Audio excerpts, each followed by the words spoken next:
Hello? You guys hear me, you know?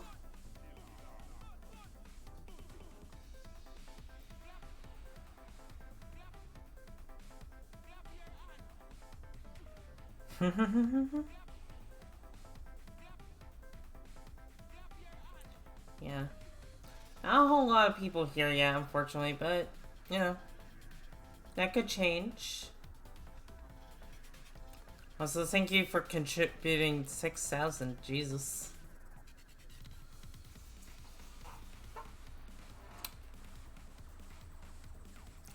Yeah, you guys should most likely keep up the, uh, get to the, but, you guys should be able to complete the challenge, before the month ends, so, there's that. I still have 13.5 thousand. Damn! Damn, Red Yoshi.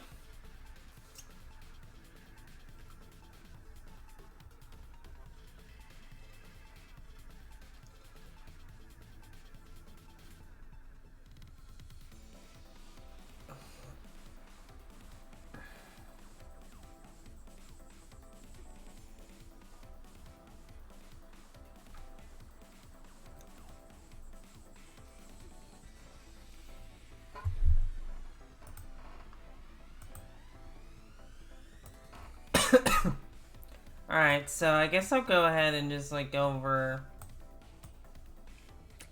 rules and stuff real quick. You know, LGBT friend. There's only 2 people here. Yeah, there's only, like, well, okay. To be fair,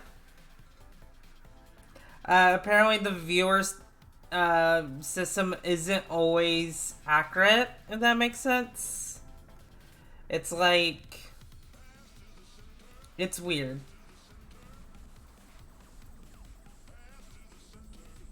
Also, hey, Too Cool, what's up? I could have sworn you chatted in the stream before, but maybe not. And we gotta go. Oh, okay. Thanks for dropping by.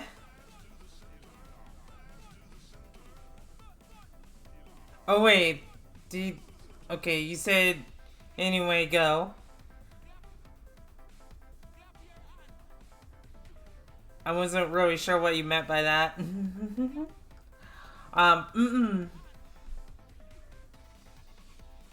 So anyway, LGBT friendly stream. Don't be a dickhead and, throw, slurs at me. Cause, we might have had somewhat of an experience like that in yesterday's stream. It wasn't fun, but it did happen. So, just, like, please be respectful of others. Don't make people uncomfortable. And, don't discriminate. I mean, not only against, like, LGBT, but, like, just, like, in general. And,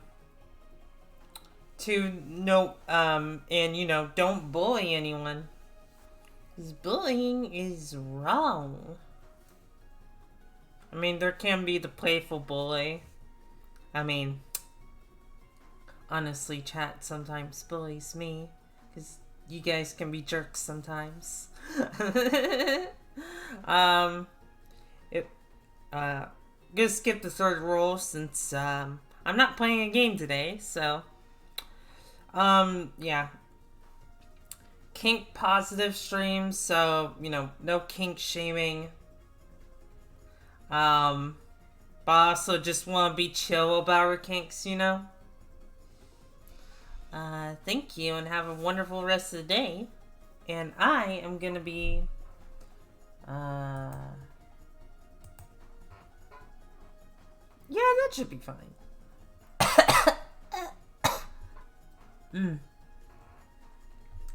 I still have a cough, but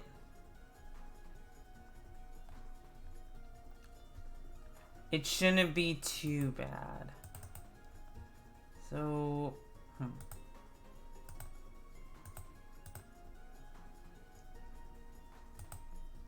Okay.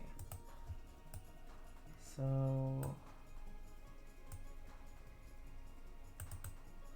I think... No. Wait, what am I moving? Oh. That's the game capture. Okay. Window capture.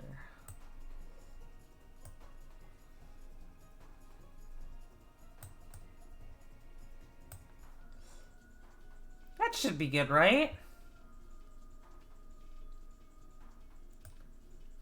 Okay.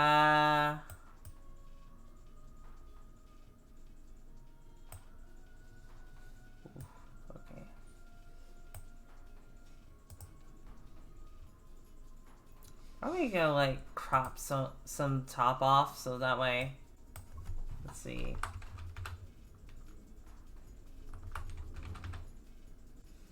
That's too much. Maybe like 80.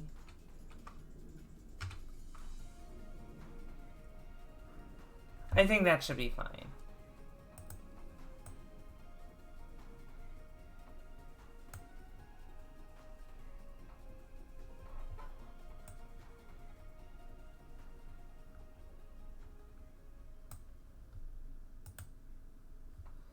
Yeah, that should be fine, I think. The watermark tier is just there for like when I save it, so that way the logo does not get in the way. Cause like when you save a tier list from this site, a watermark tends to appear on this side, and sometimes that can get in the way of like of certain things. So this is here to prevent that, so it doesn't block off any like characters I put up on here on this row specifically. So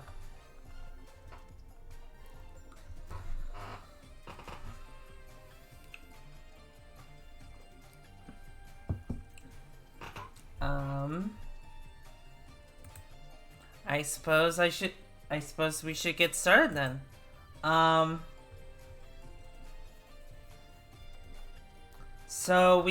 So now that we're done with Danganronpa V3, we're gonna be...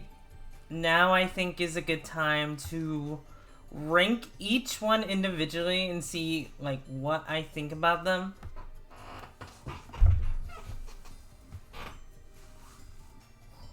And, you know, and also, I think I do want to also discuss certain things about V3 in general. Like, its story and all that. I'll probably get to that when I okay, I say this as there's a V3 character. Okay, I'll get to it at some point, maybe like after the tier list. Just be like my general thoughts about V3's narrative, if that makes sense.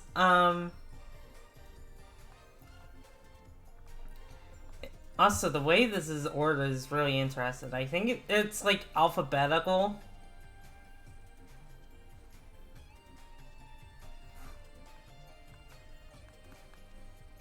Well, at least somewhat alphabetical, because I'm pretty sure her name would...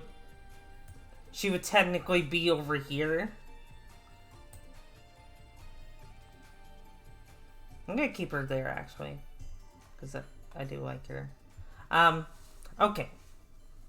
So, I guess enough stalling. Let's, I got a meeting and thus meet the stream at that point, so... that's okay. In that case, I'll try and get through this as fast as I can. Well, I mean, I'm not gonna like purposely speed through it, but you know.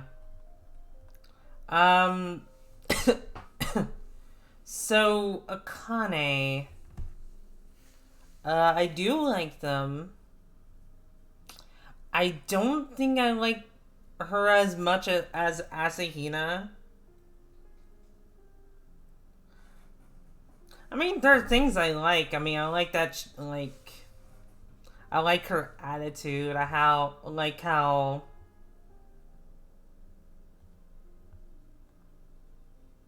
Actually, I think that's it, bro. I just like her attitude. Um, but no, Akane's a fun character. I just think I prefer Asahina. I think, yeah. Even though, even though looking back, like I might have the same thing to say about Asahina, but we'll see. We'll see. Just gonna go by this one by one. Uh, so yeah, I'm just gonna put her. I like them. Um, Angie, who boy. I know this is Red Yoshi's least favorite character in V3. I think she's a comedy character at the second. Honestly, yeah. Yeah, I would. Yeah, Akane's more so a comedic character and doesn't really get a whole lot of development. But Angie just like, whoo boy. So, I guess to talk about my own personal experiences with this character, I personally do like her. Like, I really like her personality. It's really outgoing. I like the religious talk she has, even though I don't agree with any of it. Like, I don't know. So the thing with me is that I find uh Angie's religious talk to be kind of funny. It just feels like it's just kind of like her this is what like religious folk act like, which isn't entirely wrong. I've definitely met my fair share of people that are kind of like okay, no disrespect to people who have religion, of course. Um,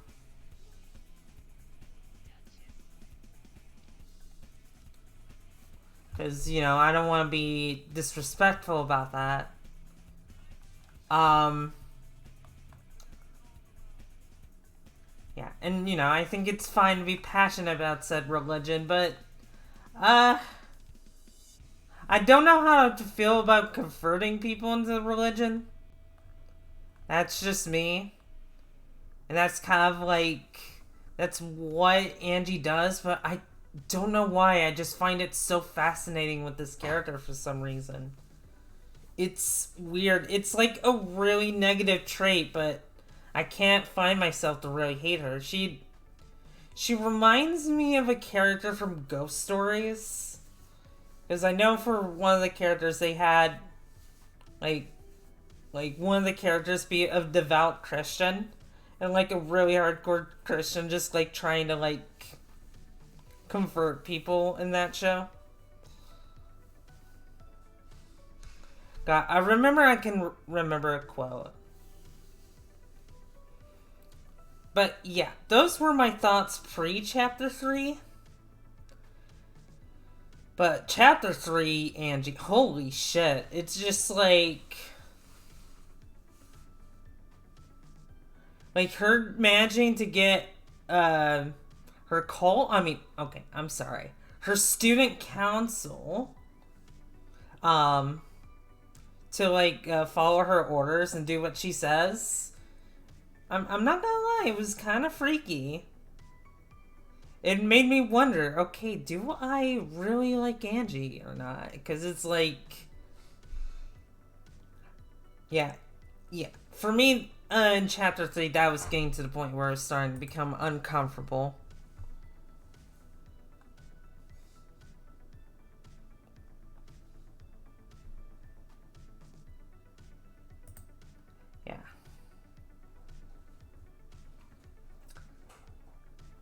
But yeah, it was just like things got really uncomfortable during the during chapter 3.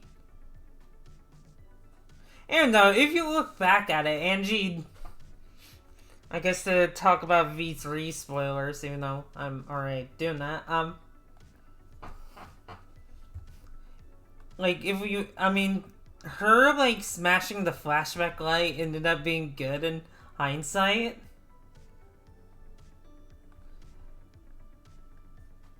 Because, God, you know, I don't want to say this because, you know, this kind of shoots everything in the foot, but Angie might have been right about, you know, just, like, staying at the school, considering what ends up happening in the ending. I don't think I don't care for her methods, but it is something to think about. But yeah. But with that said, I don't remember if I was talking about something else with her or not.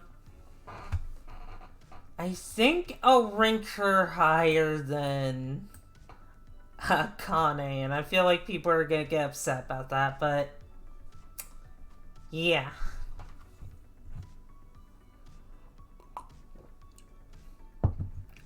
Asahina,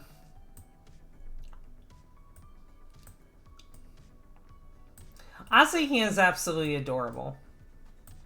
Like, I really love Asahina. She...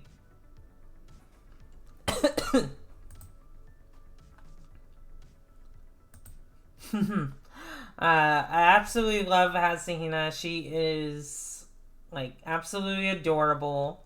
I like her love for donuts and just, like, you know, just being honestly a good friend altogether. I mean, sure, she's kind of naive. She's pretty naive, actually. But, you know, I feel like she contributes to the story she's in just fine. That, and I do like her appearance in the Danganronpa 3 anime. Because, I don't know, it's really endearing. And just, like, I guess to talk about spoilers in that anime real quick, yeah. And just as a reminder, there are gonna be spoilers. Oh, I don't think I, like, said this before, because my mind is kind of messy. But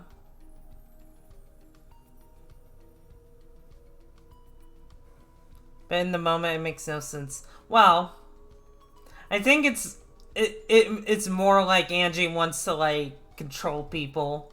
Is the thing. Yeah, it is in the title of the stream, but in case people, like, don't, like, get it, and you know, the block and free time too. Oh yeah, I hated that about chapter 3. God. I mean, I already said my feelings on it at the end of, like, my V3 stream, so yeah, we're gonna be talking spoilers, so keep that in mind. But anyway, in the Danganronpa 3 anime, when I first saw, like, Asahina on the ground bleeding in quotes, because it turned out to be just a prank.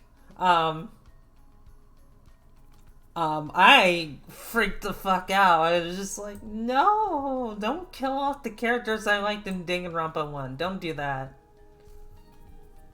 I would have been really upset if Asahina actually died there. But I am so glad that didn't happen. I mean, okay. And honestly, what made that worse is the fact that, like, I was doing it in the intended watching order, so I had to watch an episode of the Despair arc. You know, just to, like, just wait for them to, just to wait to go back to future to resolve what was happening with Asahina. But yeah, I do really love this character. I actually have her and let's see, Sakura as a background for my Steam profile. So that's something. I'm gonna put her in amazing because I do really like her.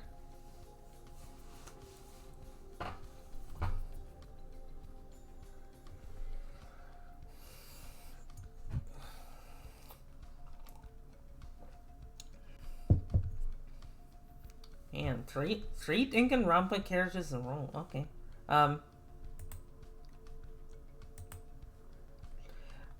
Byakuya is... I like him.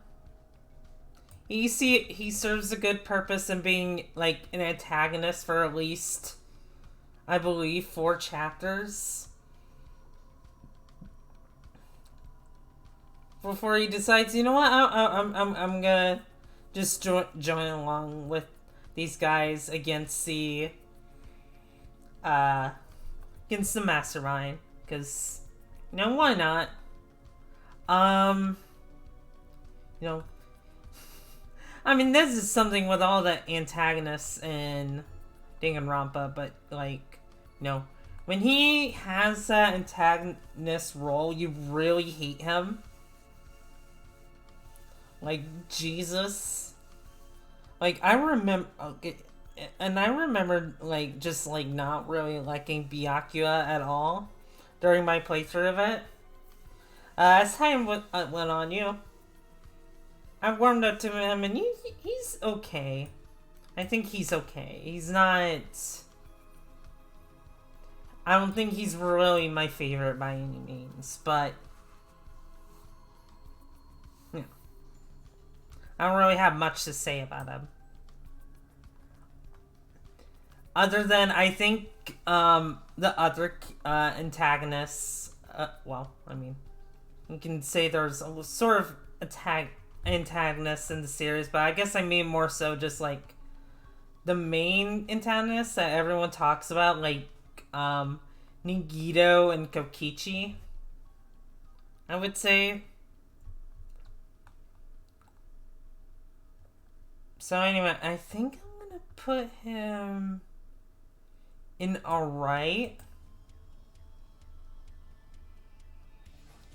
Because he's just alright to me.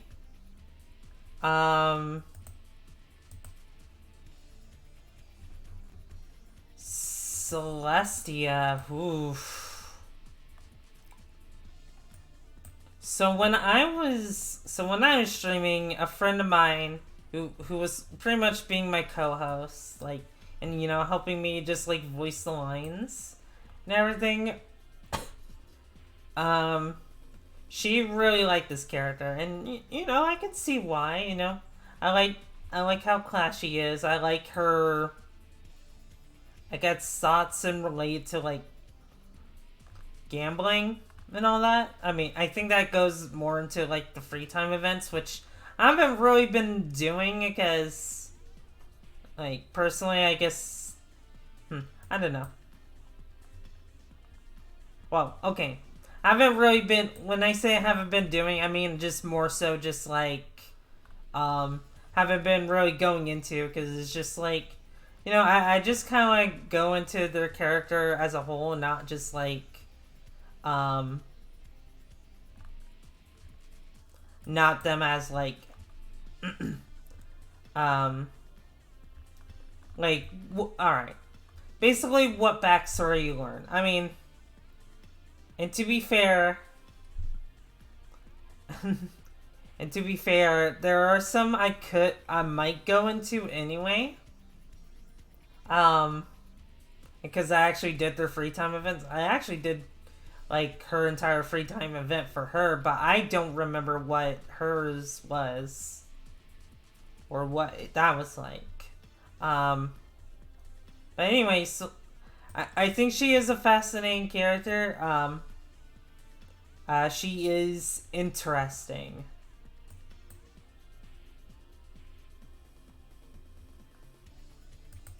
But I think that's all I have to say about her, because it's just, like,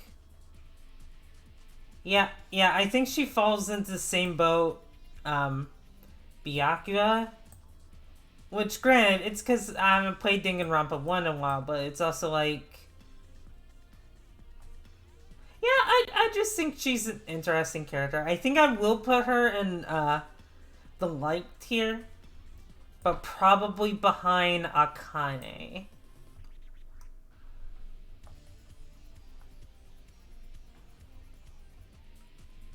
Yeah, I think I like Akane and Angie more. Mm-mm. Chiaki!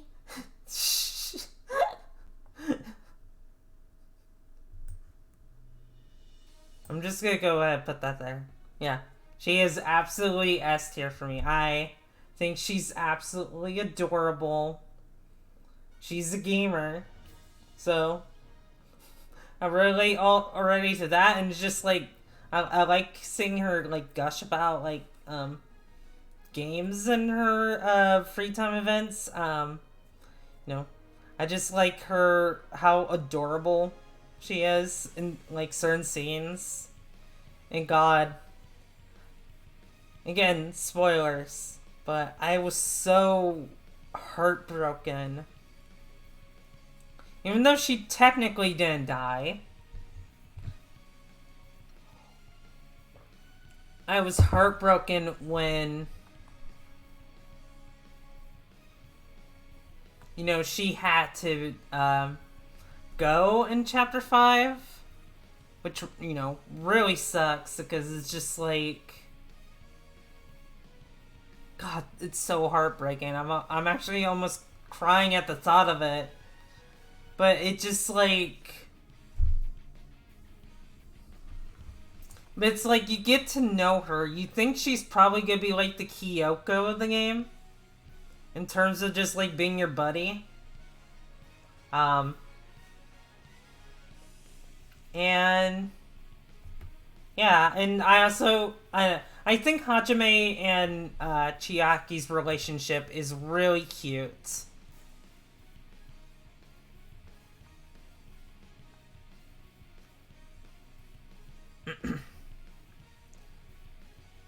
She becomes more human, like, basically in the game. Yeah, which is funny considering she's actually just like an AI.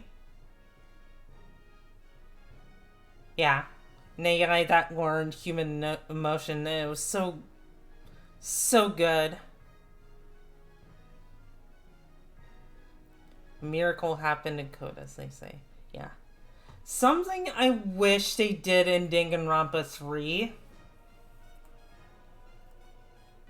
Something I wish they, which, you know, people might disagree with me. I wish that, like, in some way, Hajime or like even Kasuchi just like developed some kind of like AI system, uh, like for Chiaki, so that way she can still hang out with everyone.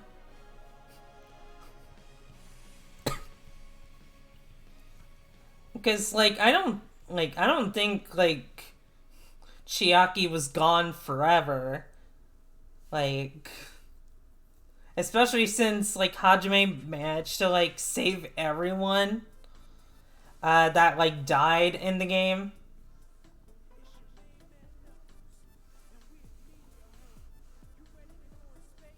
I don't know. Could be because like I am a Chiaki fanatic, so seeing her and Hajime together would have been like at that point would have been nice.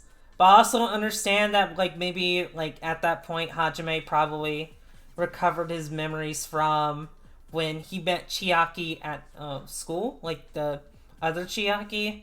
He's like, I should probably let them both rest. Might have been what he was thinking.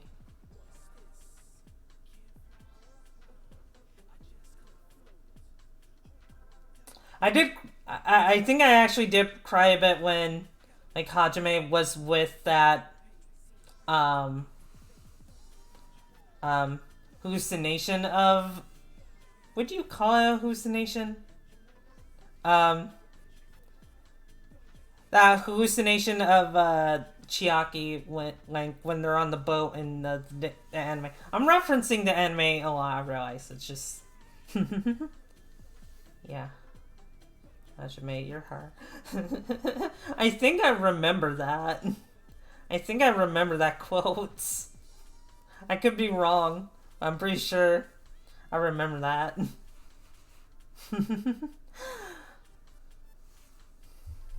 God, I'm gonna be gushing about this character for a while, but I absolutely love her. She's probably my absolute favorite.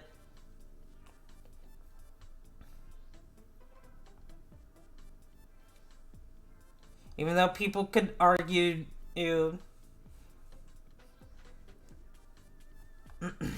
people could probably argue that, like, other characters, I guess, like,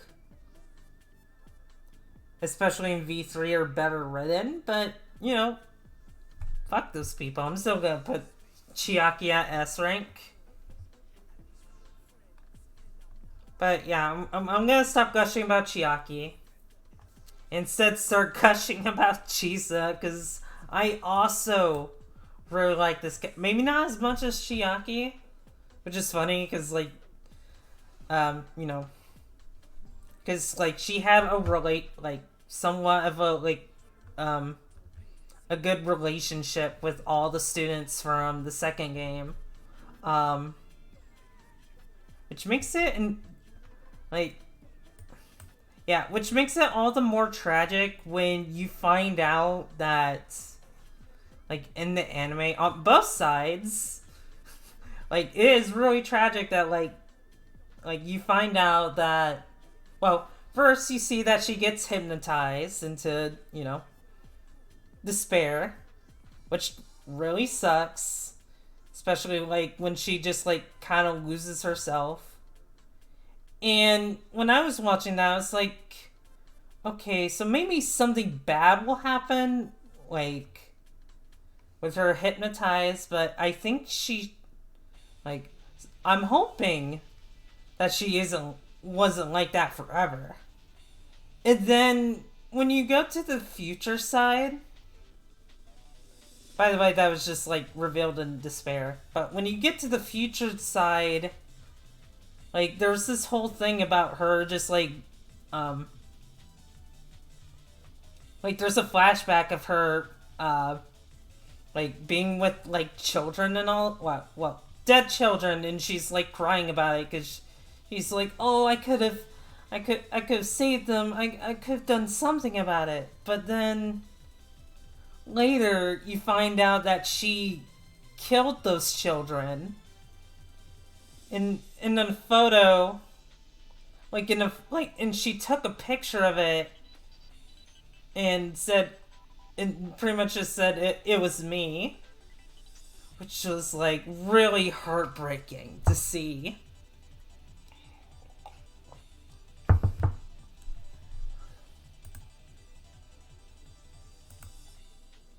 Oh shit, you haven't seen the anime. I hope you don't mind me spoiling it. I mean, I assume you don't, cause yeah, but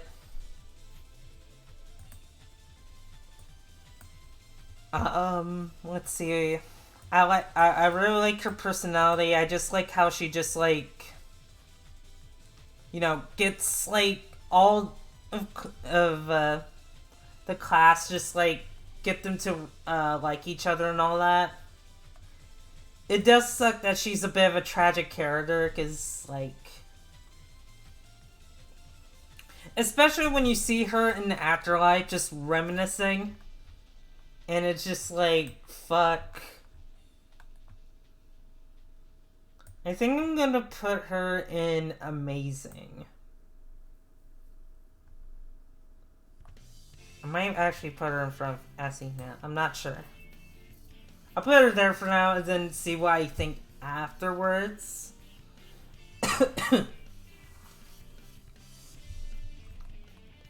Chihiro is a good boy. And yes, he's a boy, not a girl. Okay, so low-key, okay, so I guess quick rant, and granted, I don't come across this often, so this might have just, like, died down, but I don't like how people think, oh, he's dressed like a girl, so he must identify as a girl, and, you know, people run to gender him as male, when, like, on one hand, at a glance, I can see how they can make that mistake. It's just, like, when you play the game and get the context of, like, his backstory, or at least some of it, because, like, I never did the free time with Chihiro, because I knew he was going to end up dying.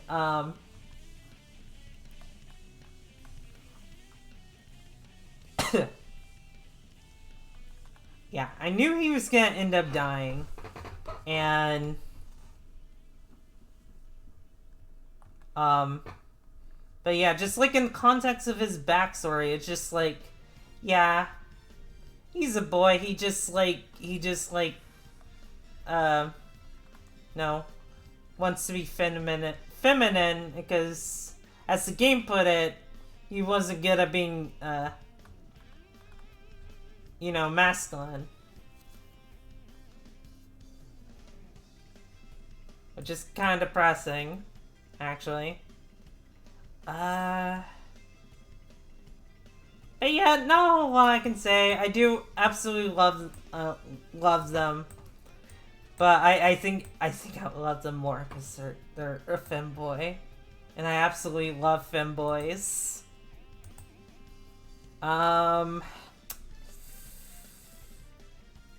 God, do I put him in amazing or like? Because I think I'm gonna put him in amazing.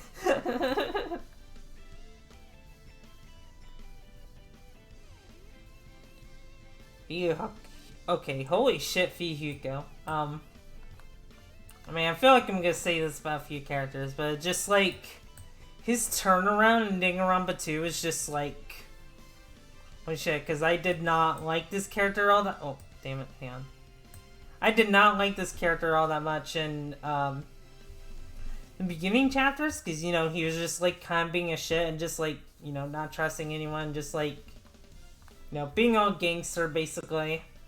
Well, I don't know if that's the correct term. But he was basically just, like, an asshole and just, like, not wanting to get along with anyone, which is fine. But it was just, like,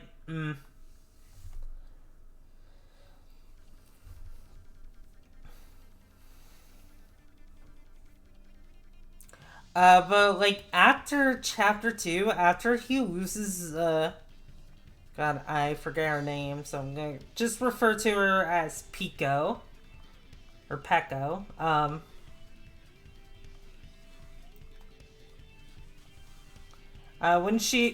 When he loses her, you know, he loses his eye and all that, he really turns around and he apologizes for what happened, even though that still creates some drama because, you know, Hiyoko doesn't fully trust him because, like, he kind of got Mahiro killed, so, which is understandable.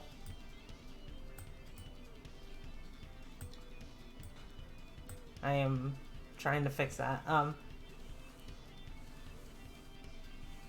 Around yeah. I like Fihiko. I think I would probably put him behind Celestia. But Ganta, another good boy. He's really cute and he's really strong. Okay, so the thing with me, I tend to lean more on, like, femininity than masculinity. And I guess I think I still do, but, like, um, recently I discovered I have a thing for buff guys being cute. And Ganta is a really cute buff guy. Like, he is absolutely cute. I like his interactions about being gentlemanly, his, like, him trapping everyone in his lab so he could get everyone to like bugs. It didn't go very well, but hey, I commend the effort. And you know, it was kind of tragic that for his, like, for him being the Blackened, that he does not remember what he did because he fucked up on the chords.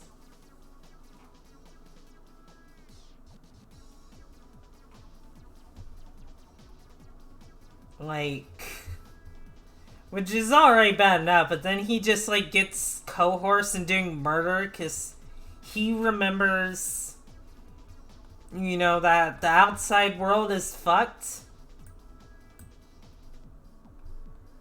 And he gets, like, dragged into it because it's like, well, fuck.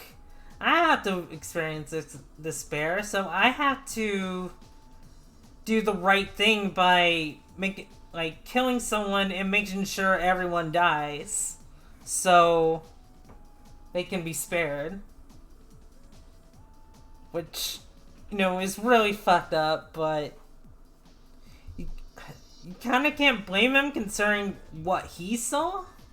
And I say what he saw because we, you know, at this point we know the flashback point lights and everything they saw, like, outside before they escaped was a lie. Everything's a lie in Danganronpa V3. It's just, like, really tragic. Yeah.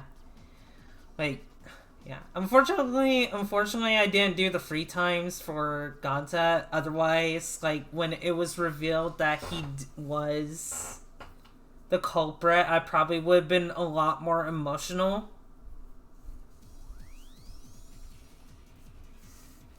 But yeah, like, Ganta's was sad. I did sniffle a bit, but it wasn't as bad as, like, Kaide's and Kaido's in my eyes, because, you know, in Ren Yoshi, you know that I cried my eyes out with Kaide and Kaido. Yuhiko hot take based character that survives. He's one of the best, I would say. He's not my favorite, but you know. Pekko. Okay, alright, Pekko.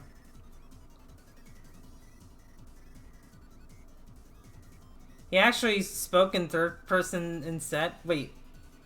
Didn't he?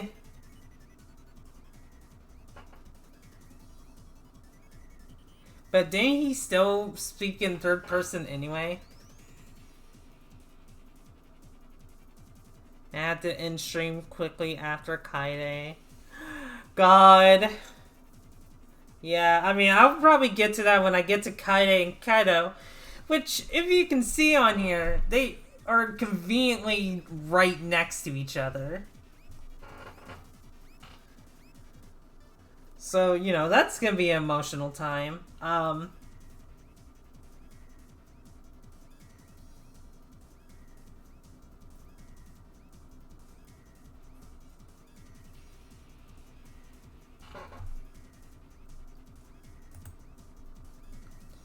But anyway, I would say Kaide probably goes in...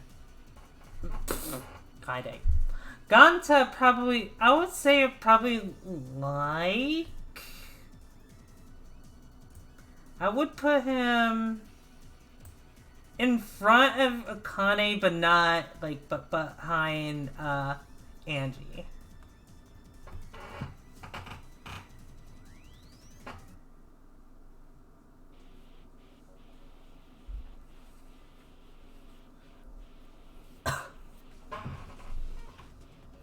Gundam is another really amazing character.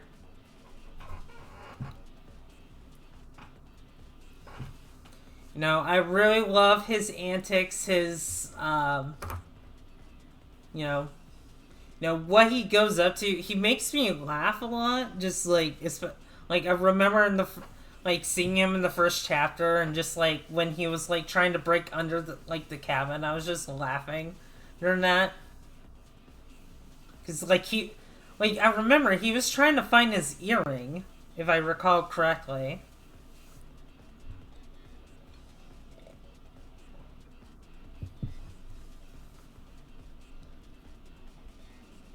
Yeah, and just like him just like getting along with like animals is cute. Doing his free time was a lot of fun. And you know, he's a really interesting and cool character, I would say. It it was really tragic when I mean, I say it's tragic a lot, but you know, it sucks that like it's kind of heartbreaking actually that like in chapter 4 when he is the Blackened, you learn that just like he pretty much sacrificed himself and Nekomaru pretty much agreed to it. You know what, sure, let's fight. You know, it's interesting because, like, if Gundam had lost, even though Gundam had an advantage, because, you know, of the weak points he knew, but if Gundam had lost, then Nekomaru probably would have been the Blackened.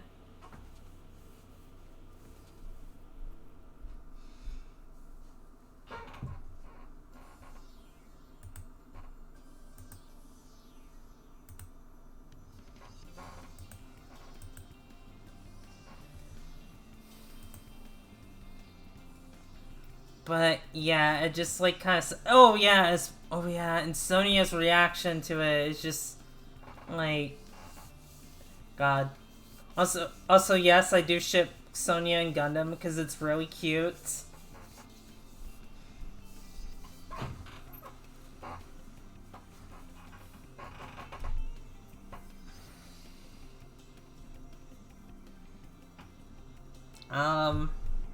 And his freaking execution, like, no shit, just, like, at the very end of it, when, like, he goes, like, you know, throughout the game, he's talking about, like, he's gonna go to hell, right? And then, like, in the execution, he ends up, like, getting brought to heaven, and I thought that actually made me cry a little.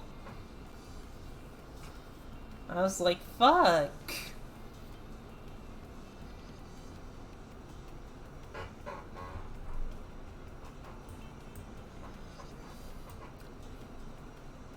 So, I think I'm gonna put Gundam in S tier behind Chiaki. He is a really good character.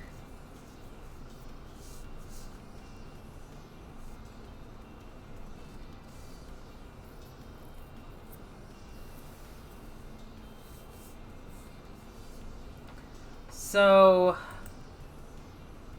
it's okay. It's okay, June. I'm only just starting, so it's fine.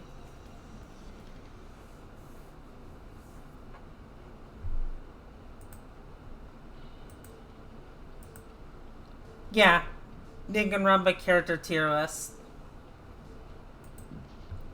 So yeah, and you know, there is gonna be Danganronpa spoilers, which you probably don't care about, Daniel, but I thought I should say anyway, because I do plan about, just like talking about each individual game. And then Danganronpa V3 as a whole, because there's some things I want to discuss about that game.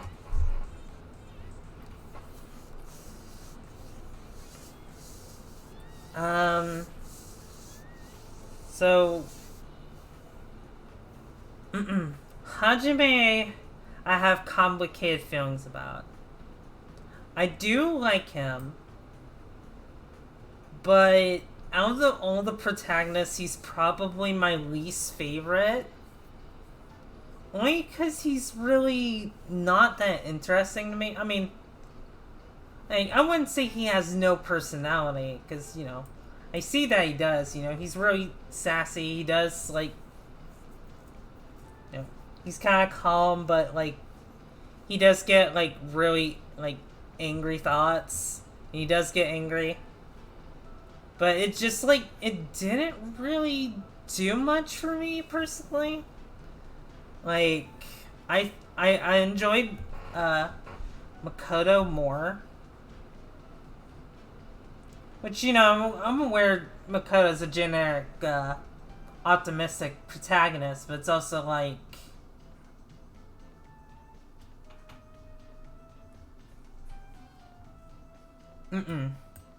Yeah. But for at least the first half of the game, I didn't find him interesting. Really?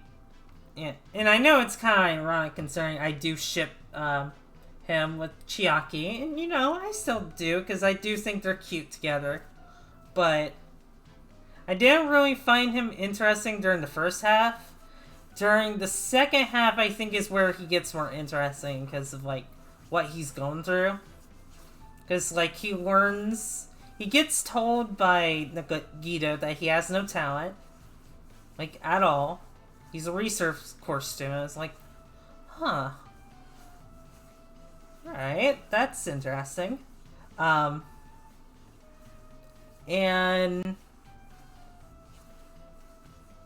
then, like, and then, you know, the interaction between him and Chiaki, you know, I mean, throughout the entire game, of course, their interactions are good, but, like, during Chapter 5, like, during the trial, is, like, really, it is really emotional. Because you know Hajime hates, hates having to vote out Chiaki.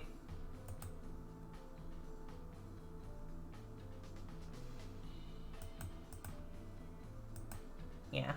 And then during Chapter 6, you learn that he's, in Ultimate Everything, pretty much.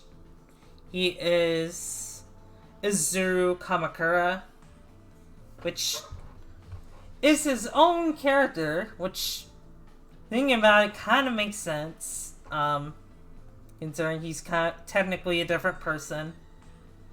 But, like, when I learned that about him, I was like, huh. Okay, that's actually kind of interesting. But other than that, he's just kind of to me. Like, I think I do like him, but just, like, not as much as other characters. I will put him in front of Vihiko, but that's about it.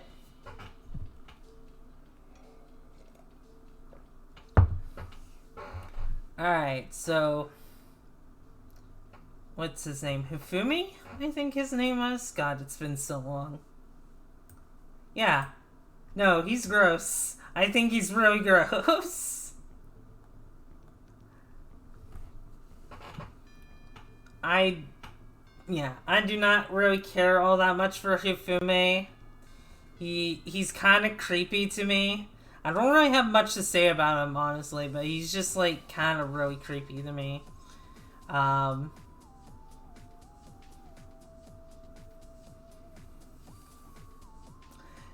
Yeah, wow, I really don't have much to say about him. He's just, I guess he's just, like, that bad to me. I mean, I guess I could put him alright, but I just remember having really negative feelings towards him when I was playing the first game, so it's just like,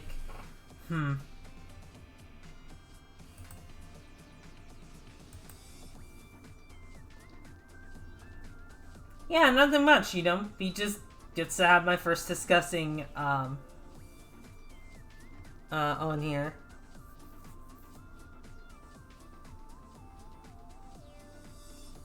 Himiko is an absolute cutie. She is absolutely great. I love her. She's really cute. I really like her character development because she's just like, yeah, everything's a pain. To, like, actually wanting to try things after chapter 3, which was, like, a really nice development. I like the fact that, like, she just, like, stopped bottling up her emotions, and, let out a big cry, which is really relatable, considering what I went through in life. Yeah, I can relate to bottling up emotions, honestly. And yeah, and like to go into her free time events, like, even though I feel like her backstory still matters, because even though it's not real, they're real to her, and I think that's what really matters. I don't know. Like, that entire game is just, like, truth and lie, so it's just, like, you gotta take what you can get. But yeah, Himiko's an absolute cutie. I'm gonna, like, put her behind Chiaki, which is funny, because I think these two share the same voice actress.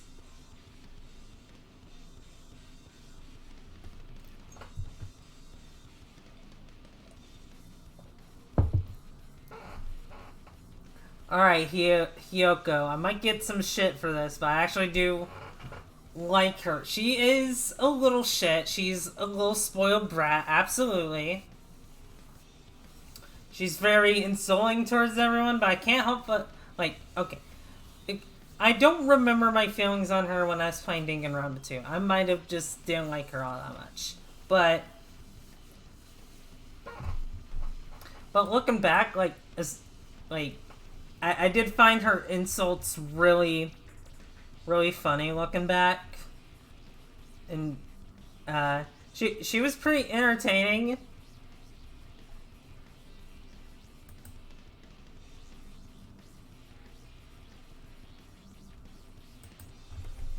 June, I think I know what art you were referring to, June, and yeah, I agree. I like that. I like that art.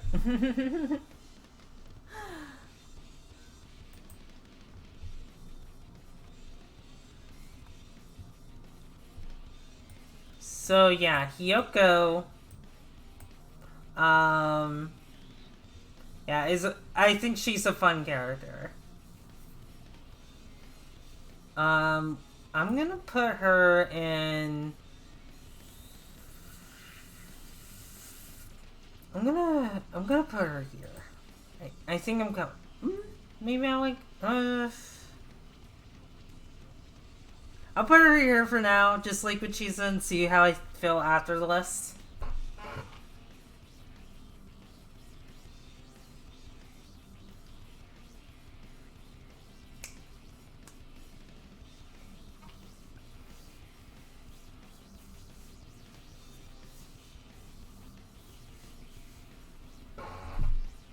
Let's see, how am I doing on water?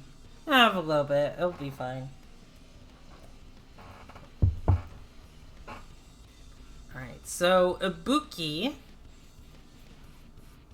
I absolutely love. She is... So what I like about Ibuki is that, she's extremely outgoing. She is, like, very passionate about music. I love I love her free time event. When I think if I remember correctly, she was trying to get Hajime to, like, play music with her, and learn about her band and stuff. Or, like, she was part of a band before she went solo. Because I think that's part of her story. I think she was in a band, then she decided to go solo. She was really interesting. And of course, like when she died, it was really heartbreaking because you really liked her.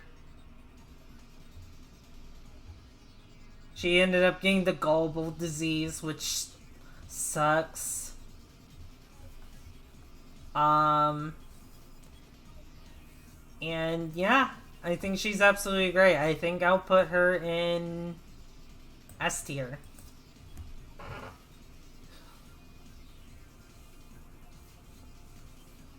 Um,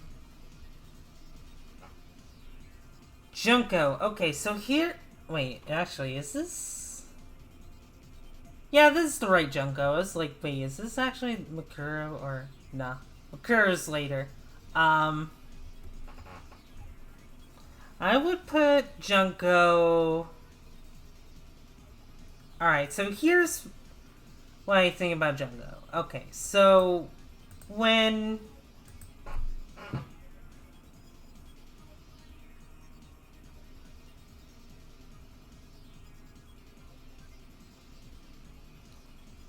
Buki's song is funny, like, what is it?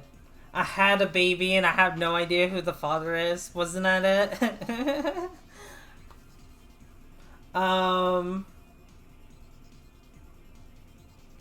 So Junko, I think. Okay, so like I remember this. When I no, I did I did mention that I learned that Junko was the I did learn Junko was the mastermind just like way earlier than I probably should have because you know, internet doesn't like to shut the fuck up sometimes, you know. And so like I think I learned like somewhere in chapter 2, chapter 3 when I was doing that. So this whole time is like, okay, so when Junko shows up, I'm just gonna be really mad at her because she, you know, there were characters I really liked, and you just like you pretty much are responsible for this. But then you actually get to her, and what I wasn't expecting at all was her personality. Because holy shit. Wow. Not even her personality, just her personalities. And just like seeing her shift around like that, it's just like, oh,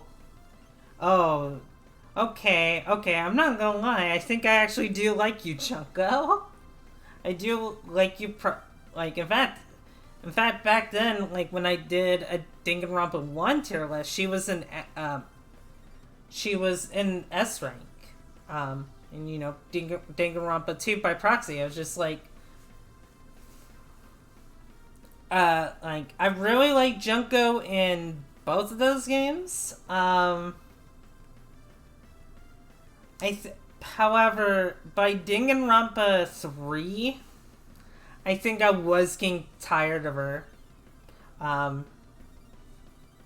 Because I was like, okay, I like seeing her on screen, but holy shit, just like. And you know, I don't know if it's because, you know, actually seeing her do despicable things is, like, upsetting, or if it's because, like, I've seen so much of her at this point that I just, like, she's just, like, kind of So,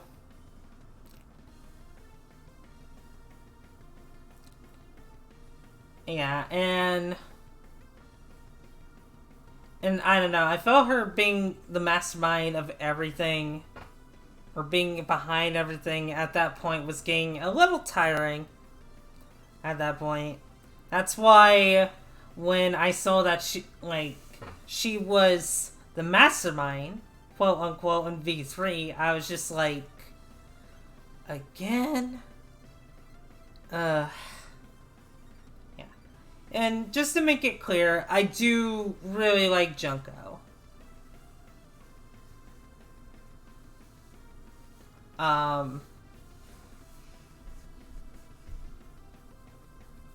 But I think, yeah, but I think, like, too much of her just, like, got old for me. I would still put her in amazing, though. I would put her... I'm gonna say here for now.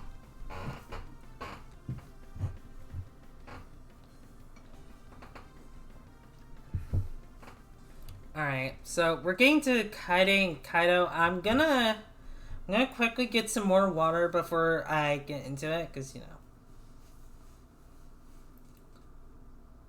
I will be right back.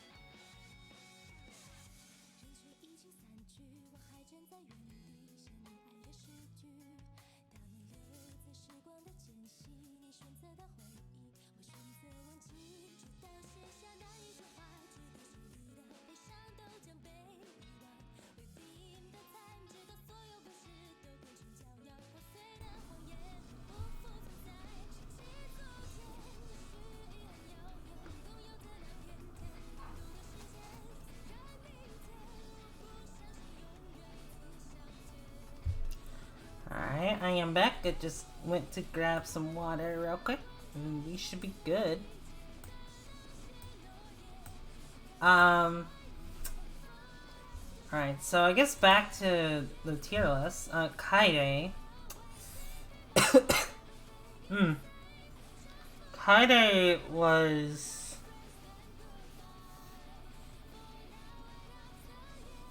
So, yeah, just like during the prologue and first chapter, absolutely loved her. She was really, like, I liked her optimistic personality. I just like how I loved her love for music. I thought it was really interesting to have a protagonist who, like, well, okay, I guess if you want to be technical, well, okay, so Makoto was Ultimate Lucky Student, which became Ultimate Hope. Hajime was Ultimate Everything. So, it was nice to have, like, play as a character with actual talent, and I guess that technically goes for Shuichi too, which I'll get into in a bit. But yeah, I liked her love for music. I liked her optimistic, outgoing personality. You know, I liked how, like, I liked her, like, caring for everyone. Want to make sure everyone's, you know, just how determined she was to pretty much get out.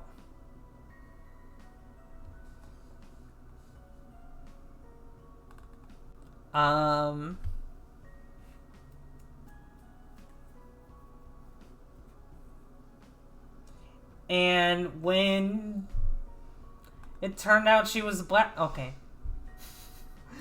When she turned out to be the blackened, quote unquote, that absolutely broke my heart.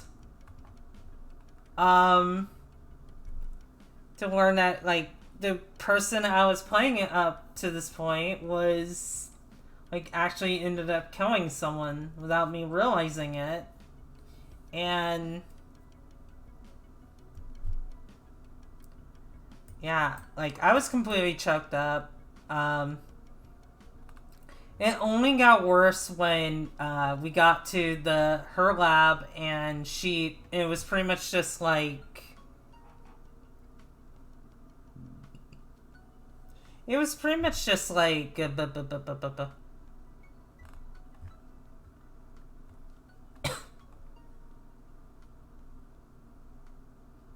God, I am losing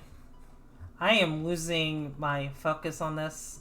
I apologize, but like, when like basically that scene in her lab just made me bawl my eyes out, because I was like, fuck, Why did this happen to you, of all characters?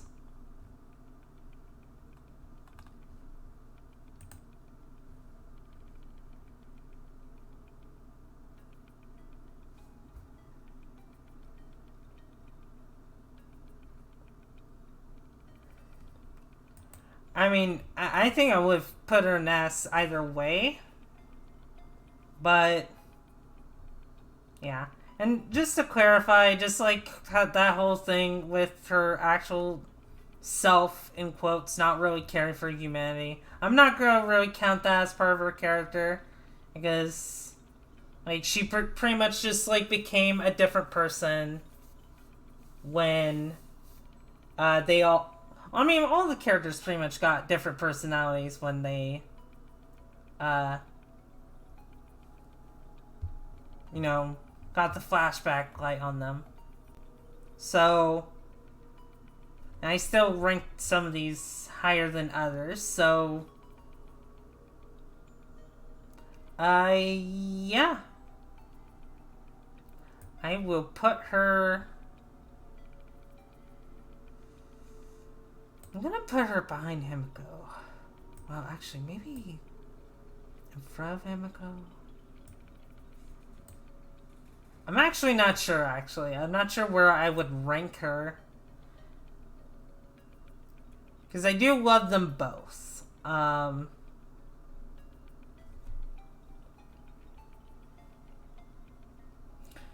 Also, something... I'm gonna put her behind for now, and then after the tier list, I'm gonna be like, I might put her in front of Himiko. But I guess another thing to bring up is, like, I guess now that I'm done with V3, I'm curious if like, somewhere out there's, like, and of course I mean, like, fan work. I'm curious if there's, like, fan work on, like, what if Kaede did manage to survive through, V3 as the central protagonist.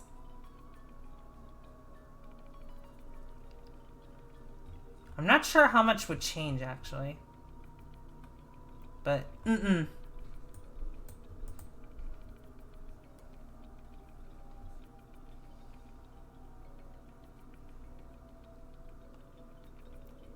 know, it's funny, because, like, she's the, like... Oh, yeah. Bot, go away.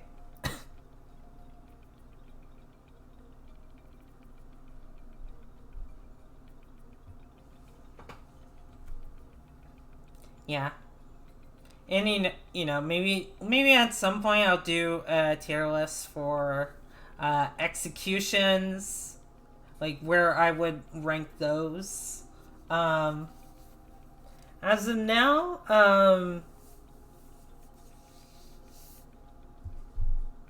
you know, that'll probably be later. Unless, like, I get bored during this stream. I'm like, no, let's do more tier lists. But nah. I think this will probably be the only one, honestly. God.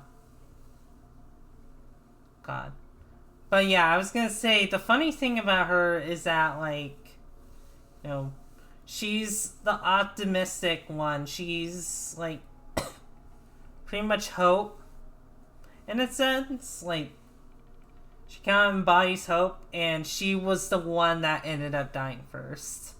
Well, okay.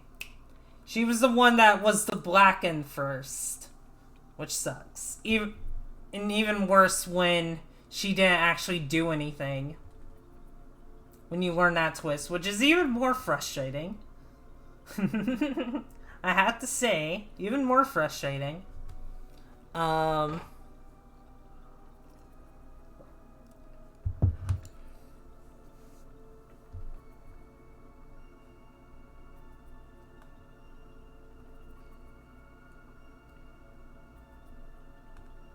But yeah. Kaido, absolute bro. I love his dynamic with Shuichi so goddamn much. Like, I think it's, like, really, like, first of all, it's really cute. So, well, it's really nice to have that dynamic, like, with the character, especially since, like, at least how I feel about V3 is that, like, the characters are so well written uh, in V3, especially I would say especially, like, mostly the characters that survive the longest, because if I said survivors, then that wouldn't really say much considering the only survivors of V3 ended up being Shuichi, Maki, and Himiko. Which, of course, I think they're written well, but there are also other characters that are really written well, but they unfortunately met their demise. And Kaido is definitely, like, one of those characters.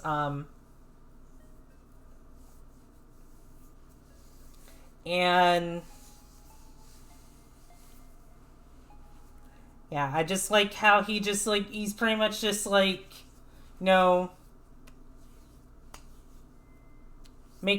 he's pretty much just, like, make the impossible possible, basically, which is, like, real, like, a nice trait of his character. How motivating he is for everyone. I love his relationship with Shuichi. I love his relationship with Maki. It is... Well, you guys know I was completely heartbroken when I saw the hydraulic presser, and I was just like... What? Like, you guys saw how speechless I was when that happened.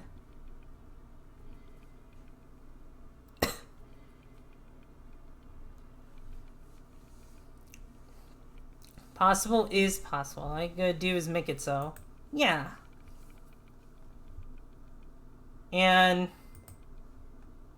like I was so shocked by that. I was just like, which and that ended up turning into a very interesting trial, which I guess I've said this a lot, but spoiler, in the trial, the culprit is in a mech, so you don't know who it is, like who's actually in the mech between Kaido and Kokichi. So I thought that was interesting, and how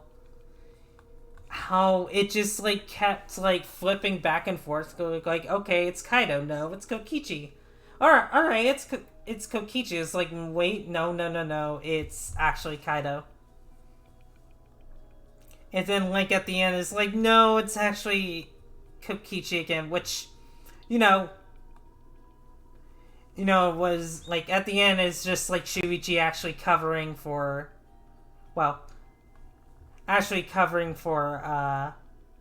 Kaido at the end there. But, like, also, like, in his sickness, even though it was pretty much, like, given to him because he was ridden to pretty much die tragically by his sickness, it was still really heartbreaking, especially during his God, I sobbed like a baby when you got to his execution, right? And like, first of all, it was a retread of like the first execution you see in Danganronpa 1. Oh yeah, you stopped for a full minute? Really? Yeah, sorry, I tend to lose my train of thought very easily. You stopped for a full... Oh wait, you're talking about when I was reacting to Kaido's quote-unquote death the first time. Okay, my bad. I was like, hey, my girlfriend's giving me head pats. Head pats for Danny. Head pats for me.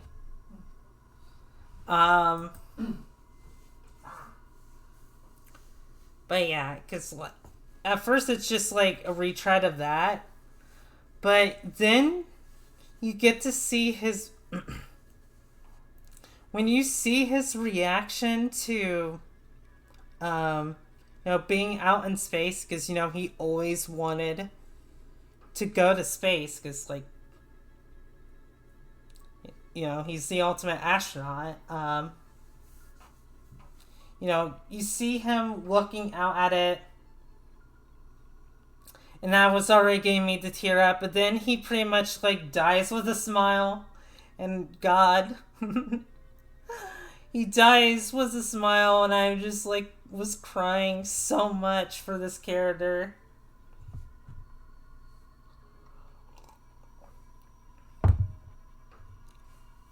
Like, Jesus Christ. Yeah, I absolutely love Kaido, and it was really heartbreaking. So, obviously, he's disgusting. He's trash. We're moving on. No, I'm kidding. I'm gonna put him behind Kaide. I feel like Kaide had a stronger impact on me, but Kaido is really close to Kaide. I mean, for fuck's sake, they both made me cry. Chiaki's did make me cry, but I think, like, these two had a stronger impact because, well, one, I was kind of pulling a Himiko and not really letting out my emotions all that much because, like, I had such a difficult time crying because I just, like, I've gone into this before, but basically I kind of just, like, shut off my, like, some emotions when I was a teenager. I don't remember why I did it. There's a part of me that thinks that, like, I was so traumatized that I decided to cut off emotions. Like, I guess basically any emotion that could be seen as negative, I cut off. Which isn't really healthy. Like, you should not cut off your emotions for that. And I had to, like, over the past year, had to learn that. I had to learn to cry again, basically. And, yeah, Gundam and Chiaki's, like, execution was the start of it, but Kaide's and Kaido's Kaide's execution, I wouldn't say made me cry. Obviously I was just, like, kind of choking up, but it was just, like, okay. And then again, when we were trying to watch it, like, the first time, it was desyncing, so that kind of ruined the execution a bit. Not gonna lie. But what got me more was that scene in the lab than anything. But Kaido's is just pure. It was pure him smiling during his execution that got me bawling.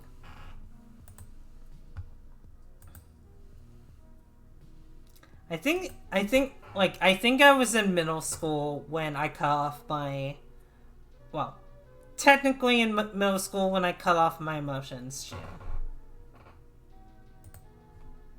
But yeah. I'm gonna go ahead and move on, but yeah. Oh. These two mean a lot to me. I have them to thank for me crying, basically. Which is not something I can say a lot about things. Like, I feel like it does take a lot to make me cry still, but it's just like, yeah. Let's see, what's his name? Kasuchi? I think his name is Kasuchi, I think? God, I'm horrible with names. Where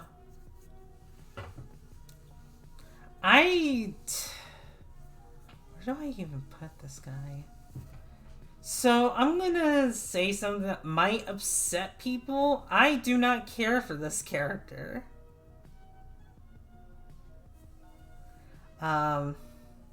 I just find him being a simp kind of annoying.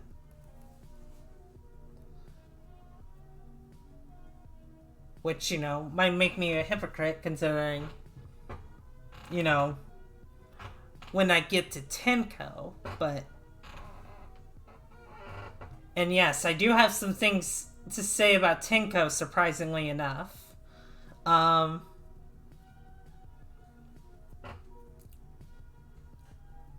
Kasuchi, I think, like, I guess, like, removing the simp part of him, he's alright.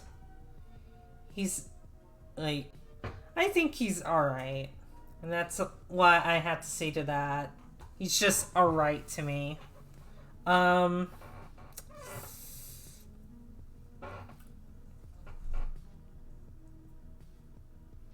Yeah.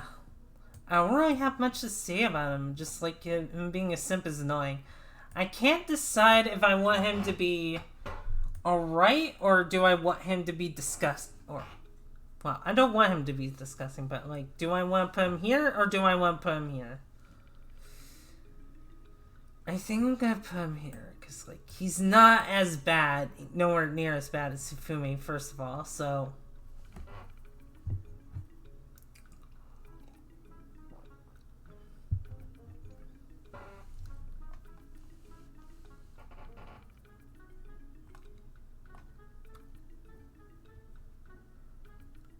Alright.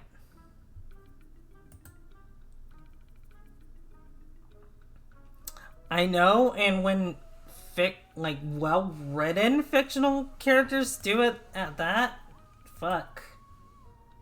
Alright, Kibo.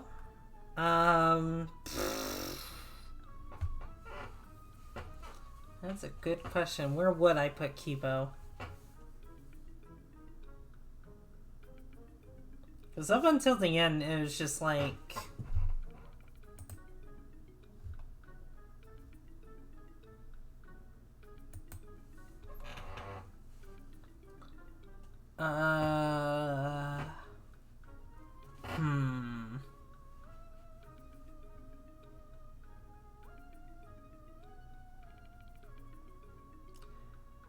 I'm not sure if I have much to say about Kibo, honestly. It's just like... Could be because I didn't spend a lot of time with him, but I just like...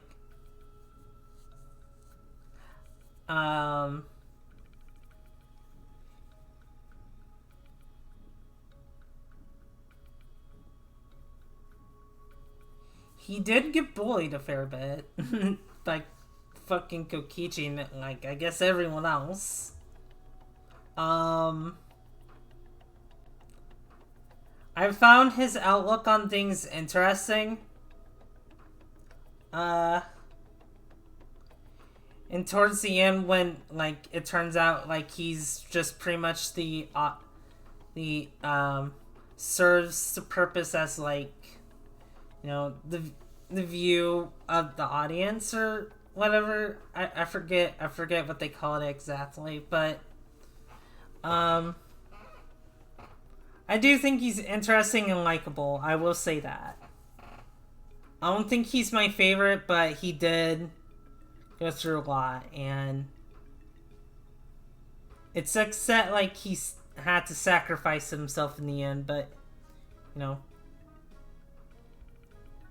Yeah. Don't really have a lot to say about him, unfortunately. I'm gonna put him in front of... I'm gonna put him in front of Celestia.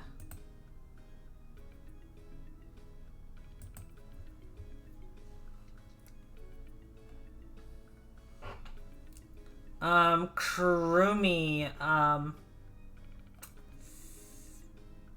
really remember a lot about her, actually, because, like, she died pretty early on.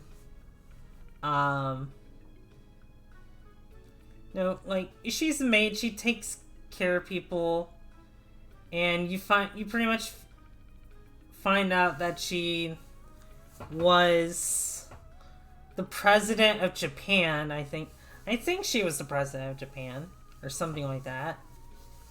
Like she like worked behind screen worked behind the scenes to like make, as the game put it, make Japan great again. God. And just like, yeah. Which I had to wonder, when Sumiki was writing Kurumi, was she just like the American 2016 election is going on right now. Okay, I get guess I'm gonna write this character to have like commentary on what's going on in the States. Which, I mean, there's a good chance it probably isn't commentary on the States, but it's also just like it's like, but you see that and you just can't help but think of like Trump. Especially when like, they said that and there's an N wall.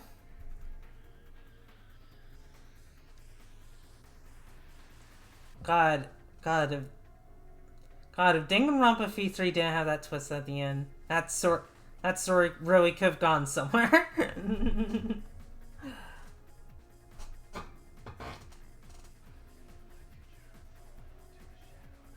But yeah, I think I would put her. That might be a stretch, actually. I think I'll put her here.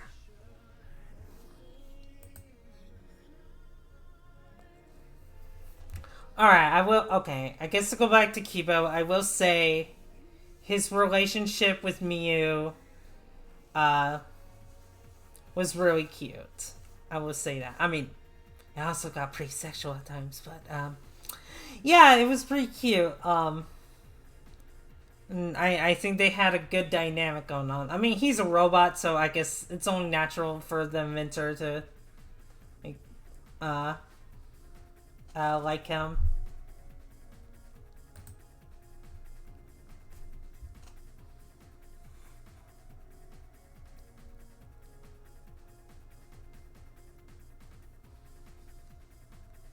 Bang my lip. I forget his name. I think his name's like Takahata something. He's okay. He's not one of my favorites.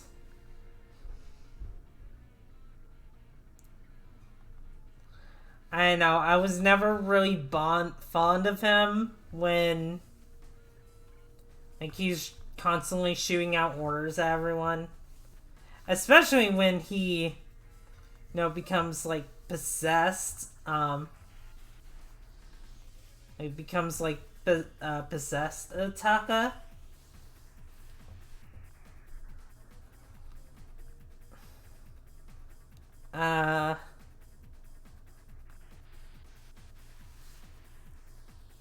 But yeah, nothing really memorable about him, I would say. Could put him alright. Oh boy, I did not realize I was getting to Kokichi so soon.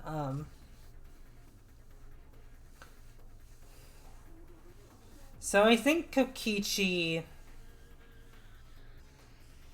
is I would say he's a really good antagonist in his like own way. He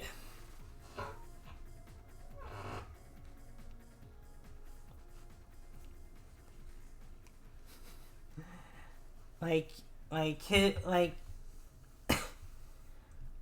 think what's interesting about Kokichi is pretty much the opposite of Shuichi, if you think well, at least that's what I think. Like, he's always spouting lies and wanting to lie, so you never know if he's telling the truth or not.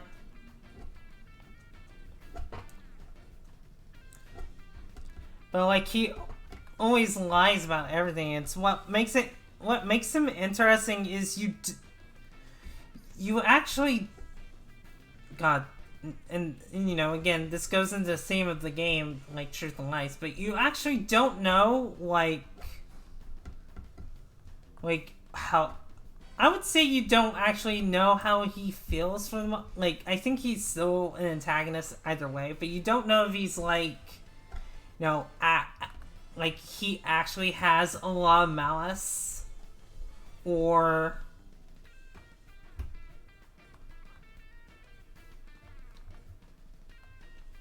if he's just like, or if he's actually just like, like.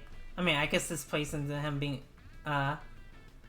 him having malice, but or him just like wanting to spice up the game, or him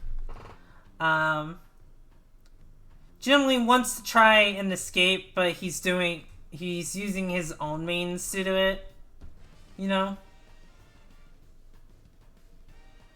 Like I guess stuff like that. You don't know what he actually feels about people, which, and I feel like what he feels is up for interpretation. And yeah, no, him and Shuichi have an interesting dynamic, I would say. Kind of like how Hajime and Nagito had an interesting dynamic. Shoot, boy, I can't wait to get to Nagito. But, where do I put him is the question. I would say I would probably put him...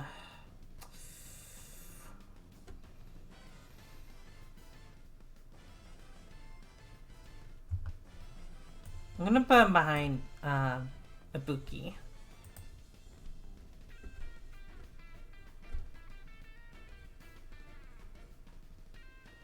I forgot most Danganronpa 1 characters because of Fimbo. Honestly, besides a couple, the only ones that really stand out to me, like, besides the couple of the Black, and the only ones that, like, really stand out to me is, like, well, one, Chihiro. Two being the survivors, because, you know, they actually survive and appear in other games. And then, you know, I like Mondo and Sakura and Celestia. And I think that's about it. Everyone else, like, kind of... I mean, okay. I do have a soft spot for Sayaka. I will admit that. I was so heartbroken when she died. Even... So...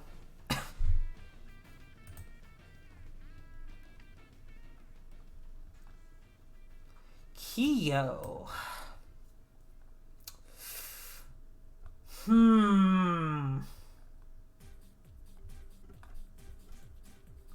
Now, last chapter he was in, like, chapter 3 really changed my perspective on Kyo.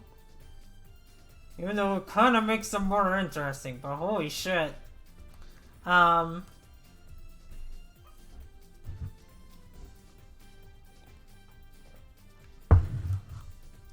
I find him interesting in, like, what he has to say, and just, like, his stuff on, like, what was it, anthropology or something like that?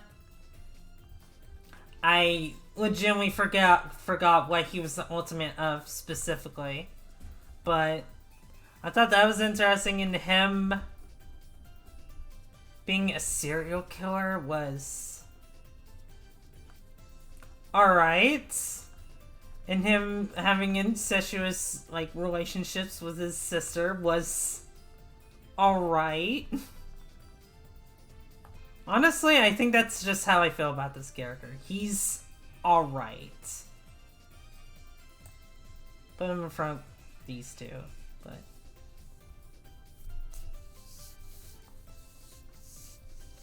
Like, part of me does like him, but at the end of the day, it's just like, oh yeah. He's the thing. I don't absolutely hate him, though. You know what? Actually, that is the biggest takeaway, like, you know, the biggest takeaway from V3. I don't really hating the characters. I mean, I guess I did hate one, but I'll get to her when I can. Um,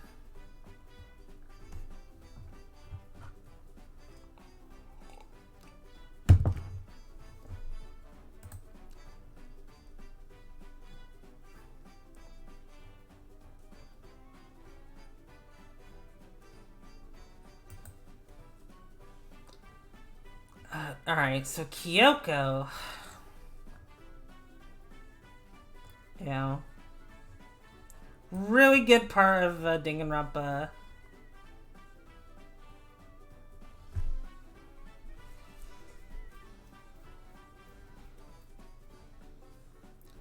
But really, like, just like a great part of like the first Danganronpa game is just seeing her in action.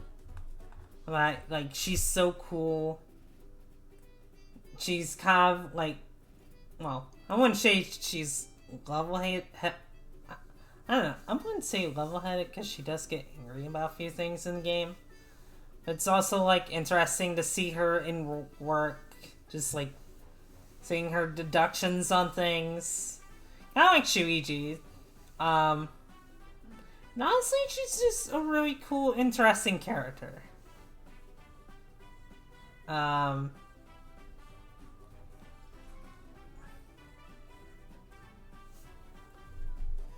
I really like Kyoko. Not much I can say about her, but I do really like her. I think I would put her in front of these two.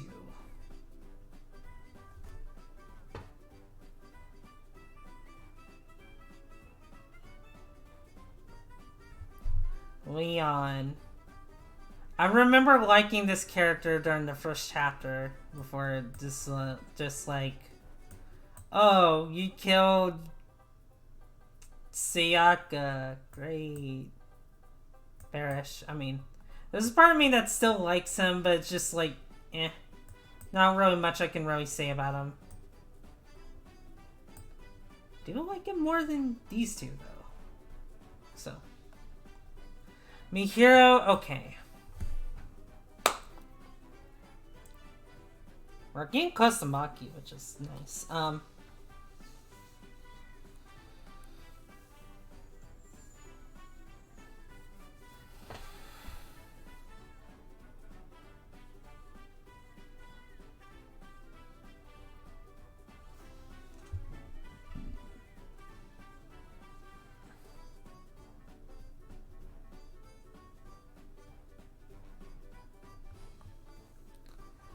So my hero is... Okay, so when I was playing Danganronpa 2, I did not care for her attitude on... Like, just like, if you're a guy, just like, checking, toughen up. I am aware it's part of her backstory, but it still doesn't sit right with me. Like... Yeah, and I guess this kind of goes for Tingo too, but it's just like, even though if there's good reason behind it, it's still icky to me. Because it's just like, I'm not fond of like grouping one gender together and just like be like, oh, if you're this, then you have to like be like this, and it's just, then you're like this, and I'm just like, I don't like... I don't like gender roles, basically, is what I'm trying to say. So me not caring for gender roles is probably just, like, the reason why I don't care for Mihiro all that much. She does, like... And I will say that, like, I was expecting her to be around more. Because, like, I remember when she died in Chapter 2, I was just like, oh, that's it? That's kind of disappointing, actually. I thought she... Like, it's weird. I didn't like her, but I expected her to have more relevance and the story. And then, I guess one positive thing I will say about her is that, I guess this kind of goes into me liking her a bit. Um, I think, I think, I think besides all that talk, she can be really nice. Um, you know, and I think despite her feelings about like guys, how she feels about them, she still tries to take care of everyone, especially um, she pretty much just kind of looks after Hiyoko, which is a really cute relationship they have going on. Um, and in the anime, I feel like she's a lot more tolerable in the anime, honestly.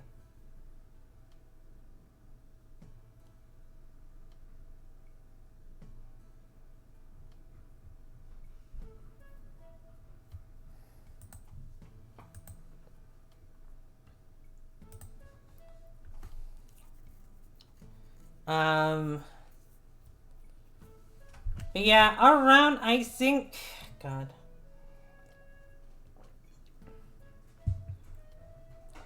I think there are aspects of Mihiro I don't like.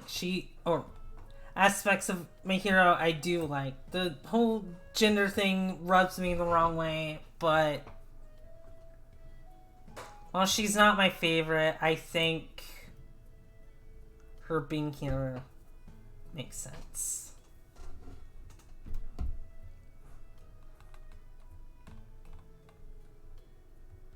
Maki, absolutely great character. Absolutely great character. Um, I like the twist that, like, she's not actually an ultimate caregiver. Which, I was thinking, just like, damn, that's unfortunate to have a talent that you kind of don't care for. Because you don't like kids. Um, but and I guess that technically is still true with her actual talent. But just like interacting with her and just like learning more and more about her backstory and stuff like that, like both like in free time, and they do go into it in like when Shuichi and Kaido hang out with her. Um, they she goes into like what becoming assassin was like and all that. God, I still really like the event where like you learn why she doesn't like wielding katanas all that much, because she botched a mission when it turned out like she botched a mission, as in like she went into a cosplay convention and everyone thought she was cosplaying, so so everyone got her for pictures. It was so cute. Maki's really cute. I like that she develops more, becomes more open to Shuji and Kaido. I like the dynamic Kaido and Maki have. Like, similar to the dynamic, like, Kaido and Shuichi have, except maybe a little more than that, because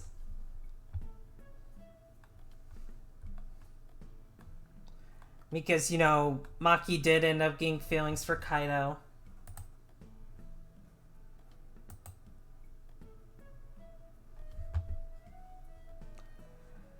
Yeah,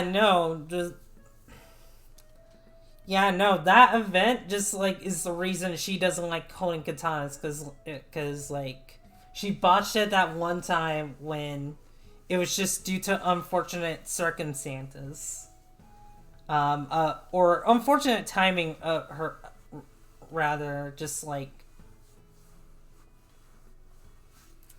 So I can see how that would just, like, have a negative feeling in her forever. God, and just, like, seeing her just, like, pour her heart out for Kaido at the end there. It's great. I am gonna put her...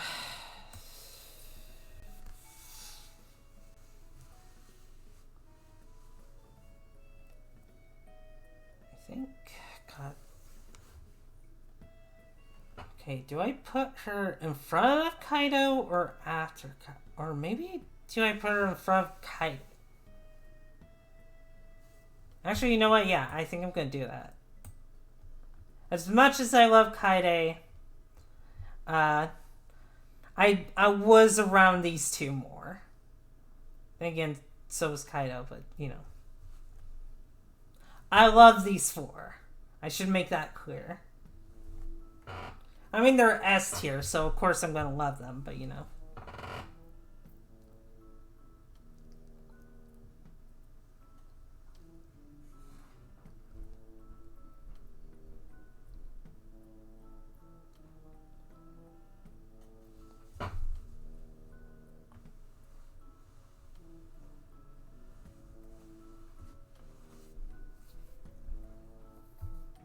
Makoto, oh, here's our protagonist boy. You know, he's really basic. He's kind of a basic protagonist. I mean, you can make the argument all of them are, but I mean, I say that, but I think Kaide, Kamaru, and Shuichi are really damn good protagonists, and I don't care, like, you know, I don't care if people try to tell me otherwise. I really do think V3 has the strongest protagonists, like,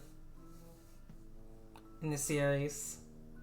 Well, okay, I think maybe Kamaru is a little stronger for me, but, you know, we'll see. But I do like, I guess, like Kaide. I do like him being optimistic. I do like him being hopeful. Plus, I do think he's really cute. So there's also that. So probably gonna put him here. Yeah. Hey, Seta, how you doing? God, my mouth is drying up so much. Jesus.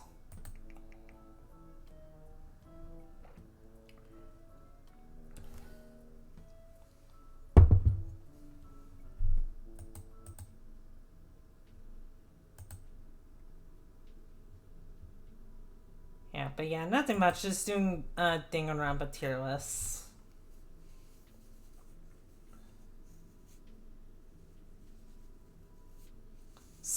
Alright, so Mikan, I do like. I've had maybe one person tell me they really don't like her, and I can see why.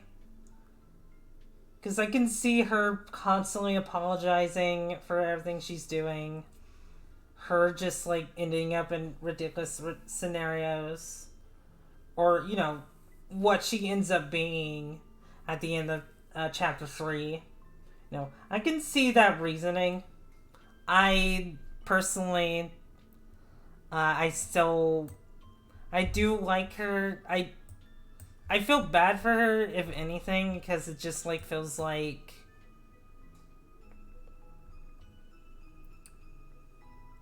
you know, I never did the free time event with her. At least I don't think I did, so, like, I don't think we ever go into, like, what she went through to cause her to become so apologetic, because the anime, unfortunately, does not go into, I mean, I guess to be fair, the anime doesn't really go into a lot of their backstories, I would say. But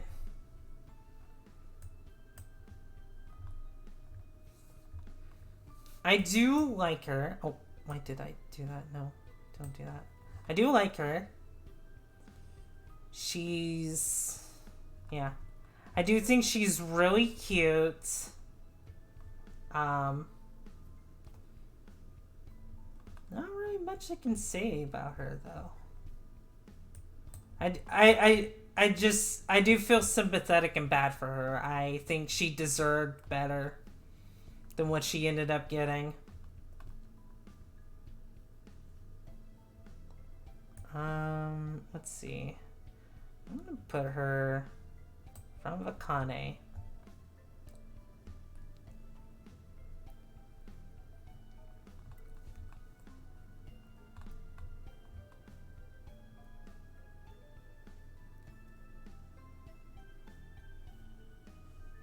Miyu,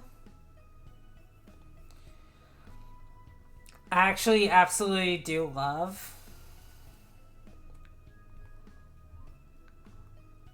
Like, I can see how, you know, she wouldn't be for everyone, but I love, I guess I love her confidence about her inventions. Like, the fact that just like, she's kind of like Kyoko in the fact that she insults everyone, but she also just, like,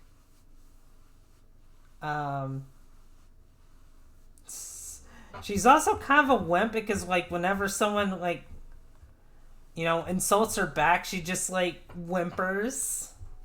Which, you know, she probably, you know, finds that kink. She's also a very kinky individual, is the thing. So that is also something with her. I would put her... I would probably put her on Amazing, personally. She's my favorite in DR too, yeah. Yeah, I think Mikan I do like Mikan. And Miyu, I think, you know, she yeah. She's actually pretty useful with her vengeance too. And just like how helpful she was throughout the first half of the game. God, her freaking death though is so horrifying. It's honestly, there's a part of me that wants to say it's probably, well, okay, then again, Kokichi did get crushed, but I think in terms of just like seeing the body, I think Miyu's is the most disturbing.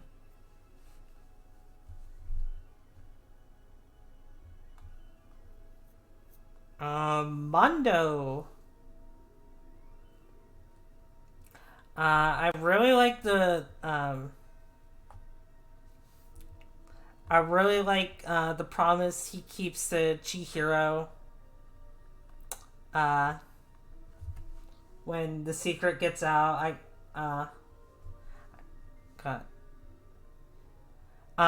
it doesn't really go into it that much, but I do like how they're just like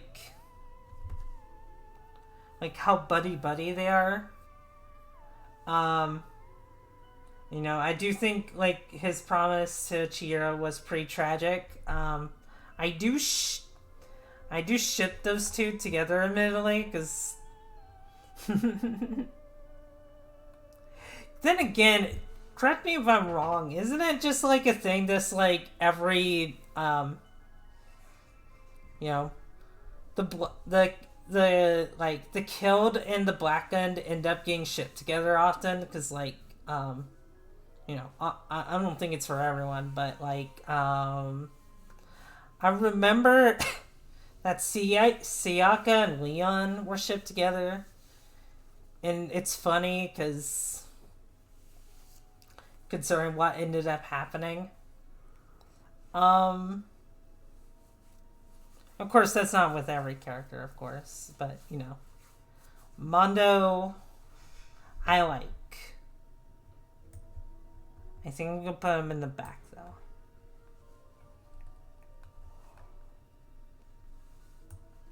McCrew, so I remember when I was like ranking her originally, I was just like, she's okay. Like I didn't really interact with Makuru, Junko all that much. I do remember liking that Junko. And it's unfortunate that like she was betrayed, which is a shame. And I know there's a light novel for a what if story for Danganronpa 1. Like, what if, like, everyone recovered their memories and Makoto, like, saved Junko? Or, I'm sorry, Makuru in this case. I've not read it. Maybe at some point I will, but probably not now. We'll see. I think the anime helped me understand what her personality was like even more. And I grew to appreciate her then. So, I'm gonna put her here. Well, okay, no. I'm gonna put her here. This. I think the anime did me a lot of favors with her character, honestly.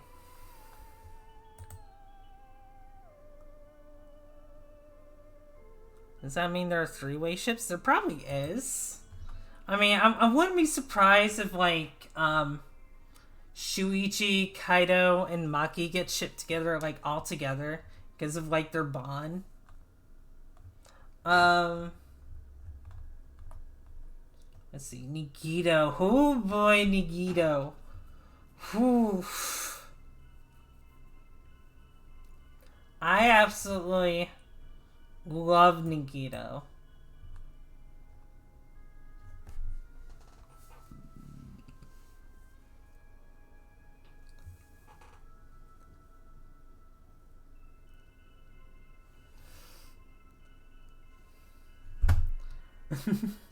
I love his just like his like God, it's so complicated. Like I like how he's just like okay, so like throughout the game he just like sees them as like worthless compared to the other ultimates. And you know, and that's a consistent thing. And then like well first you like see that he's like ultimate lucky student. He has a very similar design to Makoto. You think, oh, he's probably gonna be the optimistic one since Hajime really isn't all that optimistic. And to an extent, I think Nagito is optimistic. Unfortunately. Well, unfortunately or fortunately, depending on how you see it, he's also batshit crazy.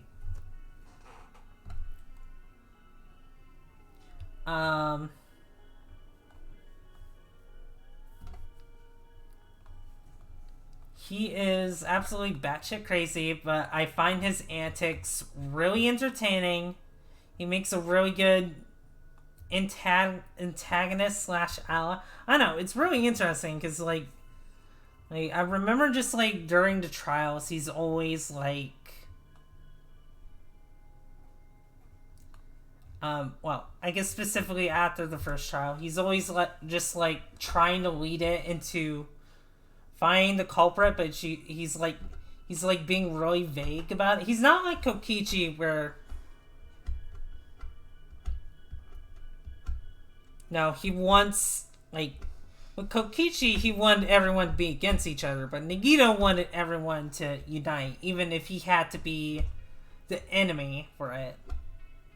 Which, you know, kind of isn't necessary. I think everyone was getting along just fine if you hadn't gone batshit crazy. But you know what? That's okay. But I think, like, him just, like, just, like, putting out interesting questions, all that. Very interesting. I find his luck, you know, trying to use his luck to advantage when he's, like, doing things behind the scenes is absolutely hilarious. It makes him really entertaining. His, like... And then, like, when he gets to the point in Chapter 4 where he starts to look down on everyone.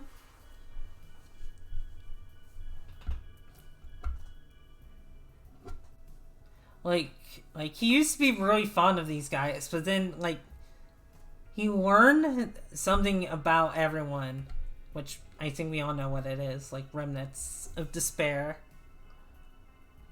We all learned that we all learned that, like, they're remnants of despair, and didn't appreciate that. So from that point forward, he didn't have any respect for ever. I guess especially Hajime, because especially like when it turned out he had no talent. But I wonder if that was really the case. Like, all right, now I'm questioning things now. Like, did Nagito know who Hajime actually was, and he just like lied about it?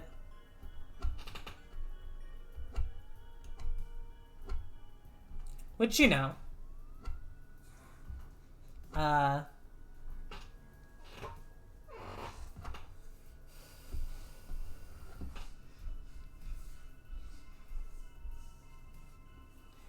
I really like Nagito. I absolutely love Nagito. He's probably my favorite boy in Danganronpa 2. So I'm gonna put him here.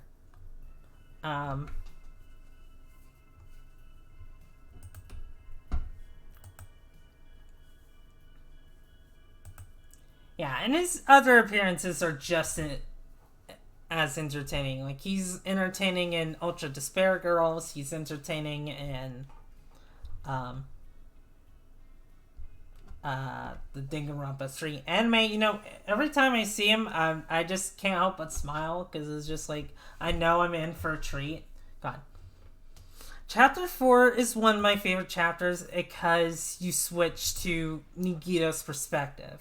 And you see his thoughts and what he thinks about things. And it's like, fuck, man, a part of me wishes, like, even though it probably wouldn't be all that great, a part of me wishes Nagito was the protagonist of Danganronpa 2, but, that's just me.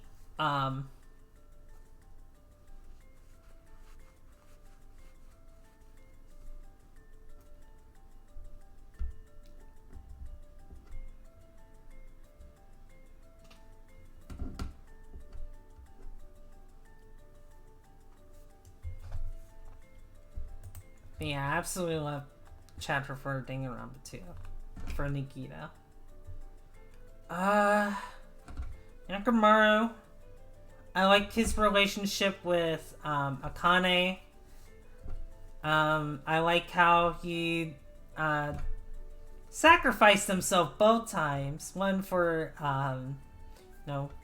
when Akane was gonna get punished for trying to fight Monokuma, and when he just sacrificed himself so everyone can like get out of like the fun houses, so they don't starve to death.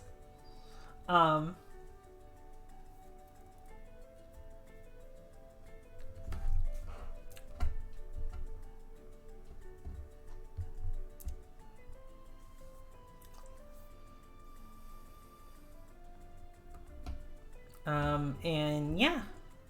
Besides that, not really. I still really like him. I got really upset when he ended up dying, because, like, we just got him back. What the fuck, guys? So, I'm gonna put him in front of Mondo.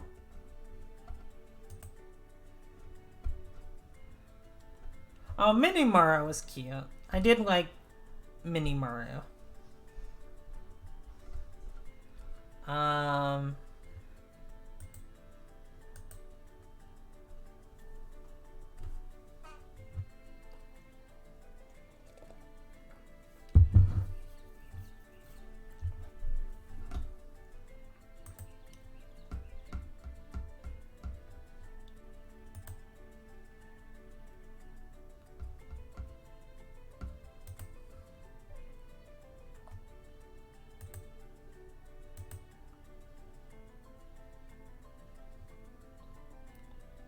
Alright, so Peko.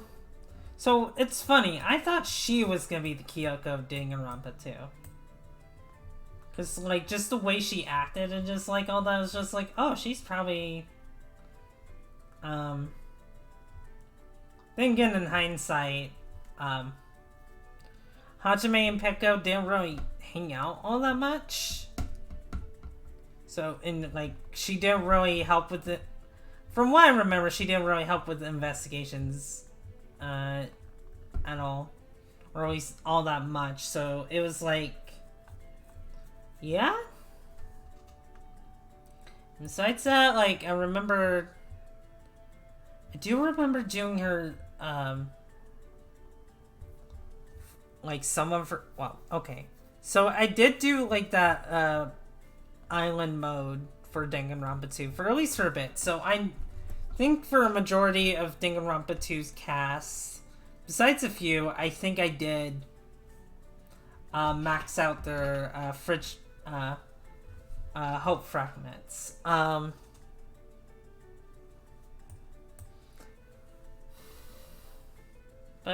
I guess like, how do I put this? It's just like, I think, okay, so the thing about Peko is, I think, it's kind of like how I feel with Kurumi, like, you know, she's nice. She does take care of people. You know, and Peko also has, like, things, like, behind the scenes, like, she actually just, like, works for Fuyuhiko, and you know, and yeah, their relationship is really interesting because it's just like, God, I remember how people, like, I remember playing it, how some people would say that chapter 2 was the best, like, the best chapter just because of these two and how things went. And it's really tragic that she just, like, pretty much, like, thought the whole time that Fuyuhiko, like, she was only a tool for Fuyuhiko, and Fuyuhiko was like, no, you actually mean a lot more to me than that, and it was really sad. But yeah, I'm gonna put her,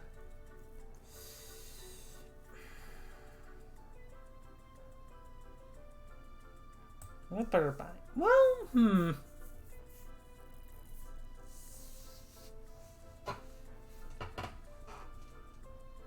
Alright, I'm gonna be confident about that choice for now. Oh boy, we're getting to Shuichi soon. Oh yeah, Fuyuhiko, like, really tried to stop her from getting killed. I mean, it ends up, like, injuring him pretty bad, and, you know, of course he doesn't succeed, but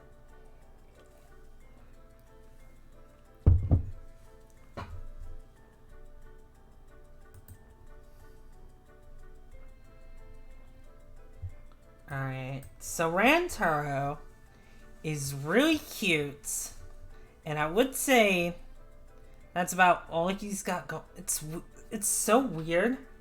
He's the first one to die, but he's got a fair bit going on. I mean, you don't know too much about him. I mean, like, when I first played the game, I thought he was going to be the game's Nagito, and to an extent he was. To an extent, yeah, because he did give off Nagito vibes at times, but he was also trying to survive. You know, it turned out he was the ultimate survivor, and that, you know, which, you know, wasn't like his actual talent, since being the ultimate survivor is because you survived the last killing game, and that's your new talent.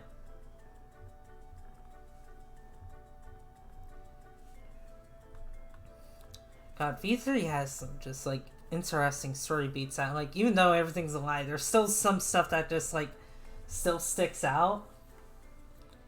And Rantaro being involved as the plot as he is, even though he dies first, I think is interesting.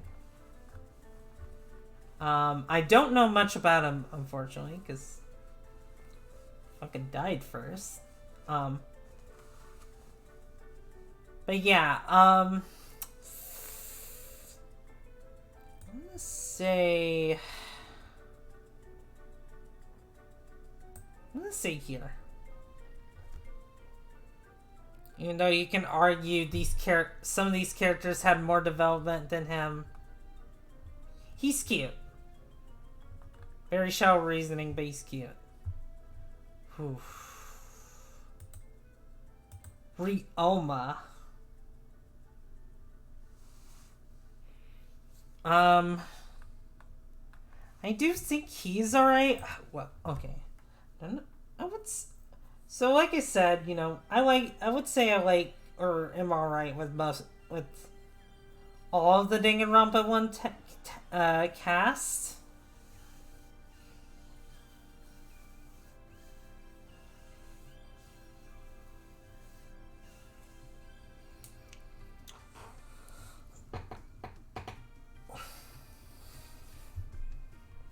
I guess out of everyone, he's kind of the least interesting. I mean, okay. I guess, like... So him just, like, you know, just killing someone. And just, like, you know, being like... Yeah, there's no point to me living, honestly. I could die at any second. You know, that was interesting. I thought it was interesting. I killed someone before. But I think that's to the extent... I mean, okay. It still sucked that he died. It's just like, I remember having a reaction to that. It's also like... Yeah. He didn't survive for very long, so... And it is sad. And it is sad that, like... that, like, when he looks into his monopad and sees that, like... No one in the outside world really cares about him. You know, he doesn't have anyone close to him. He's like, okay, yeah, I can die. I'm gonna meet up with this person, and I pretty much know what she's probably gonna do, so I'm just gonna let her do it. Cause fuck it. And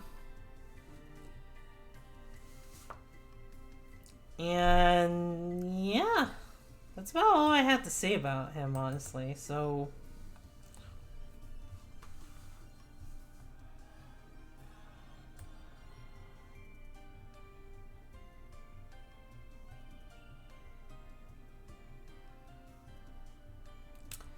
I'm gonna say... I'm gonna probably just put him in alright, honestly. He's alright.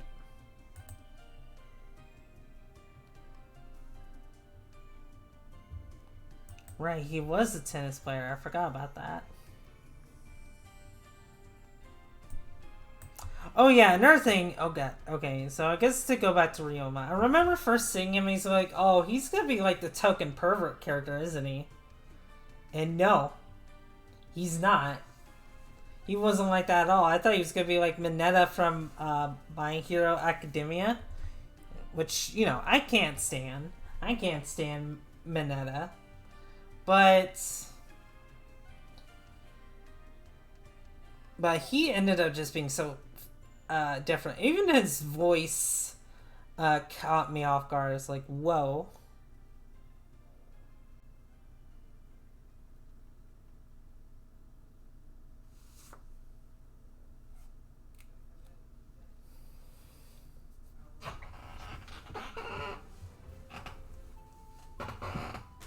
I'm gonna go ahead and have myself some chips, since I am getting hungry. So you're gonna hear me eating chips for a bit. I apologize.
Just gonna put that there for now.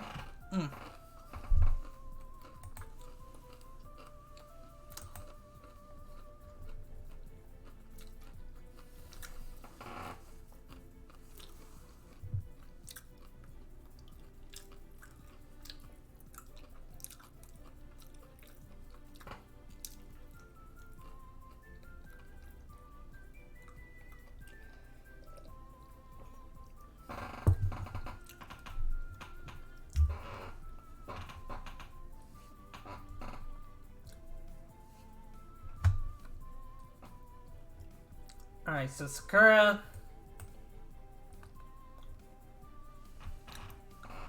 Despite her appearance, I really enjoy Sakura.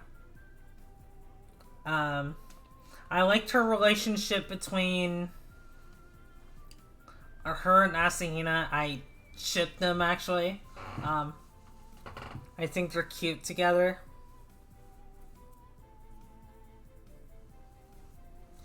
You know, and she's a big, strong girl.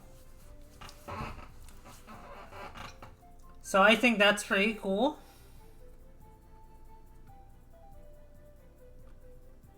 You know, I do like her. Yeah, I do like her a lot, and like the sacrifice she ends up making is kind of heartbreaking. Because it's funny, she kind of has a somewhat similar thing to Ryoma, except like Ryoma is just like, oh, no one in the outside world likes me. With Sakura, once everyone found out once the remaining survivors found out that she was the traitor, you know, she was pretty much just like, yeah, no one really trusts me, especially like after she tried to talk to like 2 of them, and they both just like attacked her because they were afraid they were gonna get killed, which, you know, was really shitty.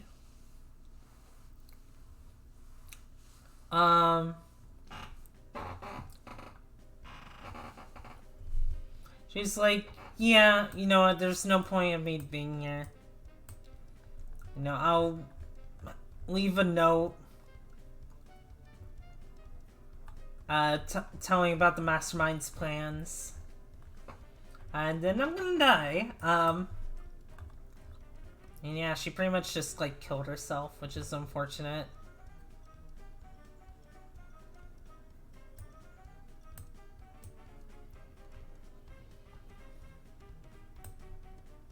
I'm actually thinking about this again. I think I would at least put... Okay, I'm gonna put Asahina up because I think I do like Asahina more than Kokichi, actually, now that I'm thinking about it. I guess Chisa too. Let's put Chisa up there.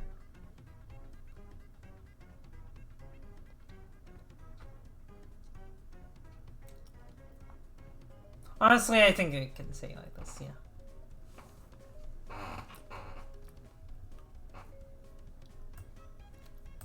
Sakura can go there. Okay, Sayaka.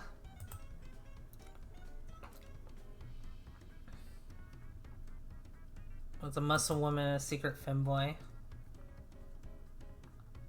Secret femboy? You mean DR1? Or...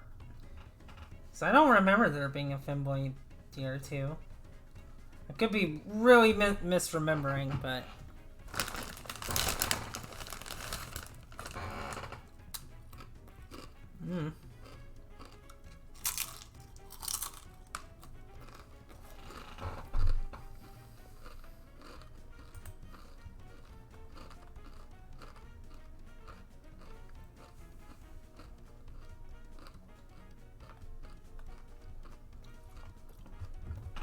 So Sayaka,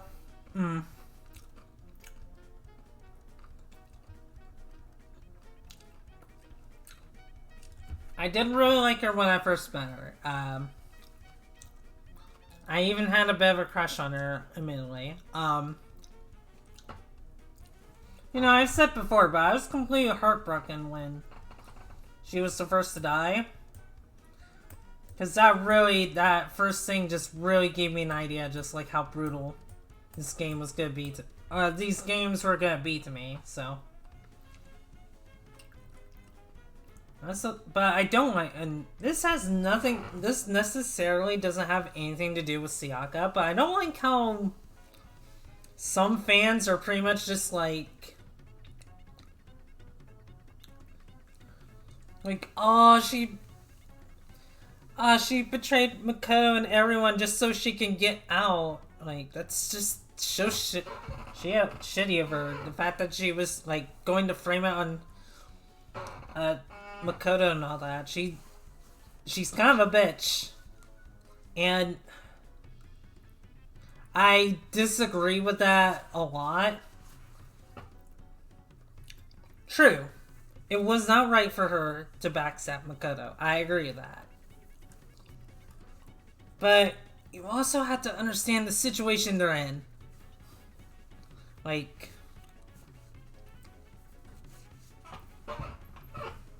they're trapped in a school, and like and you know, they're giving that as their motive video.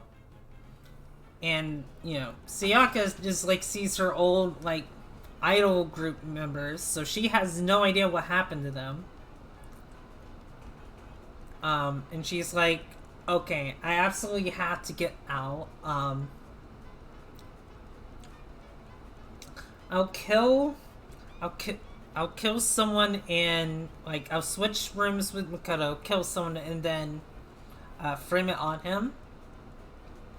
Which, you know, I don't think she has any malice against Makoto. It's just, like, unfortunately, it's just, like, something she felt she had to do.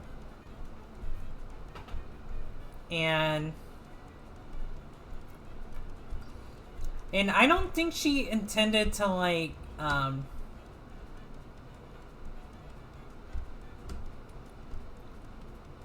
I don't think she intended to, I don't think she intended to, like, get Makoto killed, because I don't think she understood, and someone can correct me, I don't think she understood the concept of being the Blackened and what happens. Well, no, actually, technically, if they all voted for Makoto, you know, everyone else besides Sayaka would have died.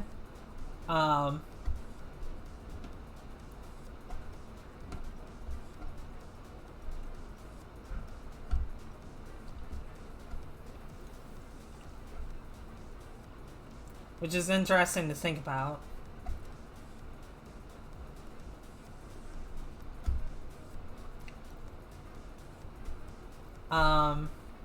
But yeah, I don't think she had no idea how that worked, because, like, if she did, she probably would have reconsidered what she was doing.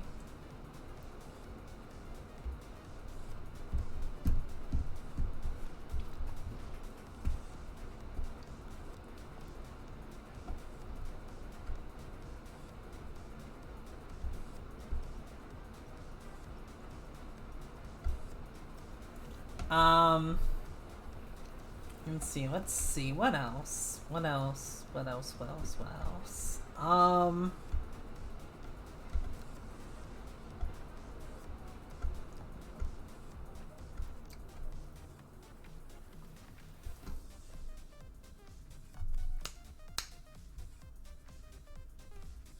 think that was it, actually. But yeah, she had in no way knowing. I don't think she had any way of knowing that, like, the consequences would be that severe. So, yeah.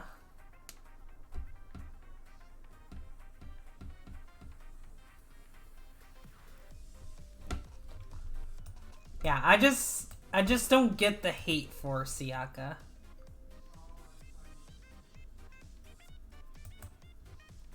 Cause it's just like I really think, and I really do think this, I think anyone would have done what Sayaka did in this situation. And not to mention, I'm gonna be honest, I feel like people like killers in the series have wanted to kill much worse than what Sayaka wanted to do. I'm gonna be completely honest with you there. I mean, fuck, like, Celestia just completely, like, she was willing to, like, become the Black End just so she can escape and have money. Like, her motivation was literally just, like, money. That's why she backstabs, everyone.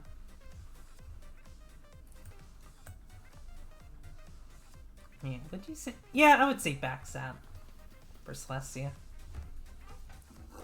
But yeah, I like Sayaka. I think she is overhated.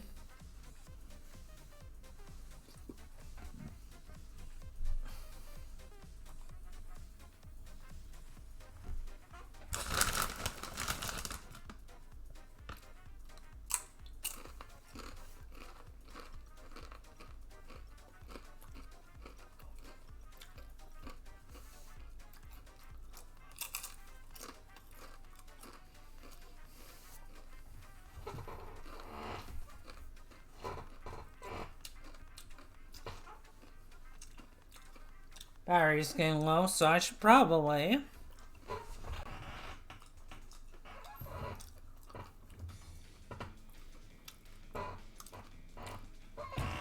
hook this up real quick.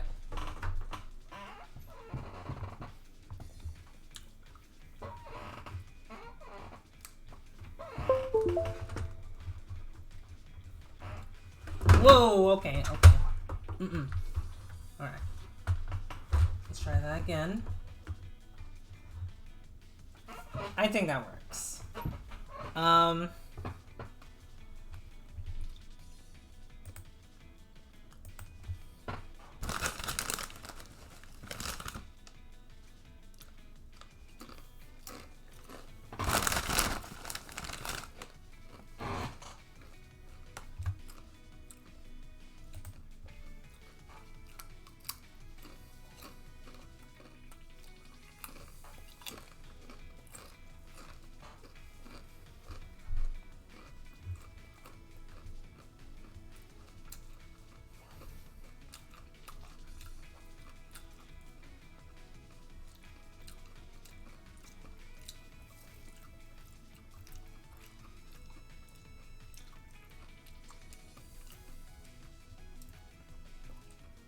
So Shuichi, I absolutely love Shuichi. He is my favorite male protagonist in the series.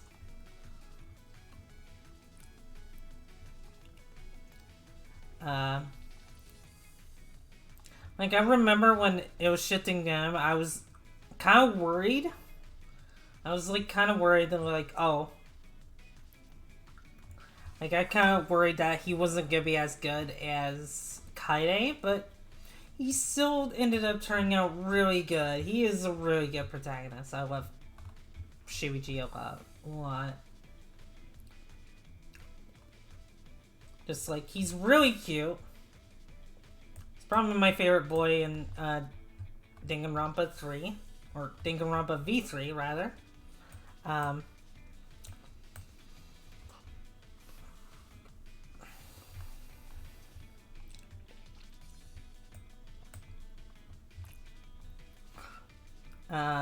You know, I think the interactions he has with everyone is genuine. You know, not to make it seem like other protagonists don't seem like, but like with how written this is, it just makes it more all the believable that yes, he is friends with these people. Now, granted, I only did like ended up finishing Himiko's and Maki's, but they were still, I could still believe it, you know.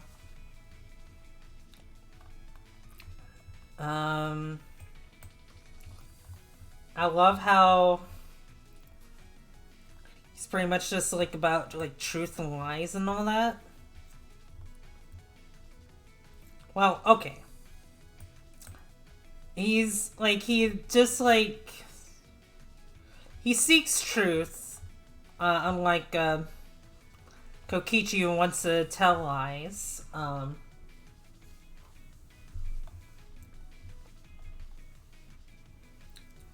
think he's an interesting like, he's not the best detective, at least compared to Kyoko, but I still find him endearing.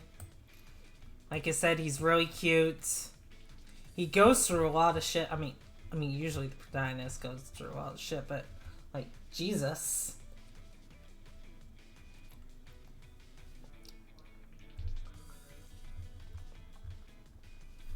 And yeah, I just really like Shuichi. I think I'm gonna put him before Kaide. Like, I really love him. I think I love Kaide just a little bit more. Just a little bit more.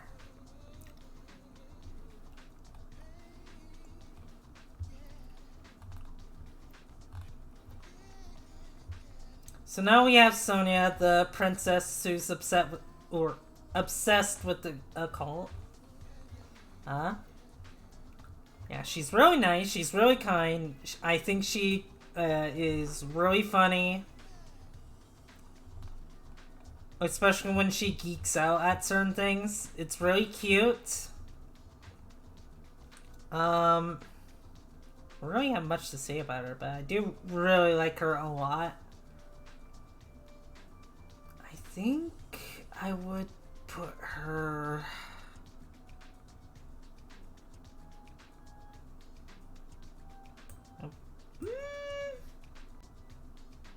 I'm gonna put her here.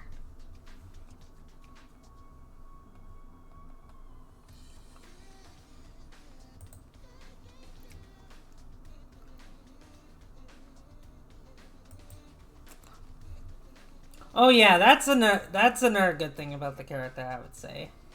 Or at least at that moment, it's just like he wasn't like, they were all clinging. I mean, this is more so with V3's narrative, but they were all clinging to hope. But like, Shuichi realized that hope wasn't gonna do anything. In fact, like, hope and despair were pretty much his enemies at that point, because like with despair, they get fucked with hope,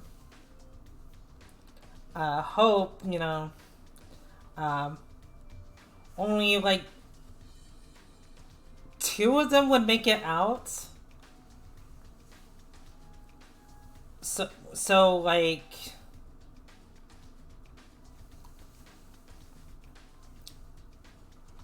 Kiba would come back as Ultimate Hope, and Maki would end up being the Ultimate Survivor.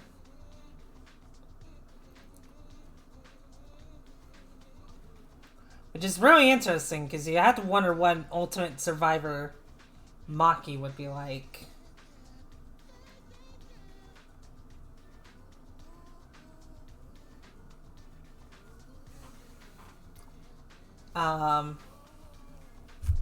Yeah, I think, just really interesting final conflict that Shuichi was like, no, we basically have to tell the world, no, we're not doing this.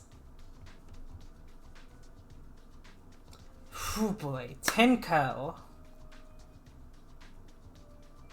So for those that like saw my V3 playthrough, or at least the beginning of it, I absolutely hated this character. I thought she was like worse than Angie. Just part of me that still wants to believe that, but well, I'll go into that in a second. But basically,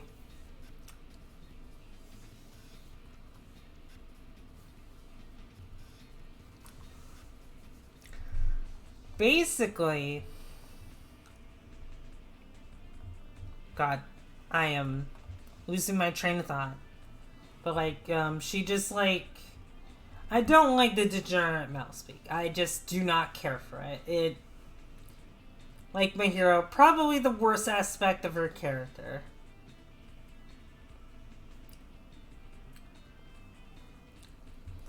But I will say this.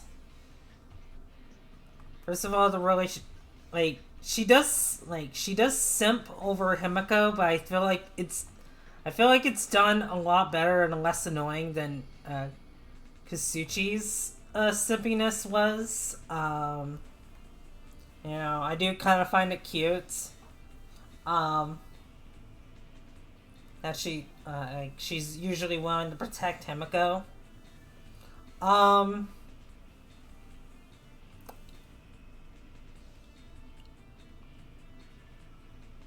In that last bit where, that last chapter, really, and she's like, okay, yeah, no, Angie's crazy, I can't do this, I have to work with you guys. I want to protect Himiko.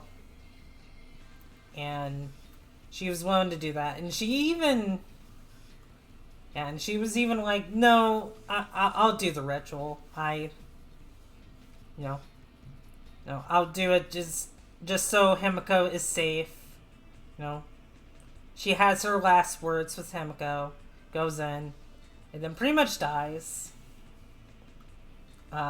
When, Kyo just, secretly murdered her. And that was kind of touching. It was just kind of like, wow. Really? I was not expecting. Basically, what happens with Tenko is what I wanted out of my hero in Danganronpa 2. I wanted something like that. Maybe, I appreciate the less legitimate male talk, but other than that, I think Tenko managed to get some of my respect. And I almost did tear up when, when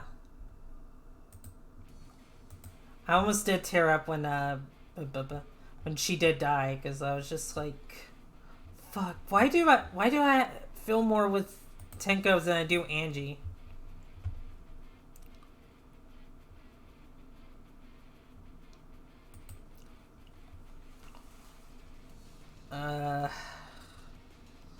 But yeah, I'm gonna say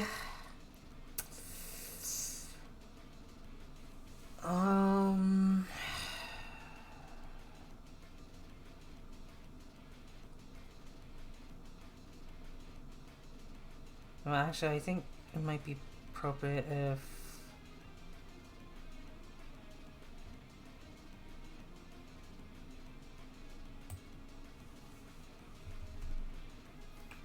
there are things I don't like about Tenko, but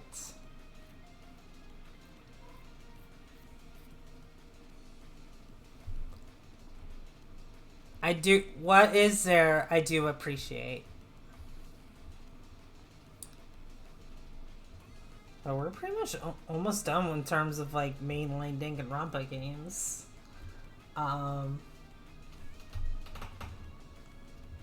Alright, so Teru.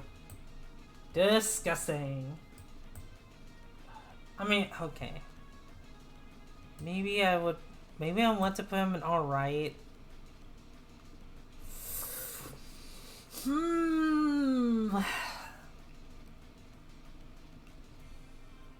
I do like that, in Danganronpa 2, he's, that one scene where, he wants to, rub, I think it was, sunscreen on, the girls', bodies. And Nakamura shows, oh, I could use that. And it's Teru's no, you know what the hell? Why not? I don't see why I can't do that for you. I thought that was cute. And I could be reading too much into it, but it just kind of screamed a little bit bi energy to me. But besides that, I guess I don't care about how pervy Teru is. Although Although I remember it did lead to comedic moments, like with Sonya. Like, I remember just like Tara was being pervy with Sonya, and Sonya's just like, flexing her arms, and just like she's like, all right, and I'm like, no, I don't think you know what that means. He's just being a pervert.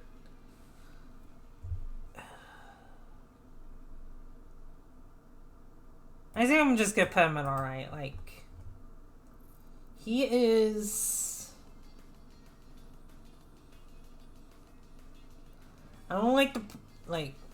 I think him like okay. I don't mind perverts. Just to make this clear, I mean I'm a pervert myself. Like, and I don't mind pervert characters because I feel like it could be done right. But sometimes it's just like.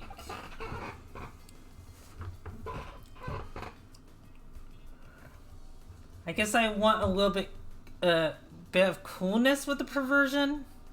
If that makes any sense. I don't think it does. It probably doesn't. Like,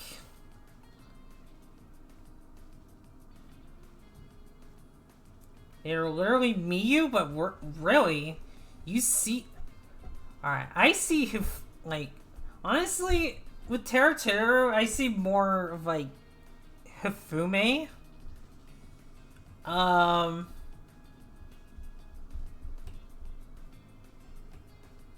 Like they were me people. Aw, that. Alright, that's cute. Just. Especially when you picked up me people in like on the Wii, it looked like you were picking up tinies. Hehehe.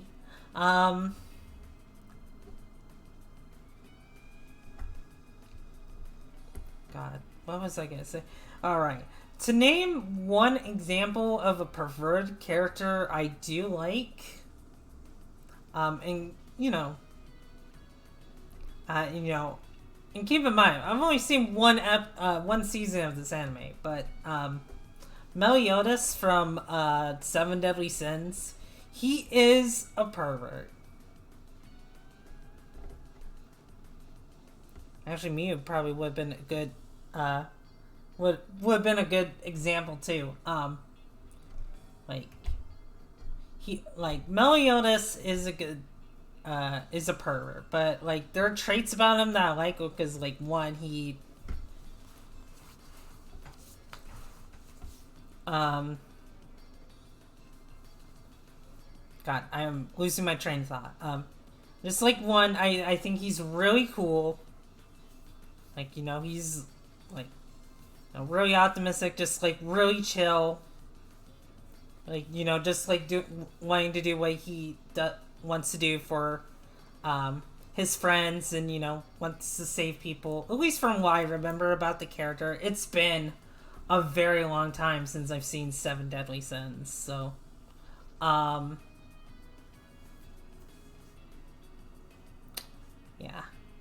And when he is a pervert, I find that he's just really, like, cool about it. He's just like, oh, God, this is gonna make me sound really bad. But, like, I know, like, one example is just, like, I remember he's just, like, seeing clones of Elizabeth.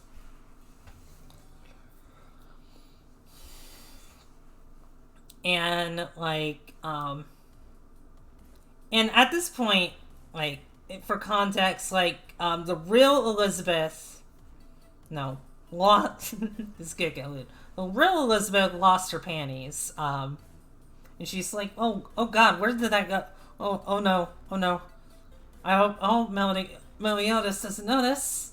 And so during the scene, like, Meliodas is trying to find out who the real one is. So he pretty much like tells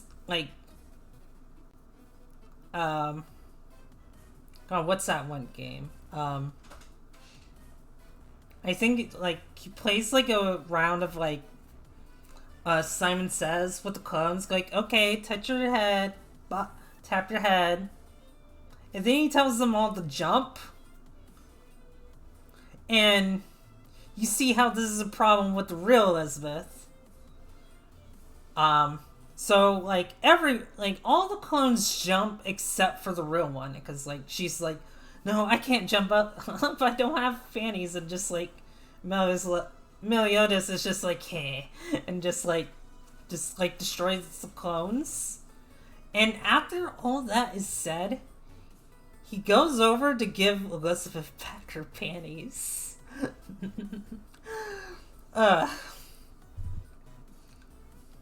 And it's just like, holy shit. Like, that's a fucked up thing to do, but goddamn.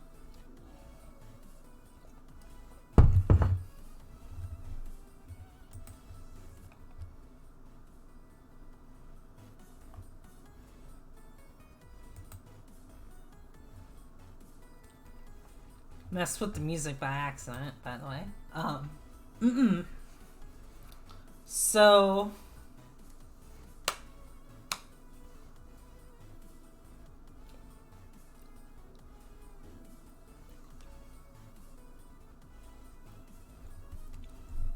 God, what was I thinking of again? God, I lose my train of thought so easily. But anyway, I prefer that. I prefer that kind of perfect character over something that's like, ooh, look at me, I stole these panties from you. Ha ha ha ha. Cosima.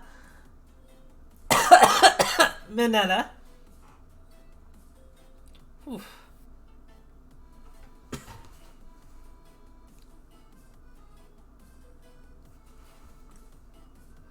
Like, basically, I prefer you don't scream like an idiot.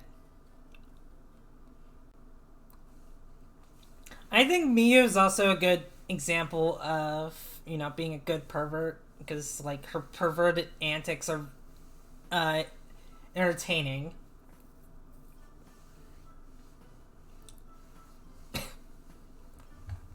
But yeah, sorry to go about that tangent. It's just like,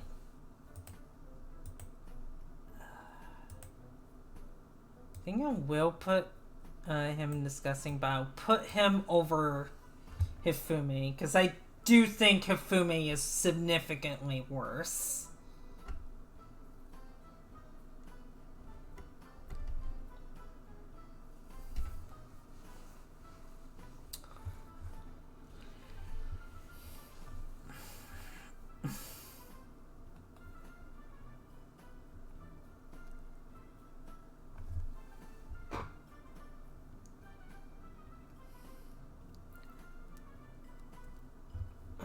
Alright, so Toko.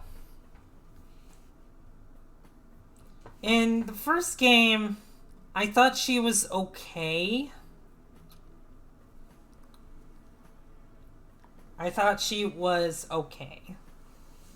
Not, kind of didn't really care for her personality all that much, because she's just like, was an inclusive bookworm that just like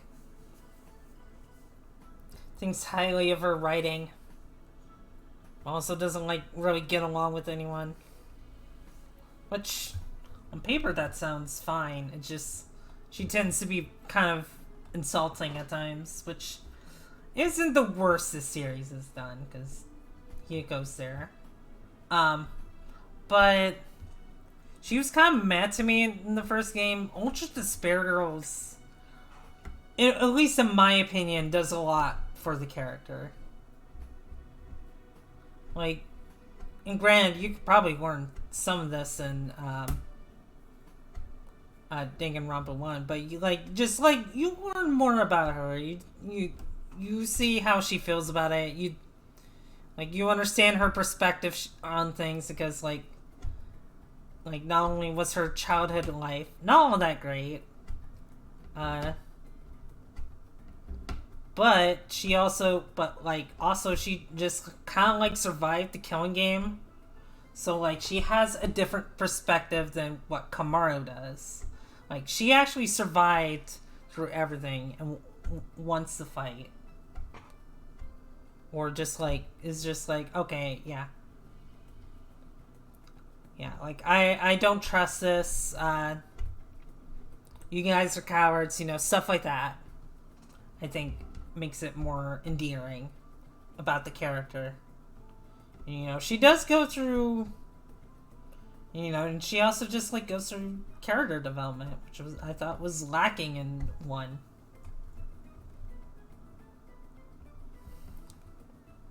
I mean, you can make the argument a lot of the characters probably don't really develop in one, but I think Ultra Despair Girls did Telco favors personally.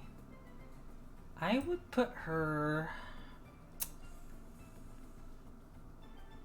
Yeah, I'll put her there.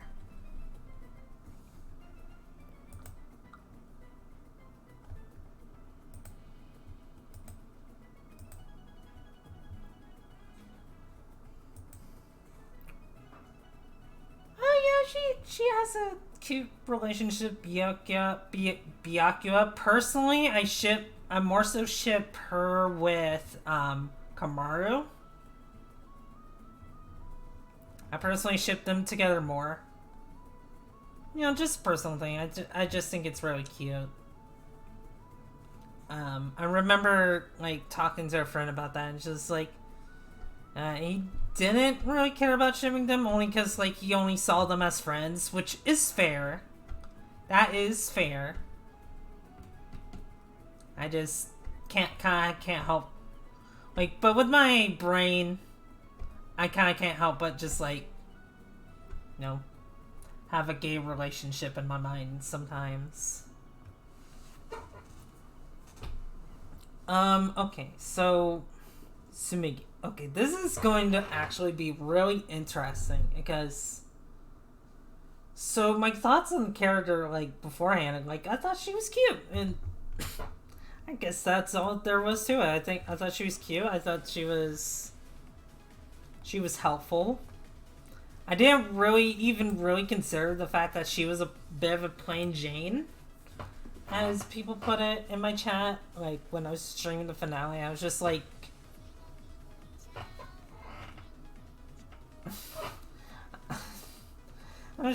oh, I like this character. No, she can't be the mastermind. That's not possible. That doesn't make any sense. And then, like, it turned out to be true. It's like, oh no. And so before that reveal happened, I probably would have put her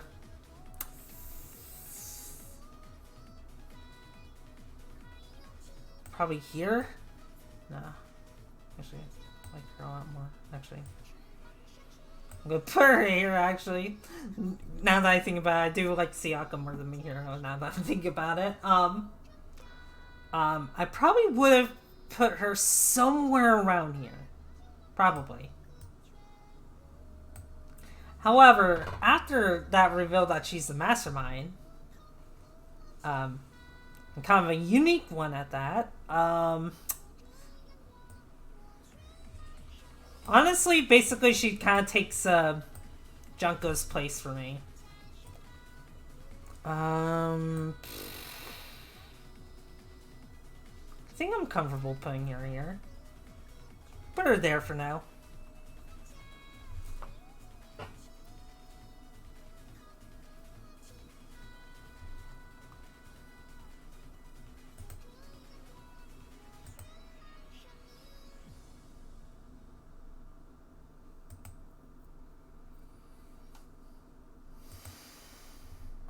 Alright, so but yeah, just like when she like when she's the mastermind, I would say she goes from a plain Jane to be like very fun, because besides her ability to cosplay that got shown off at the end, which, you know, admittedly, like throughout the game it's like, oh, are we ever gonna see Sumigi show that off? And we did. Boy, we sure did see her show it off at the end.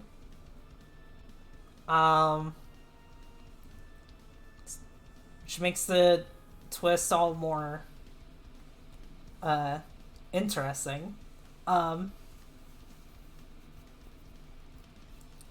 you know what, the best way to put it is that Mastermind Sumigi is pretty much like a TV host. I mean, you probably make the same argument about Junko, but I think like Junko's motivation was that she wanted despair. And to an extent, so does Sumigi, but she just wanted despair because like, you know, she just absolutely loved despair and loved putting everyone through despair. With Sumigi, I would say she does like it, but she does like. But I think she likes. Well, one, she loves Danganronpa. I can't believe I'm saying that out loud. She does love Danganronpa, so she likes being able to like write the characters and just like have them go through tough moments. And then two, she likes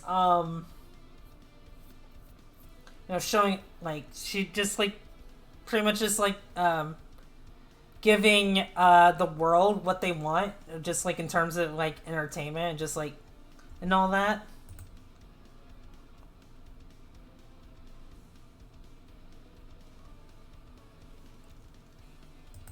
Yeah.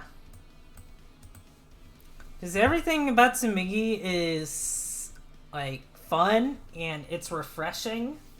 Or at least I would make the argument like she's refreshing. She's more unique than like I think she's more unique at like other attempts at like a mastermind character that's not Junko, and I really appreciate that. She is probably my favorite mastermind.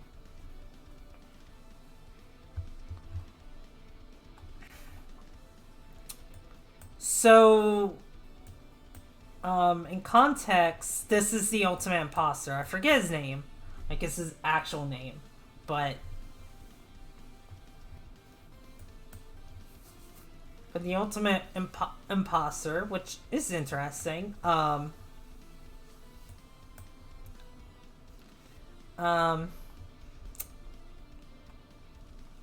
really know that much about him, unfortunately. Well, okay. So, as Byakuya, he is a lot nicer. And he goes for protecting people. Which, you know, normal Byakuya probably does the same thing. But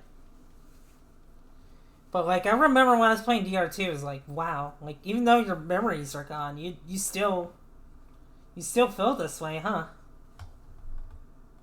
Or still feel this way. That's not the right words. You really developed as a character, huh? And yeah, then he dies. And I was just like, oh fuck, I was liking him. Damn it. And then you learn later that like he's the ultimate imposter, and that's all you ever get from that. That's all you ever get from that. Is like, oh, he's the ultimate imposter, and well, that's it. They never really touch upon that. I guess they kind of touch upon it when normal Byakuya shows up, but it isn't like super plot relevant. So that plot thread is just kind of there.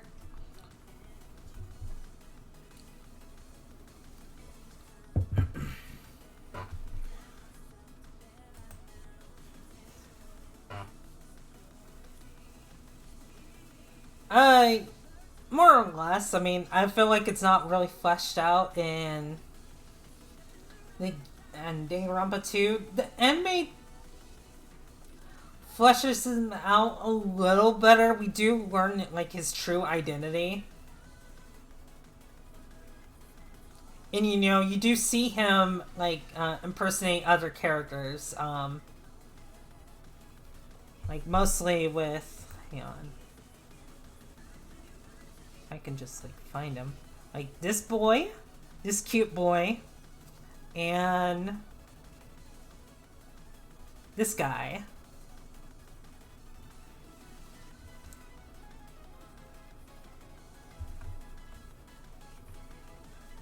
So I'm gonna say he's alright. He is. It's really fun seeing him change into different disguises, but that's about it.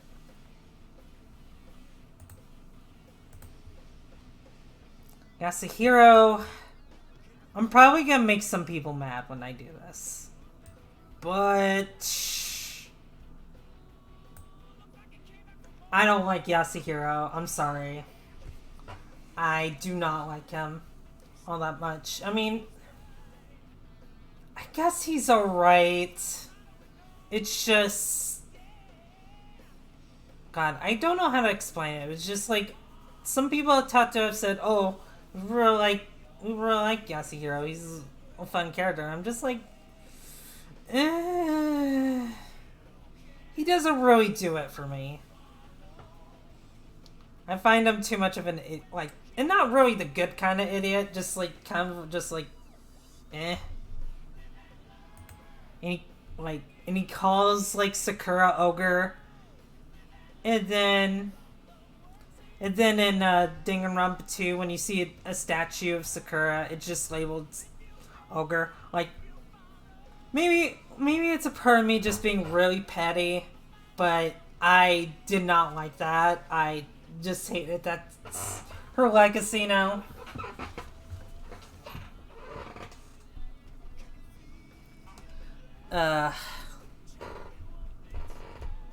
Alright, so I think we're pretty much done with all the, like, mainline Danganronpa games now. Huh. Alright, but in terms of these... Okay, so I probably won't be going to death with these because, they don't really have that much character. They're just, like, kind of there just to be like, oh, like... Alright, so for reference for those who don't know, these portraits, like this one... Wait, can you even see my mouse? Just in case, no, you can see, this guy, these two, in the front, and then, like, this old person behind, the third character, this Ifume lookalike, this cat, this blonde girl next to, Yasuhiro's mom, I forget her name. The guy next to this old dude on the second row, this bug.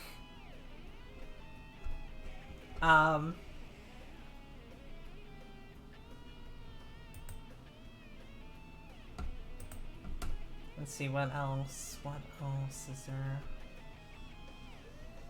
And these two. Like, these two on the last row next to Chihiro's dad. Which is this one. Okay. Actually, it probably would have been easier if I just, like, did all this, so that way you guys know. But anyway, for reference, all of these are just, like, basically just, like, little, like, just, like, little bios. Like, not really saying much about the characters, but you can, like, find, like, wanted posters and Ultra Despair Girls. And the thing about them is they're actually just, like, related to the characters from Danganronpa 1, which is actually kind of a theme with, like, with the game. It's just, like, or I wouldn't say the theme. Well, okay. I feel like the game is just, like, living up to expectations, because, like, since, like, Kamuro's, like, Makoto's little sister, she has a lot to live up to. And I feel like the game touches on that a little bit.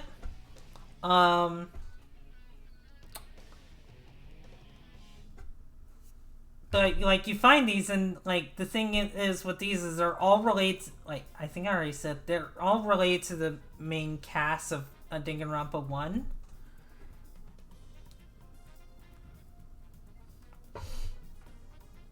This bug over here is actually Toko's pet bug, apparently, from what I remember. And this cat is Celestia's cat. I forget who this old guy is. This person is related to Sayaka, like in her idol group. This is Kyoko's grandfather, I'm pretty sure. This is Hifume's someone. I actually don't know who they are. I don't know who this is. I don't remember. I don't remember who this could possibly be related to.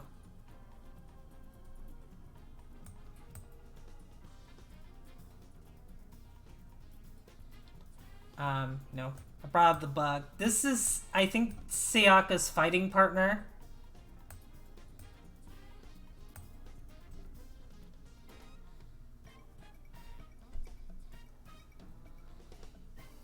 Let's see.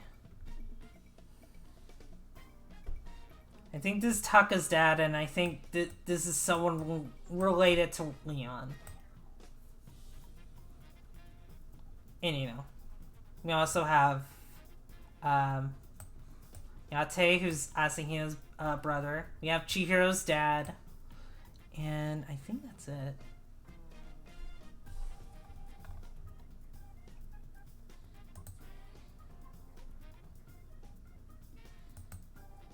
Might want to do the Monokumas before hitting Ultra Despair Girl characters. You know what? That is fair. I can probably do that. But first, just clear some space. Alright. I don't really know much about these characters. So, it's so I feel like there's really no point in me just, ranking them.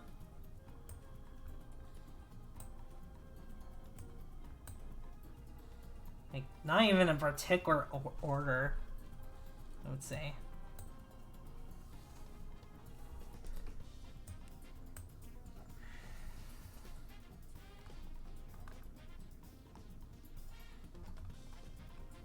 Yeah, I think that's it. Okay, so before we go on ahead, we have the Monokumas. Alright, so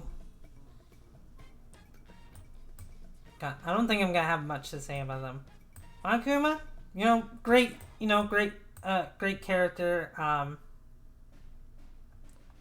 Just comedic relief. You also hate him at times, just because he's part of the reason why. It's the person the mastermind is in front of you, except not really, because someone's behind the scenes, but he's in cahoots with the mastermind, and you just want to punch him in the face, especially when all this terrible things happen, and he just gives out motives. I'm gonna put him. I'll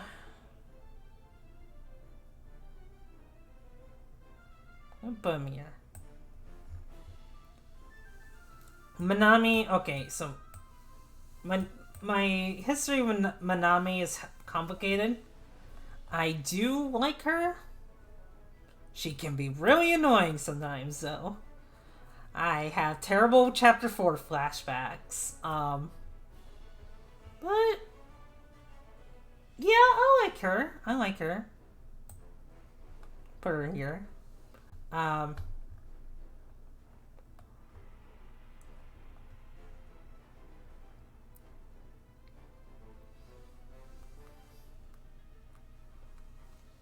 Okay, so also I'll probably put this here too, because it's basically the same character.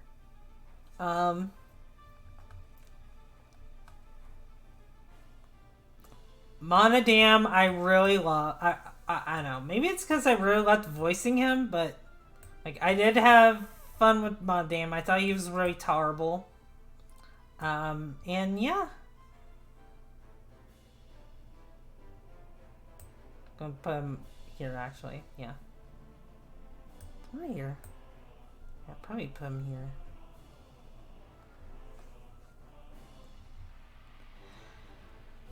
Okay, so the rest of these, I'm gonna make this really easy. Trash, trash, trash, trash.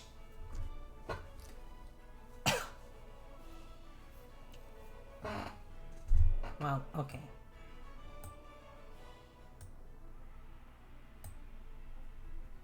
I did not really care for these other four personally. I mean, Monophony's okay. Monotoro's okay. Might put these two front, but like these two. Should probably go. All right. These two though, I did not like. I did not care for. I thought they were kind of annoying. I mean, I guess the whole group was, but these two especially.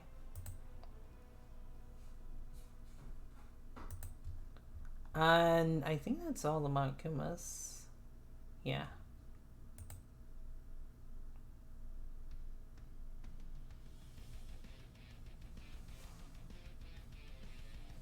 Alright, I am gonna go be right back. I'm gonna go use the restroom, and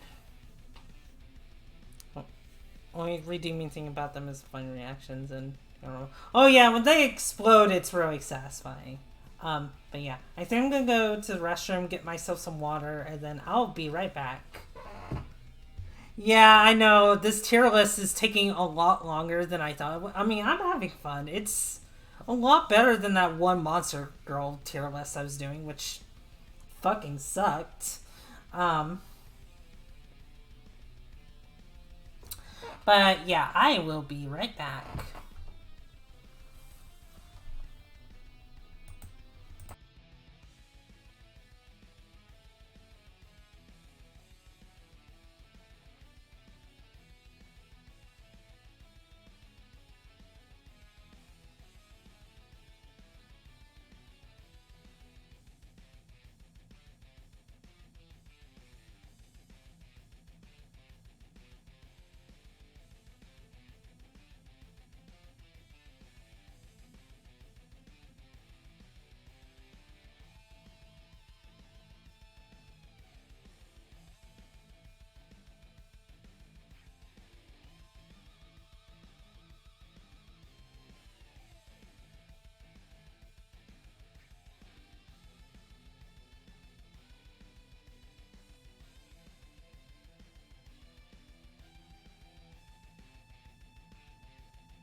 am back.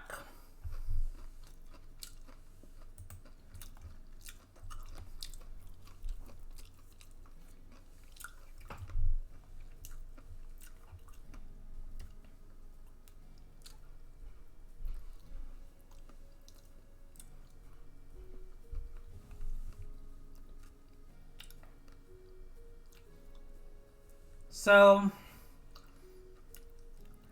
at this point, we might be able to breeze through some of these, because, like, I don't have much to say about them. Like, this guy, you don't know much about him. He's kind of the first guy to, like, die when he did, like, a forbidden action, which, okay. Because I feel like I might need to explain this. In context of Danganronpa 3 anime, the future arc, and specifically, everyone had like these wristbands on their wrists, and basically they show you, like, they basically have like a screen on them that says, like, you know, says what your forbidden action is.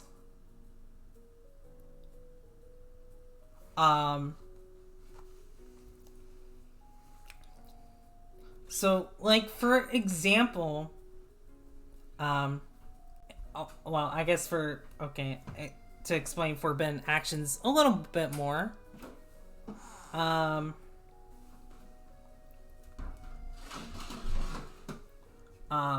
if you do a forbidden action in this this specific killing game, I think it, like, emits, like, poison into your bloodstream, and it causes you to die within seconds or something like that.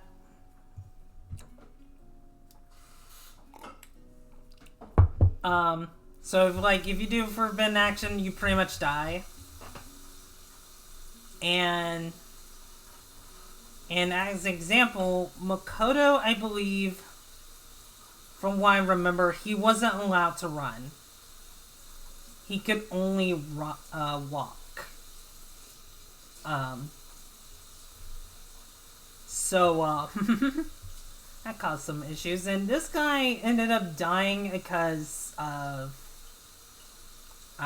his forbidden action was that if he witnessed anyone fighting, he would die.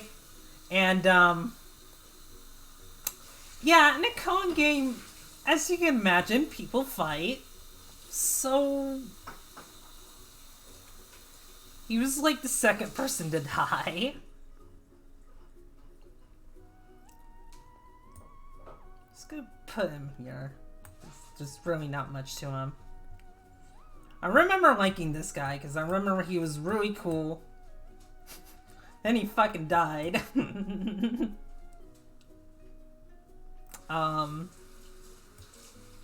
But yeah, not much to say about him.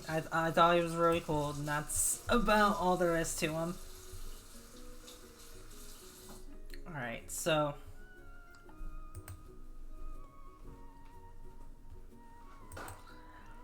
June, that would instantly kill me. That would instantly kill me if you made my forbidden action be to not be horny. That is gonna be impossible. God, like, could you imagine if I was in that killing game and, like, they actually had that as my forbidden action? Like, okay, alright, Dooney. Like, as long as you don't, like, have any horny thoughts, and, you know, you don't see anything, like, pervy or anything like that, you'll make it through this game just fine, Dooney. Go to the next room. They just have, like, a plethora of, like, pictures of, like, for, like all these, like, size pictures and, like, size pictures that, like, I enjoy. Like, oh, these are all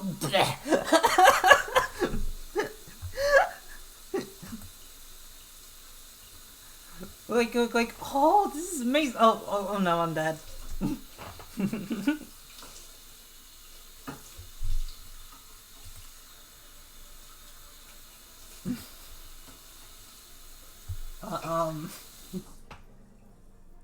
So anyway, Zuru Kamakura. I mentioned that like I thought Hajime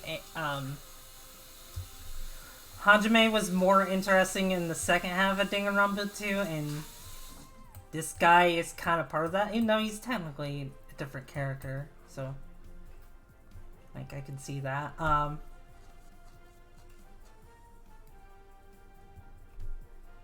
But yeah, yeah, he's really cool. You know, and I mean, really, his personality is more highlighted in the the Danganronpa 3 anime, where like, I mean, I guess it's kind of an extension of just like what you saw of him in the game. You know, basically he just finds things very boring. But he also gets like curious about things and just like, in the anime, you know, well, I mean, we know this from the game, but in the anime, he helps, or I don't know if I would really say he helps, but more so he just, like, tags along with Junko just to see, just like, okay, I'm curious about this despair that you can make. Yeah, I don't remember if he does anything besides that, though.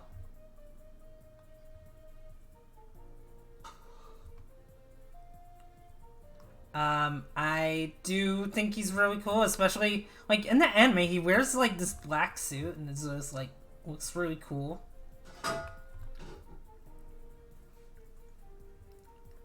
You know, and of course in the anime, it also shows off more of his ultimate everything says, because, like, okay, for example, there's a scene in the anime where, Nagito confronts Junko, and he holds out a gun at her, like, he's like, you're despair, okay, I'm just gonna kill you, just because, like, you know, I'm the embodiment of hope, and you know, yeah, and then, like, he pulls the trigger, and then suddenly Izuru comes out of the nowhere, just, like, takes a gun, dismantles it, or actually, okay, what he does is just, like, he zooms in, it goes up to Nagito's ears, like, oh, ultimate luck, oh, I have that too, and he just, like, takes the gun from him, and then, like, frickin' shoot Nagito in the chest.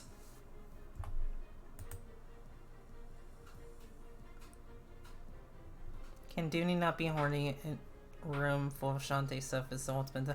I'm gonna tell you right now, June, no. In fact, I'm probably gonna die faster with Shantae stuff in that room.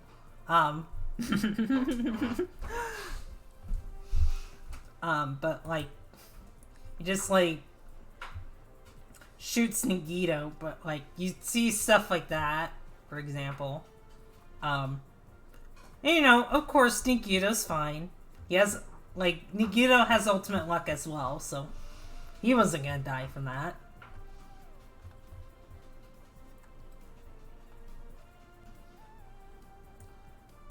And, yeah, I do think Izuru's a little cooler than Hajime.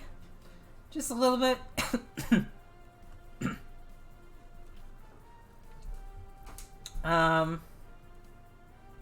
Genocide Jack or Show, depending on what you want to refer to her. I usually go with Jack, but or Jill, but Show works too.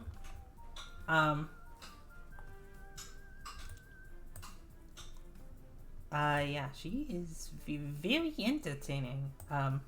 Just like even Danganronpa 1, when she pops up, it's just like, oh, okay, this is fun. I like this craziness. And I love the fact that, like, in, I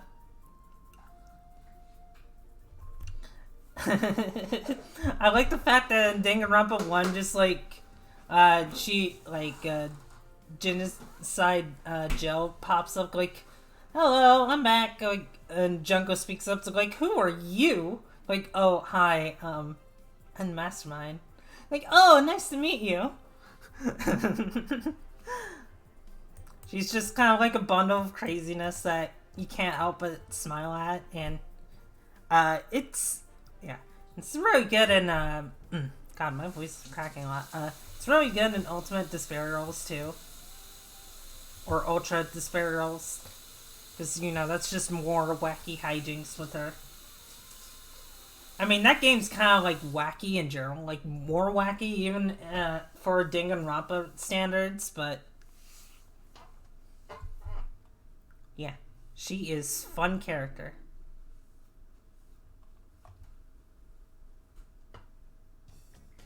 Well, actually, I don't know if I would put her in S rank, actually, now that I'm thinking about it.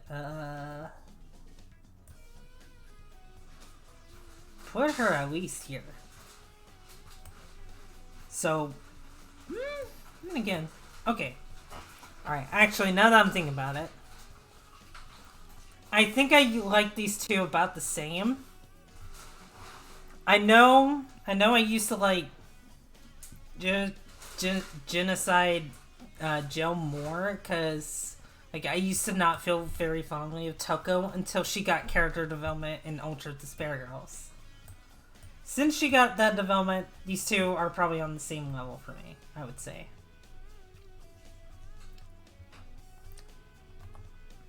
Okay. We are finally getting to this last panel in this tier list. Like, the one at the very bottom. I absolutely hate this character with a passion. I absolutely hate him. What exactly is this tier list? Well, I guess we're not going into spoilers now, but this tier list is ranking all the Danganronpa characters that I've witnessed in the Danganronpa games, like Danganronpa 1, Danganronpa 2, Danganronpa Ultra Despair Girls, the anime, even though that's technically not a game, but it's on this list too, so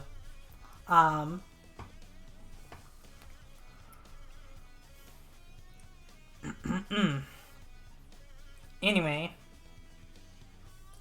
and of course V3, ranking how I feel about the characters, and I'm just like going into depth about each one. Also, will you be ranking anything else?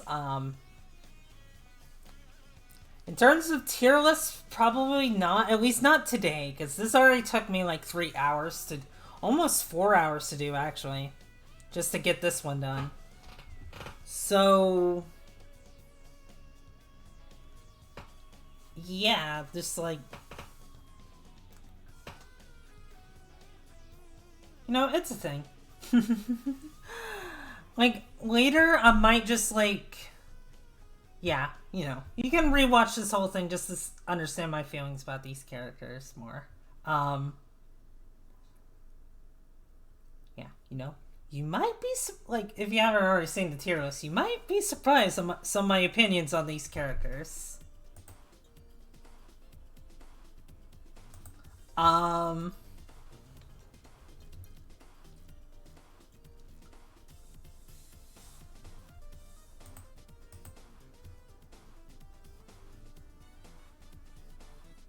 But yeah, maybe like another time I can just like rank like executions, deaths,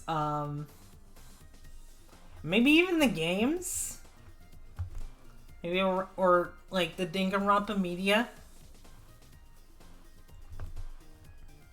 I mean, when I finished V3 myself. Yeah, I knew what you meant, Jay. I knew what you meant. Okay, but I absolutely fucking hate this character. Just go back to him. I absolutely hate him. He's just... like, he does nothing but be like, okay, we're gonna stay on the ground all this time, and just like, ugh. So that sucks. He's also just like a greedy asshole, because, like, Okay, yeah, I'm remembering this now, and spoilers for Ultra Despair Girls, so if you have not played that, then don't continue watching the stream, because I'm gonna be spoiling shit.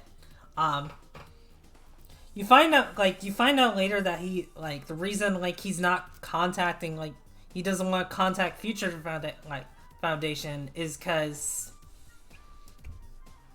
no, he's part of the Toa Company, and the Toa Company is kind of responsible for what is happening to the city they're in. I mean, it's actually Monica, but, like, in terms of, like, if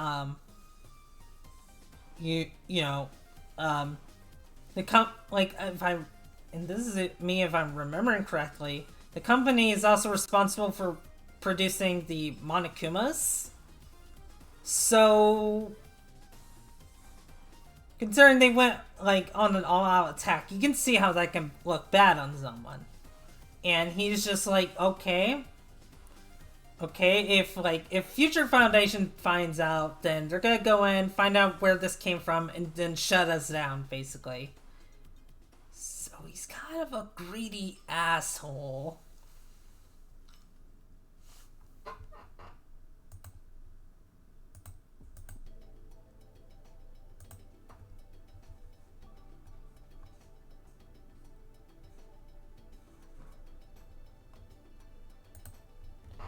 And just, like, in general, just, like, at the end, he's just like, yeah, I want all the kids to die. I don't care if they get their heads blown off, and just fuck it. Which, I guess, to be fair, like, the kids have pushed him far, but it's also like, I don't know, I don't think he just, like, because, like, from what I remember, the only thing he witnessed is just, like, his dad dying, his sister, which is another spoiler. Another spoiler. Don't really care about,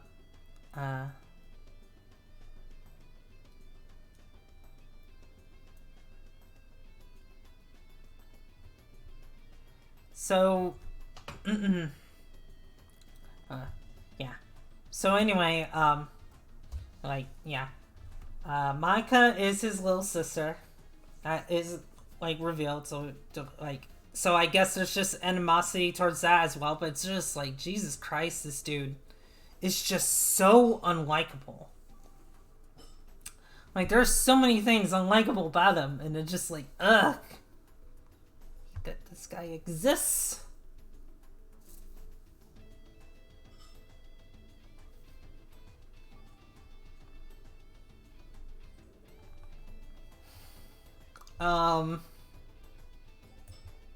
Alright, so this is Yasuhiro's mom. I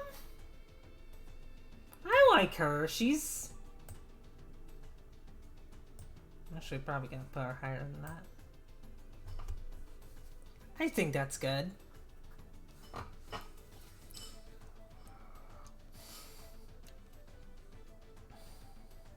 You know, she's fun. I just like how chill she is. You know, when you talk her, I like her cute nicknames for Kamaru and Toko when you greet her and all that.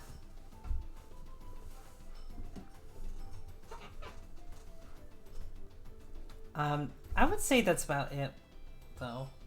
Alright, we're gonna skip... Alright, so we're gonna skip, this, because... Okay, so from what I understand... This is from Danganronpa 0, which is, like, a light novel. And... I've not really read the novels, and I don't plan to for a long while. Maybe when I do read the novels, I'll go back and rank them. But as it stands, not at the moment. Oh, God. This kid is so fucking annoying. I do not like this kid. Like, if there was like one character this guy could kill, it would probably be this kid.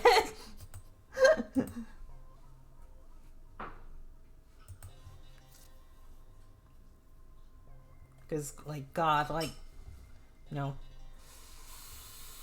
like, it sucks, like, you know, he, like, you know, the way his mom treated him is, like, because I think if you go into it, like, her mom thought, like, he was ugly, so she, like, made him put a paper bag over his head, I think. Or I think it was something like that, and it just, like, you know, of course, all the kids and, you know, that game have issues, but even then, it's just like, God, this is just so irritating to look at. Or just, like, hear him go on and go on about how he's so ugly and just, like, everyone hates him. It's just like, God. I've dealt with people like that in real life. I don't need to... Yeah, you're gonna have to rest that. But yeah, I've dealt with people like that in real life. It's not fun. Sorry to hear about the mental issues, but...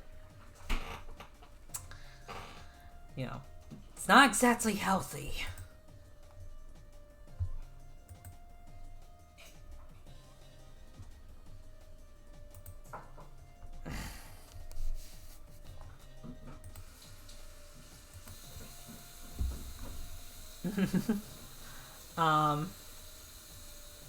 But yeah, this guy is just, yeah. Like, even when we saw his face when, you know, he gets beaten the shit out of, it's like, oh, he's cute. Doesn't make up for the hell you put me through, but you're cute. Alright, this guy, is Kyoko's dad, but, don't really remember much about him, unfortunately. This guy's alright, so this guy over here is kind of... Actually, I'm gonna put this over here so he doesn't get in the way. But, actually, I'll do the same with these three. And that. Alright. This guy's kind of a jackass, like, Like, he's kind of fun. He's also just like, wow, you're... Like, he does some, like, shitty stuff, both during the spare arc and during the future arc. He's just, like... Which, you know... On one hand, it's understandable, because he's just, like... He's just doing his job in the spare arc, but he also just, like, pushes it too far. He's... And, you know... He's got some issues, because, like, you know... At least in dub, I don't know about the...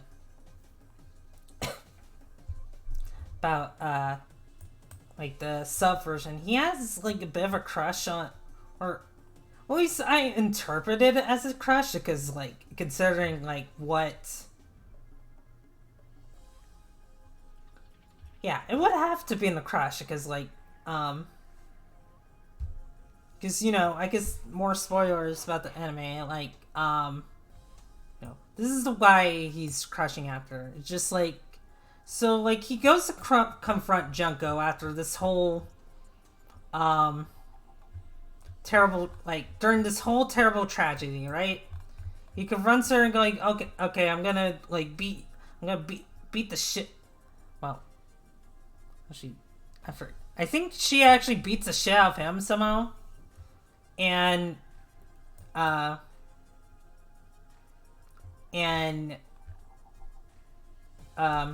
he's like, alright, I'm gonna beat the shit out of you and just, like, you know, tell the world about what you've done, and what you're out to, especially since I know your plan now. And Junko's like, oh, well, you see, if you do that, then I'm gonna tell everyone about your crush on this guy.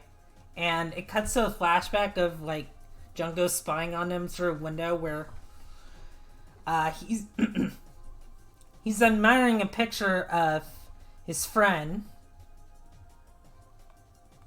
Quotes. Well, I mean, I guess they are still friends, but it's like. But yeah, basically, yeah, she just like blackmails him, and yeah, I mean, let's see. You might have to dip out once we're done with tier list because I do plan on going into, um, like Danganronpa V3 as in a whole story about it. So, I will let you know when I do that though, because I don't want to accidentally spoil anything. Um, yeah, this guy's like I feel like he's a jackass for a reason, but it's also just like, eh. I'll probably put him I'll put him above cute. I'm gonna keep him there actually.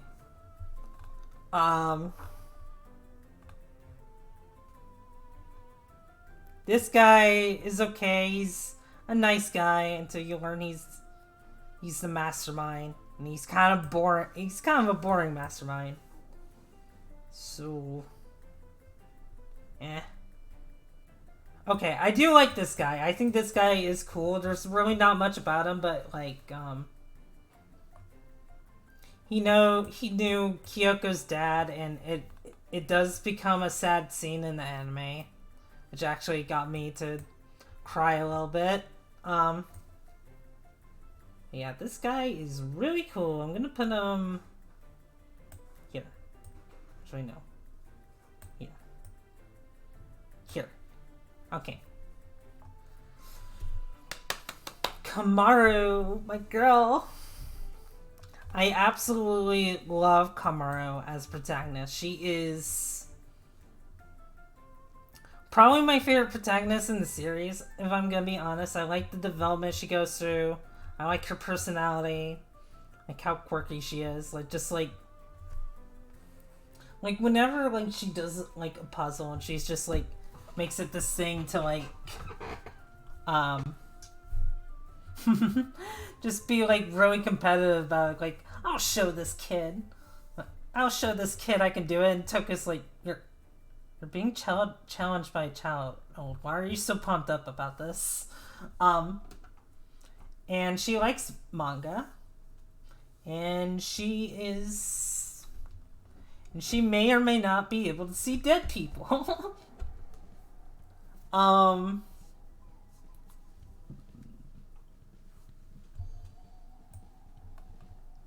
So I think, yeah, that's how much I like Kamaru. She is like right up there with Chiaki, Himiko, and Maki, and everyone else up here. Favorite protagonist, right here. This girl I like. Don't have much to say about her. She's just. Let's see, I'm gonna put her.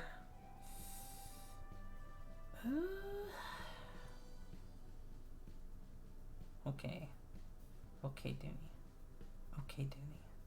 I'm gonna put her here.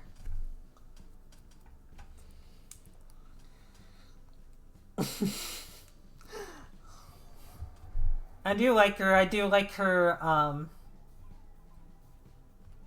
like, she is, like, I do like her commentary on things. Her backstory is disturbing, but then again, so are the other children's,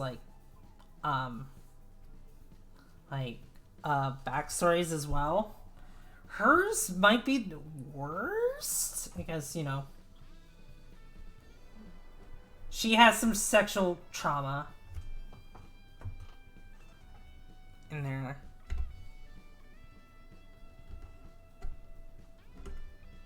But I think she can be pretty entertaining.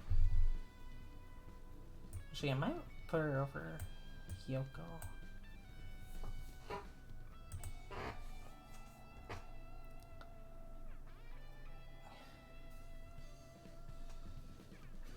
Ultra Despair Girls. Okay, Red Yoshi, you have no idea how much I want that. Like, okay. So, you know, this isn't going to V3 spoilers, but, like, I'm not gonna spoil anything about V3, but, you know, that is pretty much the end of Danganronpa, and I don't think they should make another mainline Danganronpa game after that.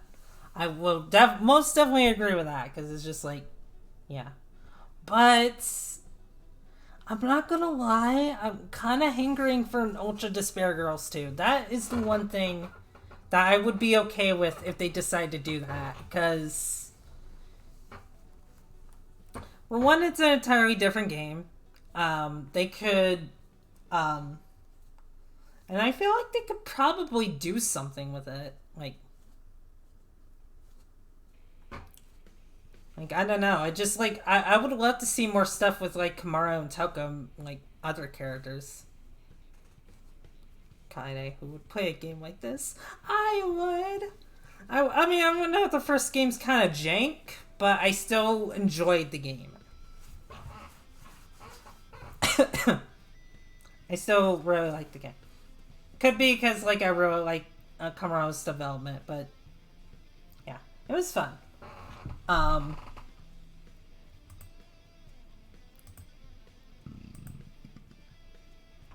nice bridge to connect DR2 and DR3, maybe? Yeah, I could see that. I could see that. We could, yeah. Just, like, have Kamaru and Toko go on another adventure together. That would be nice. Yeah. Although, I will say this. I like the development of her character. That was about it. So you did not care for Ultra Despair Girls. I see.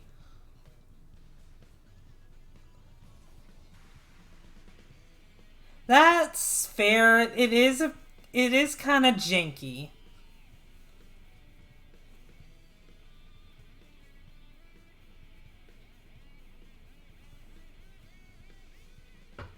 It is janky. I definitely agree there. There were times where I was. Carmen was better protagonist than her brother. I mean, honestly, Jay, I do honestly believe that. Yes, she is.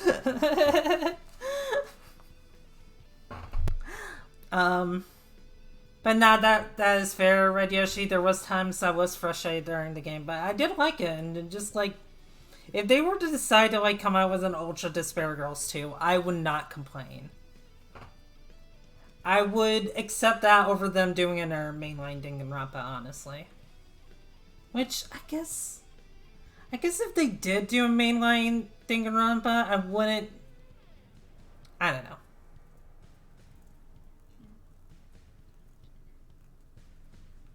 AKA the PSP. Okay. Alright, so here's the thing, Red Yoshi. I was playing the PC port. I was using keyboard controls. So I might have had an easier time than you. Just read the UDG email. Yeah, you could do that. Dooney, what's up? Nothing much. What's up with you? Hope you're having a wonderful day.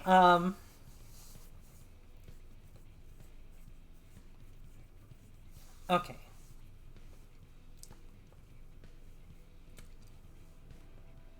So, let's see. What was I talking about again? Yeah. But yeah, I personally would like a Danganronpa, an Ultra Despair Girls 2.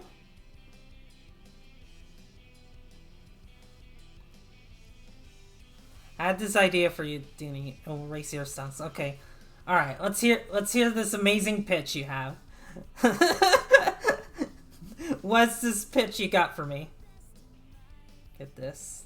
Dooney brand milk. Genius. I can just, like, sprinkle all my fairy dust in it, make it look like strawberry milk, but it's actually just, like, fairy dust milk. Has some weird effect on you when you drink it. You don't know what. You know, pretty much just mystery milk. and it tastes really good, you know, it'll sell. It'll sell millions, and it'll make me more popular. Yeah.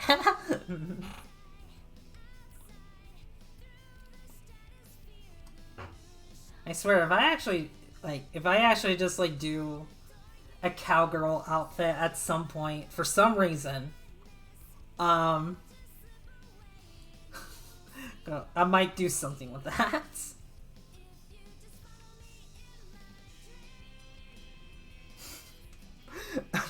Might be interesting, you say. It seems like you're implying something there. Maybe, correct me if I'm wrong, but maybe you want to milk a certain fairy? Just maybe? A certain fairy that just so happens to, be like 5 inches tall, has black and pink hair, and is a Twitch streamer. Twitch.tv/Fairy Danny. I mean, we label it genuine Dooney. Oh no. Don't be mistaken. It's gonna be genuine Dooney milk. Because if it's not like actually my milk, because that's just false advertising, man. Yeah, sorry, June.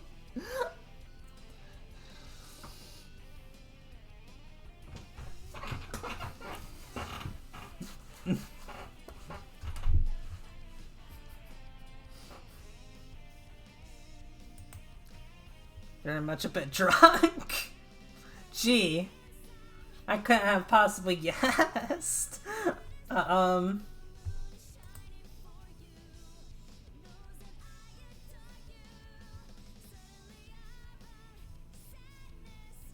Alright. Oh, so I really love this song. It's approaching the end, but I do really love this song.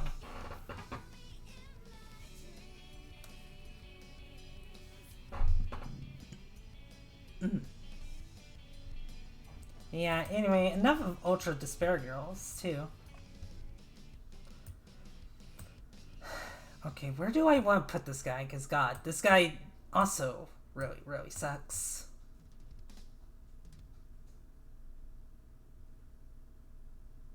You know what? Yeah. You know what? I'm comfortable putting him there.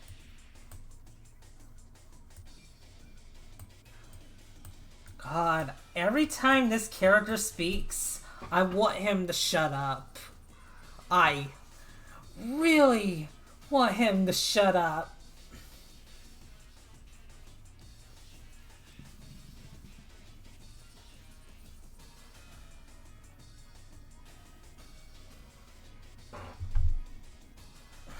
I really don't have much to say of that. He just like talks in like a mafia like accent, and just like, but like every time he talks, man, it's just like you want him to just like shut up.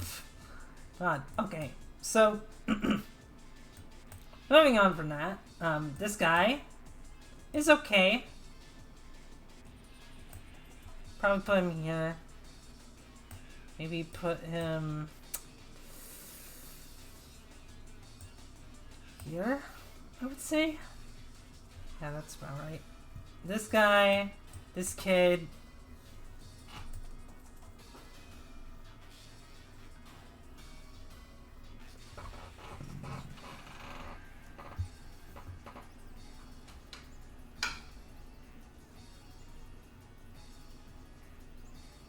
Put him here. Actually, nah, I like this kid more.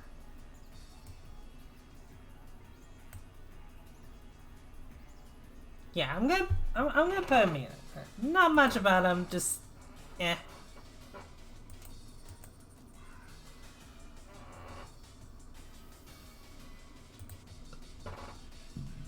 Okay. So, Monica would probably go I'm gonna say up here. Actually, no. Up here. I don't know how people are gonna feel about that. It's just like...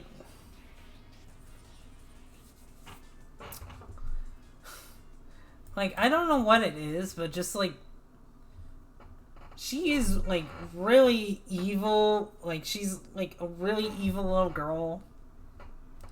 Just, like... Is just kind of the mastermind behind... Is kind of the mastermind of Danganronpa. Ultra Despair Girls. And just, like, what her plot is. Like, damn. Jesus Christ, this bitch. But... She is... Like, I do like how she just, like, tries to make her seem like, oh, I'm just this all caring, you know, big sister of the group. I care about everyone, when really she's just, like, kind of using everyone for her own goals. No, she's kind of like Hiyoko, but worse. I say as she's an amazing, but just like, she's like a spoiled brat. She doesn't like really throw insults at people all that much, but she is a lot more evil. And honestly, just like,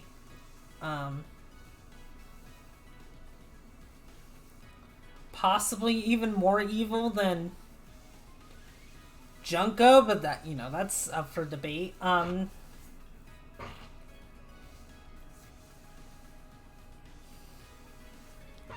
gonna actually eat some chips, because I am getting hungry.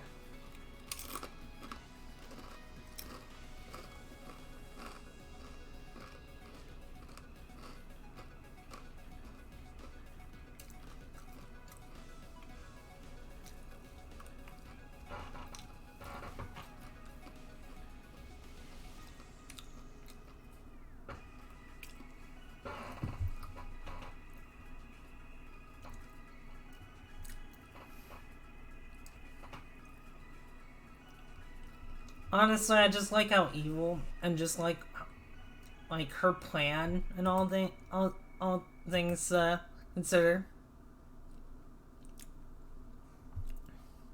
All right, thanks for joining by, Dragon Anthem.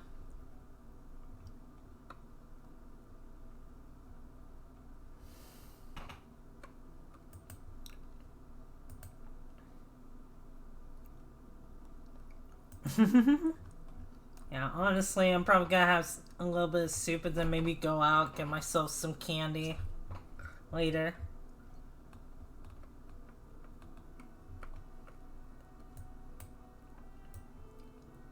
Alright, so I think this guy's name's Nagataro, I think? I don't remember. He's cute. He's really cute.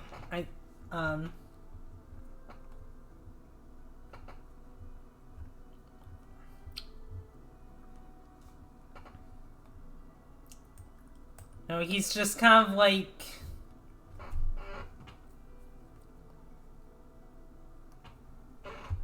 Like, this kid was supposed to be the leader of the group, and, you know... But this guy is just, like, kind of just, like...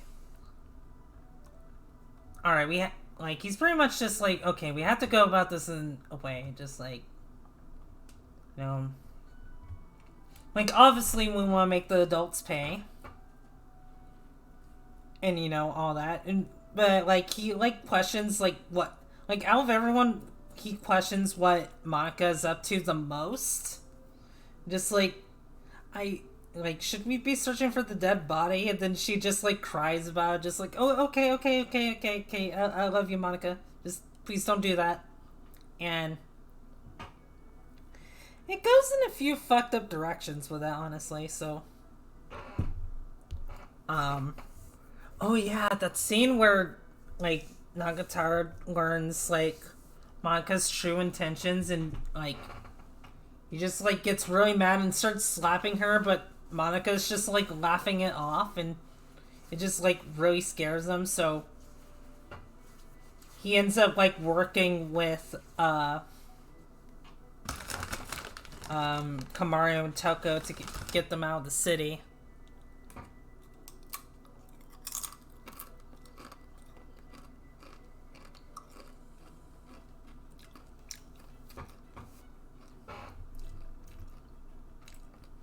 And yeah, I think he's really cute. And, you know, we actually do see, I mean, we see some glimpses of her backstory too.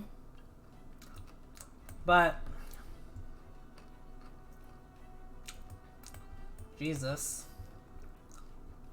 All the parents of these children are assholes, basically.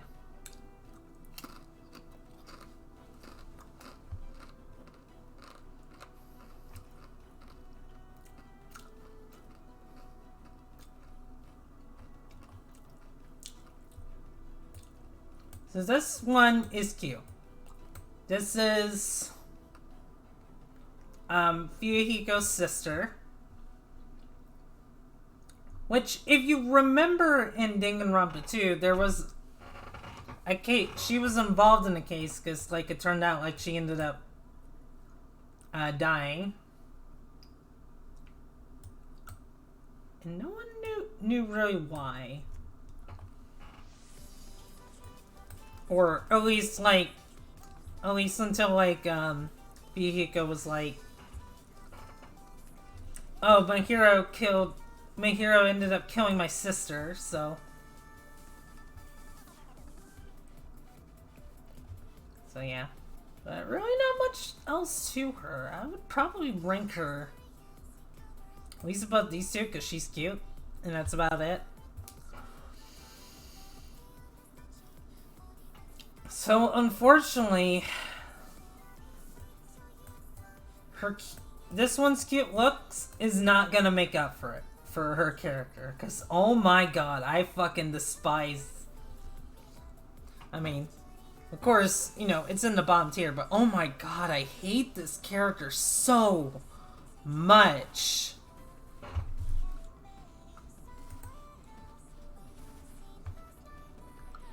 Doesn't Monica end up in a wheelchair?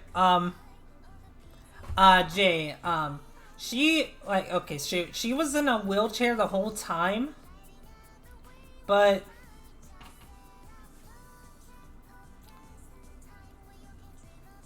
like she was in a wheelchair the whole time, but like the twist was she's faking being in a chair. Like, not even that is real. Like, she can stand up perfectly fine.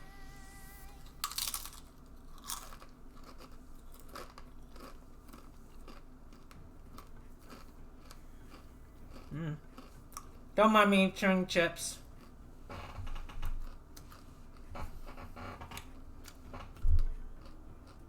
But my god, I do not like this character. She is a complete bitch. Very inconsiderate for her friends. Like, and you know, I'll probably be ranking this character later, but when, you know, she gets upset about, like, oh, you never eat my sweets. You know, you, the person who, it's pretty obviously has some kind of diabetic problems, like has, like, some form of diabetes. And, like, and it's just, like, God, she's such a bit, like, even when I think the anime is trying to make you, like, feel bad for her, I'm just like, no, not really. You still treated this one person terribly. Like, you just, like, took advantage of her, and you're not even sorry about it.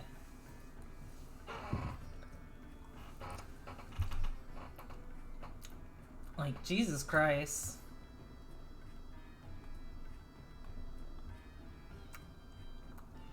And the fact that she just, like, kind of, like, stabs people in the back, like, she stabs her boyfriend and, like, she pretty much, like, kills her boyfriend just so she can get out. Or at least survive, more like, not so much get out.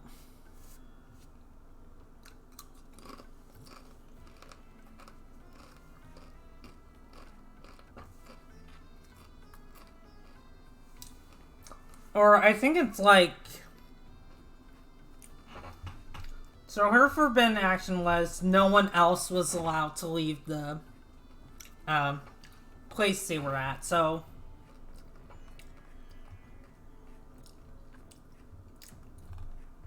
from that point, she was pretty much determined to kill everyone.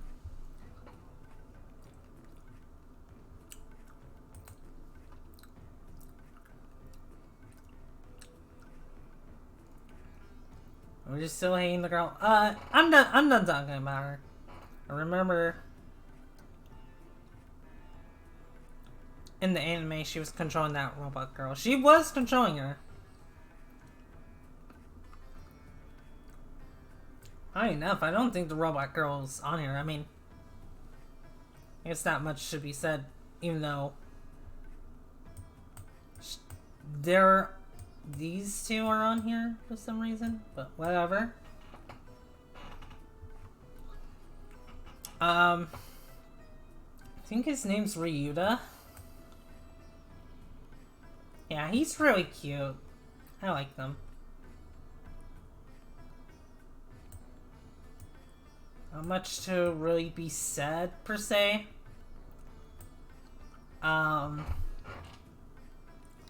He is cute. I feel bad that his talent was used in very bad ways. He was pretty much taken advantage of by Junko. And, you know, he pretty much just, like, suffered for it. Because he's just like, fuck, I'm the reason this whole thing went down. Because I helped this one person. But she tricked me into making this for her.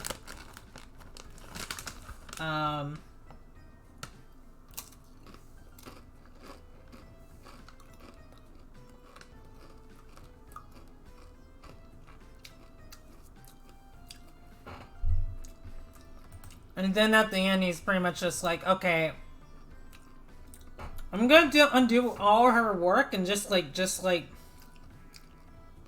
hypnotize people to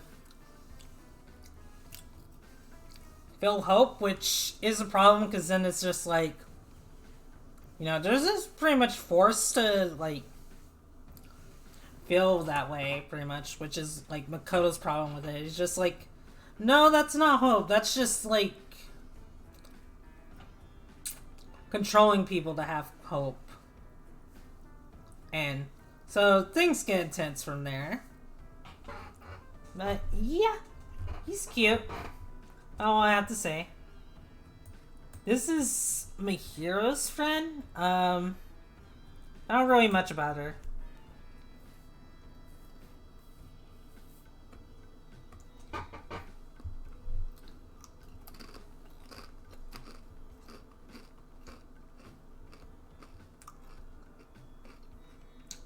I do like this character. I think I really feel bad for her.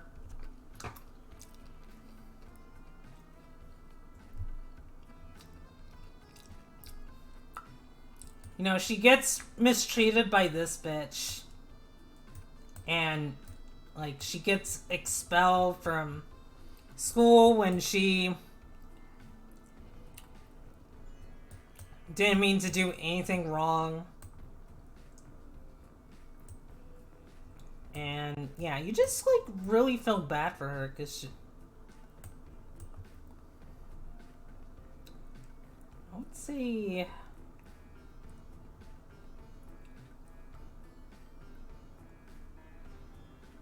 Yeah. I'm confident about that one, actually. Just, like, I think she's really cute. It sucks what's happened to her. And... Also, when she goes beast mode, it looks really cool.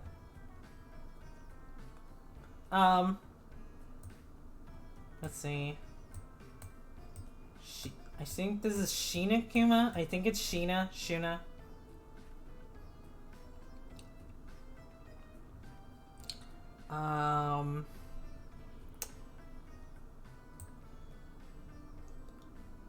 No, I like them. I think they're cute. But yeah. Actually not. Actually. Okay. There we go. You are almost done with this tier list.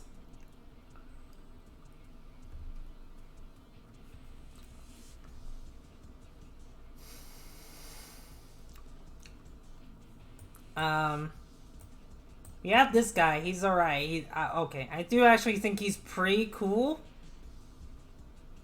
I do think he's pretty cool. But that's about it about him.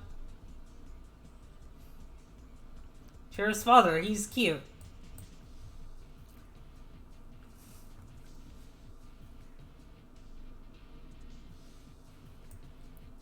Not really much else to say about him either. We'll put him up there though.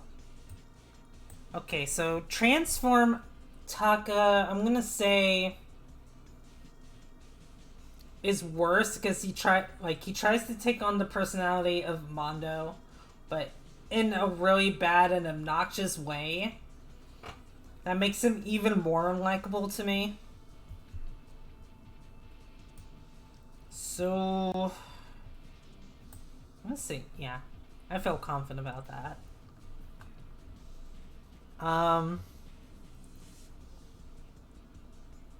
And here's the last one. I think his name's Yasuda. This is Hina's brother. And yeah, he's really cute. That's about all I can say about him. I'll put him here. Actually, you know what? I said he was cute. I'll at least put him up there. And we are pretty much now done. What's left are these characters, but I have no opinion on them, so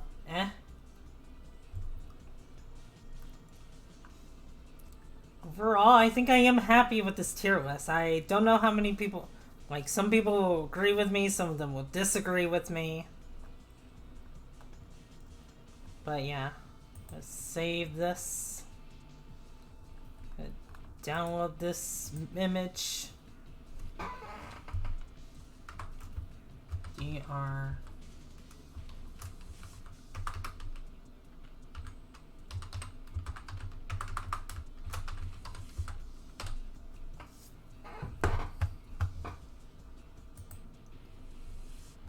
I also remember I also did a tier list for like individual things. So like I remember doing an individual tier list for Danganronpa 1, or not Danganronpa 1, but Danganronpa 2. I don't think I'd do that now because we'd be here all day if I did an individual one. Like, so I would probably have to do that later. But yeah. Yeah, we are officially done. Later, Jay, yeah, I'm probably about to go into V3 spoilers, and I'm probably gonna have to end it there, unfortunately. Because I did not expect we would be spending all day on this. Or at least all stream time on this, which isn't bad. It's better than when I was doing the Monster Girl one. Because, God, that was going on forever.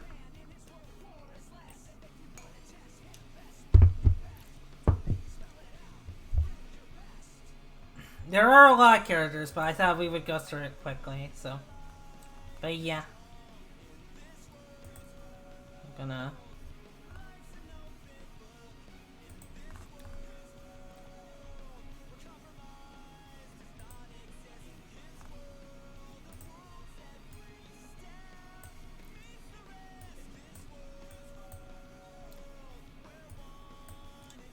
Alright.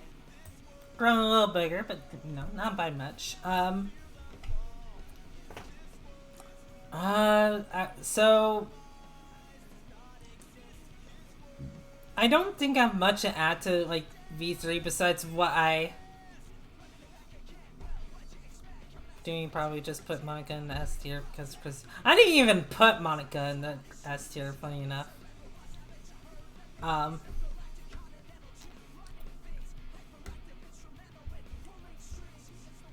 Could be bigger. No, you're right. You're right. You're right.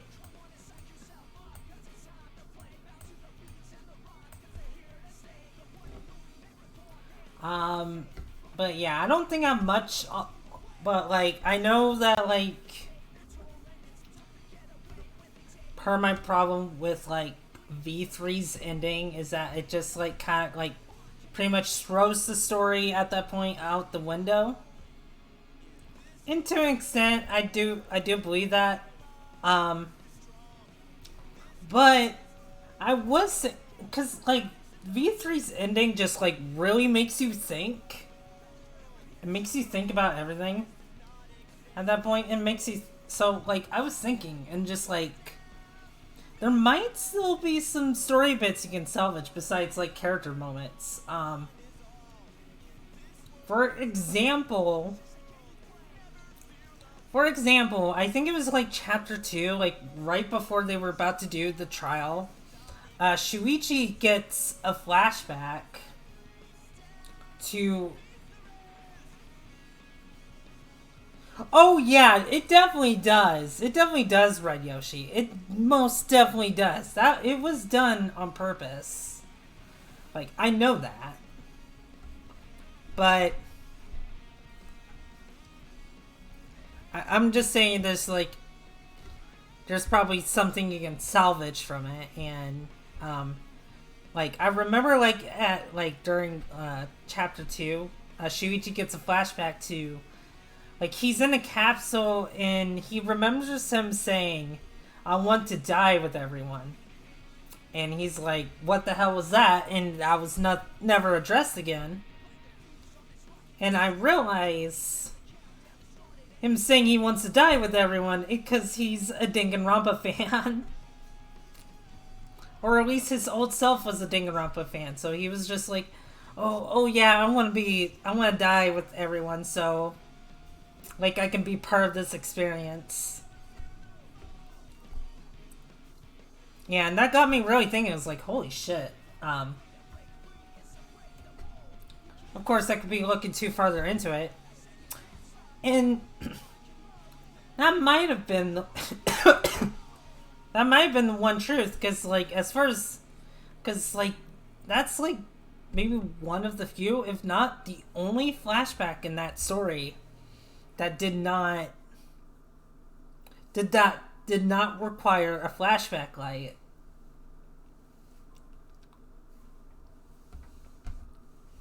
It's just like, oh, here's the thing I remember now.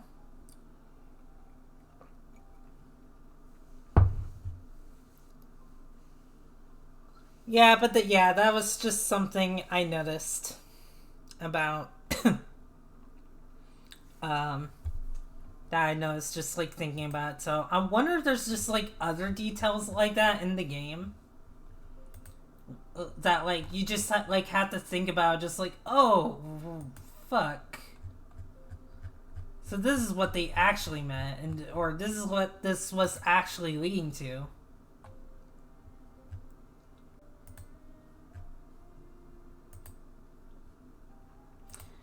Because I would like to think that despite the story being a lie, there's still some, like, you know, it was still handled with a lot of care. If that makes sense.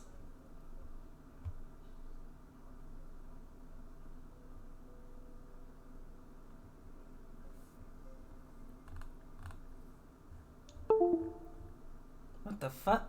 Okay.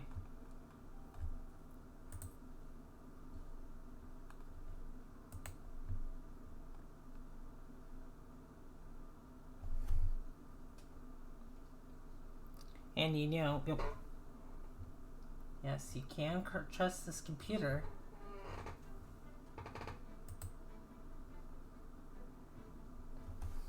Playing the game a second time knowing the ending puts a twist on everything. And you know what? I can't wait to go to my second playthrough knowing the twist. Because knowing the twist is probably going to put a lot more perspective on things.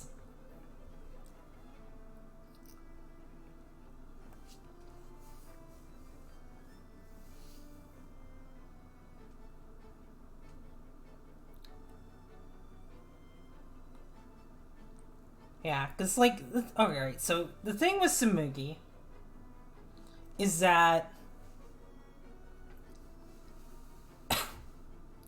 So the thing with Sumigi is that, and something like I've recently watched a video on this. Like, apparently, in the first trial, like, yeah, Red Yoshi, yes, Red Yoshi, what is it? You need to look up love hotel scenes. Wait, you can actually go to the love hotel? What? Oh, yeah, I do need to look that up. What? I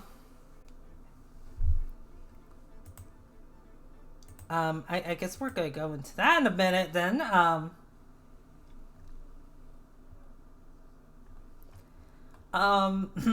Anyway, like, something I read in a video once is just like, someone is just like, kind of like, someone was just saying, like, oh, like, during the first trial, you know, Sumigi was on your side. That's what the love key was for. I see. Oh. I see. Okay. So, yeah. As I was saying, you know, people point out that, like, in the first trial, Sumigi took your side because she was trying to pin the murder on someone else. Probably Kaide.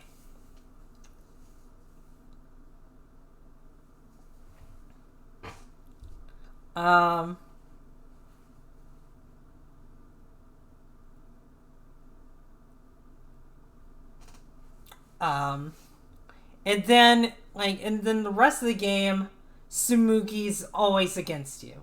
Because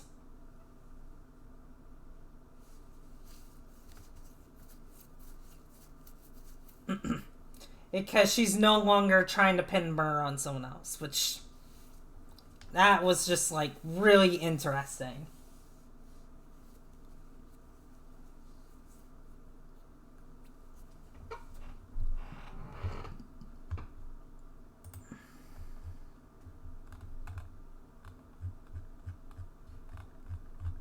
Also,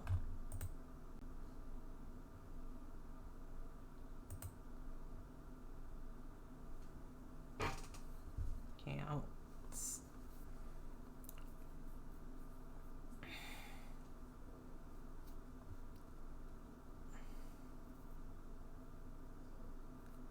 you'll receive an intimate scene with a random student. So it's completely random. So just like buying the key, it's just completely random on who you end up with. Okay, that's interesting.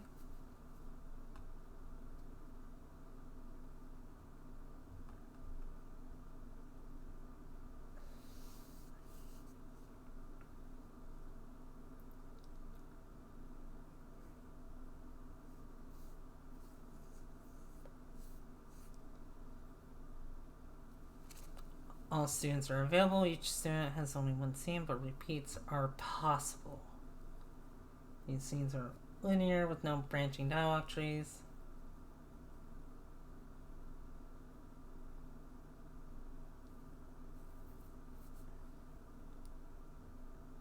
Student will be in a dreamlike state and perceives the protagonist as their ideal, though they know it is still the protagonist, sometimes even by name. Protagonist must figure out what the role is that the student perceives them as, and then play that role successfully, or the student will have a bad dream and become oh. I see. That's so interesting. Overly sexual to romantic or platonic. The student fully believes in the dream scenario, even if it is far-fetched, but has no memory of the encounter when they wake up. Whereas protagonists are fully aware that it's a dream and has some foggy memories of the encounter when they wake up, because the scenario occurs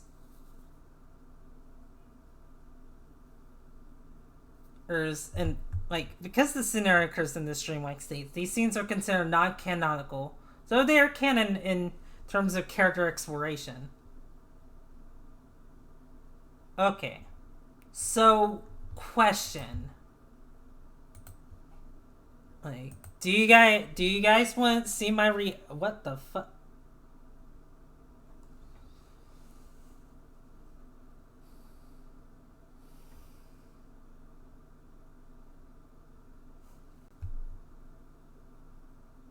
Do you think Kokichi knew about the fake murder because he took the key card? You know, that is possible. That is more than possible. On like he like on how he could figure that out. Question, answer. Wait. Were you telling? Okay, were you telling about Red Yoshi? You said, did I say something? I was just talking about like the love suite. Also, what is going on with my tracker? God damn it. Okay, whatever. Um, so I'm not sure what my dream scene is. I guess it depends on like how these play out. But I guess what I was gonna say. Do you guys want to watch my reaction to the love scenes? Like, assuming I can stream it. I mean, I can't imagine it goes like super explicit with the love scenes. So I think it might be okay to stream. And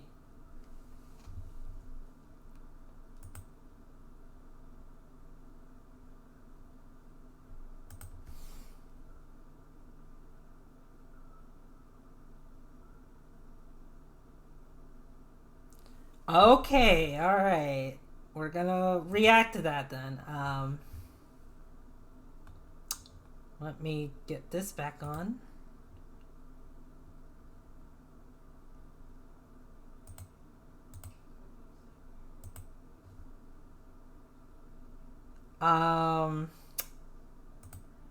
Okay, I guess I'm gonna look this up on YouTube, on the YouTubes.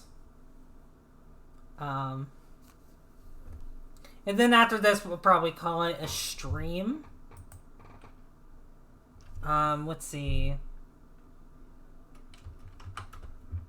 Danganronpa V3. All, let's see, what was it? Love. Yeah, okay.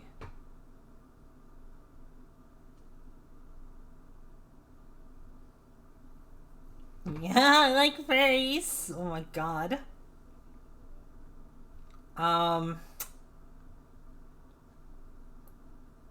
Okay, we got. Okay, so we got a playlist here. So let's see, what is this? 5. This might be an entire hour actually. So we're probably not gonna watch all of them, but we're gonna watch some of them. Any recommendation? I want to see React cut. Oh, and end the day with basically the left key in inventory. I see. Gotcha. Huh? I did not know that. God, can you imagine if I just so happened to stumble upon that? Could you just imagine if somehow I've just managed to stumble upon that and when I was playing the game for real. But anyway, Kaides we should watch. First. Oh, okay. I'm gonna turn that down. Let's see, how's it look on here? Probably could make this bigger.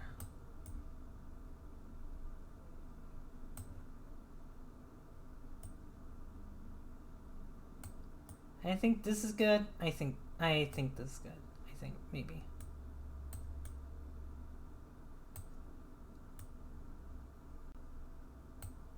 What the fuck? Okay, hang on.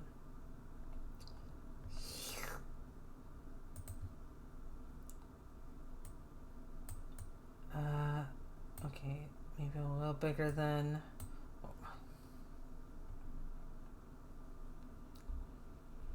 Technical difficulties. Hang on. Alright, I think that should be good. And then, of course... Oh, hold on.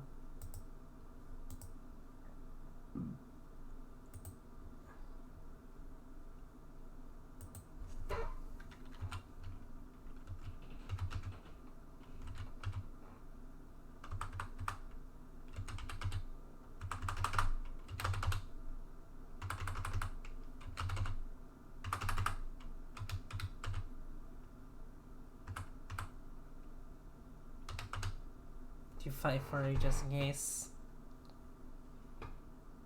No,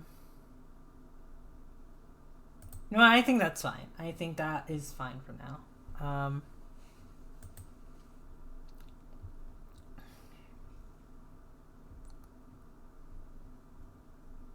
Chat is now the character. Oh my god.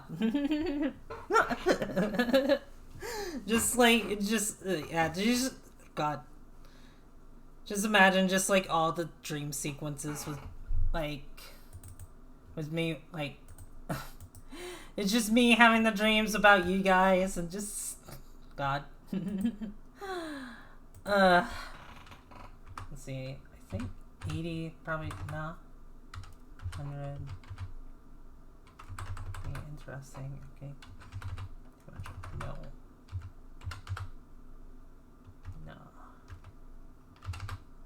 Okay, I think that's good. Alright. Sorry about that. We are gonna react to it now. Let's see.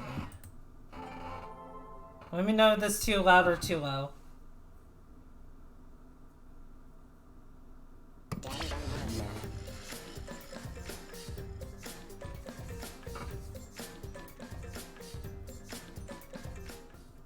Soon once. Okay, there we go. Oh my! Okay, I'm not gonna lie, that's kind of disturbing. Hey, Kaede. You know what? I'm gonna read this. You know, just for the sake of this, I'm gonna do this just for the sake of this video. Well, okay, hang on. I'm actually all right. I'm gonna try to do this fast. Every time I come here, I play the role of their ideal, like some shared fantasy. What kind of fantasies does Kaede think about?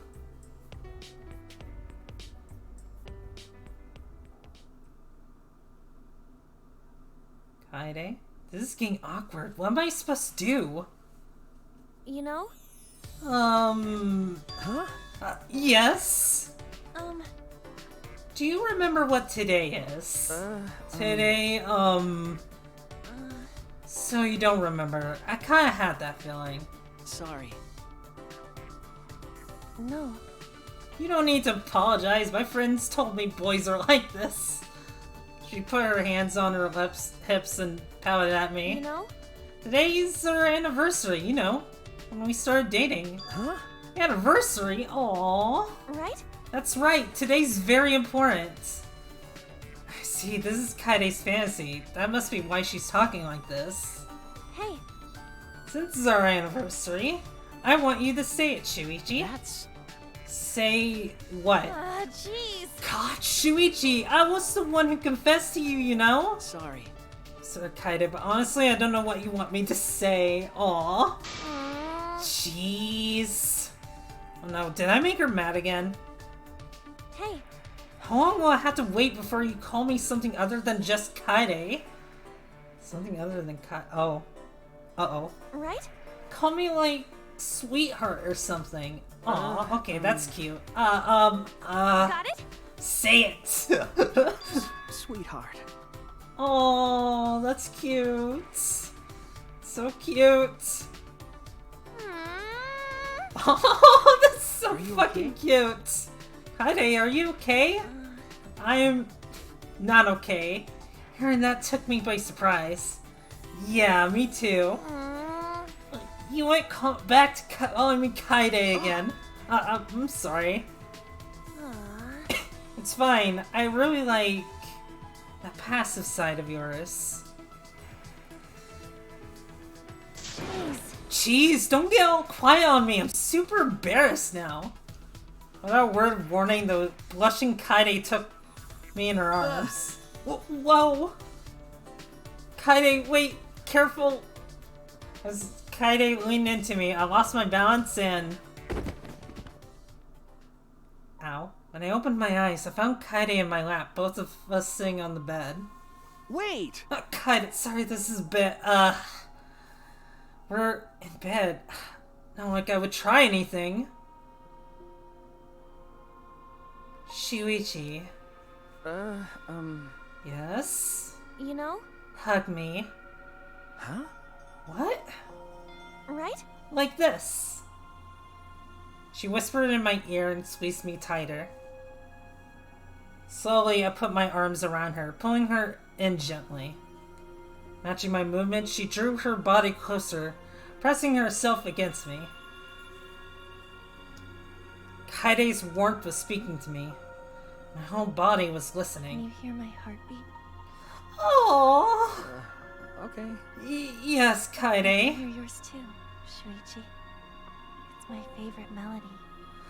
Oh. A warm, strong embrace, more than any other song can do. It fills me with courage. Shuichi, you play my heart better than I play the piano. Oh Kaede? no, I'm gonna cry again. Please, No. call me your sweetheart. Sweetheart. If we're going to be honest today, then I wanted to hear you say that. Okay. As long as you give me this courage, I can do anything. What should I do? Kaede, I mean, my sweetheart, pulled back and rested herself on my lap. We stared into each other's eyes for a long while. Our noses almost will you touching. Do it with me? I would like that more than anything. Oh. And in place of reply, I pulled her in closer.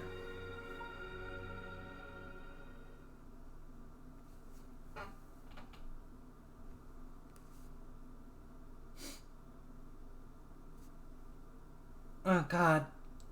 That got me. Oh my god.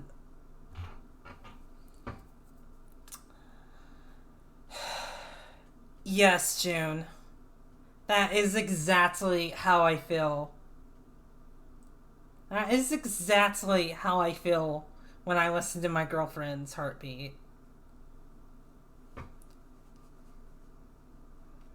That is why I like heartbeats so much.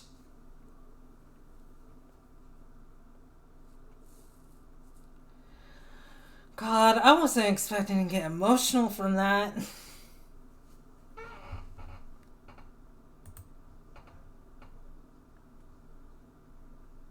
Alright.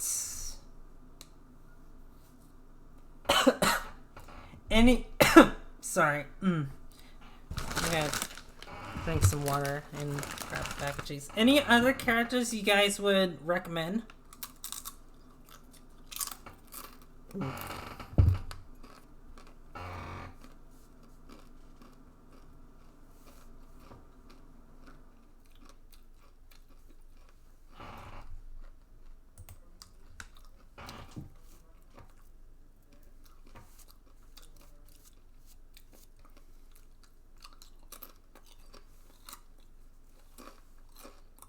Yeah, Miyu's is probably really lewd.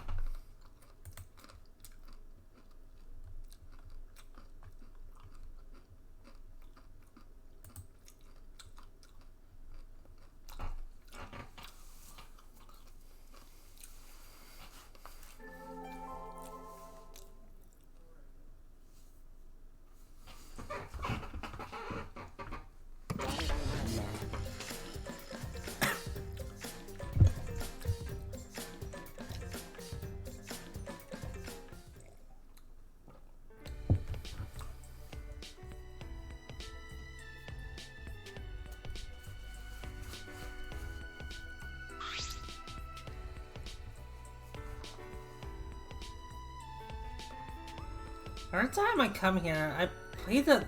Alright. What kind of fantasies could Himiko have? Her whole life is fantasy. Okay. Shuichi, is your mana tuned properly for the ceremony? What? Oh my! What? Did you skip your preparations again? What a useless thrall. Why did I make a useless guy like you my thrall? Your thrall? What? You still don't understand? I explained it when I forged the contract. By thrall, I mean, you're my familiar. Oh my.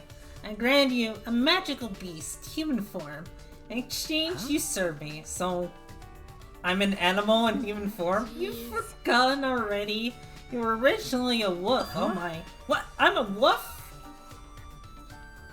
This is pretty out there, even for her fantasy. Is Himiko's fantasy to be an all-powerful mage? So is your mana tuned yet or not? I'm not done yet. What was that? So you did skip your preparations. This calls for a punishment. Punishment? Okay. Don't move. If you move, I'll use my magic to pull out all your hair. Himiko took a few bold steps towards me. Her eyebrows furrowed. What is she doing? Am I about to be a guinea pig for her magic? Boop. What? I went down to find Himiko bring her face in my chest. Oh. What are you doing? Ah. This is your punishment. Wait! What? Hey! Himiko squeezed me tight, rubbing her forehead against my chest. Ah. You know, this is exactly just like me and my girlfriend. She looks like a dog or a cat rubbing against her owner. It's kind of cute. No, wait. Now is not the time to be thinking of that. This is my punishment? That's right. I usually spoil you, but sometimes your master needs to be spoiled. Himiko mumbled out, her face still nuzzling me. God, this is so cute. It didn't sound much of an order. More like a child's pouting. Hey, yeah. Okay. Spoil her. Maybe pet her head? Oh my. Ah, I was right. She really is like a pet. More. This is your punishment, so you need to pet me until I'm satisfied. More? As in pet? Somewhere else? As if reading my mind, Himiko whispered. Okay. My back. No. Your back? I don't know if I should. That's... Why? Are you going to disobey your master? Ah, yes, that's right. It's just like paying an animal. Nothing wrong with that. Only half convinced, I so allowed my hand to slide lower down to her back. She really seems to be enjoying it. Does she like being petted?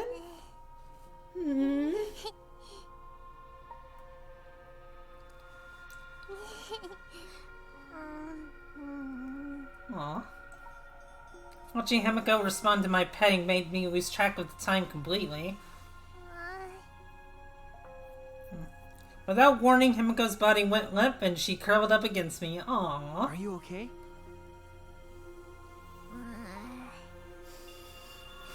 I managed to catch her before she fell, but just as I was about to set her down. Whoa! Himiko's arm sprung up to her, around my neck, embracing me tight. What happened? Himiko! I know what you want, Shuichi. Huh? You do? You're longing for the magical power I hold, aren't you? It's okay if you want to do that.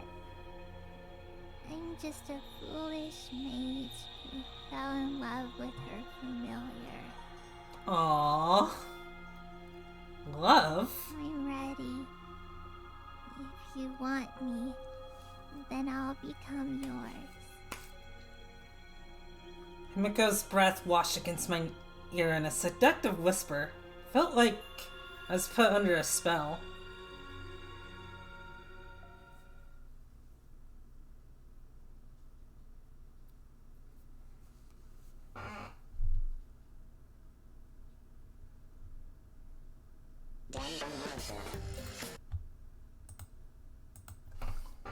Yeah, Himiko's is really cute.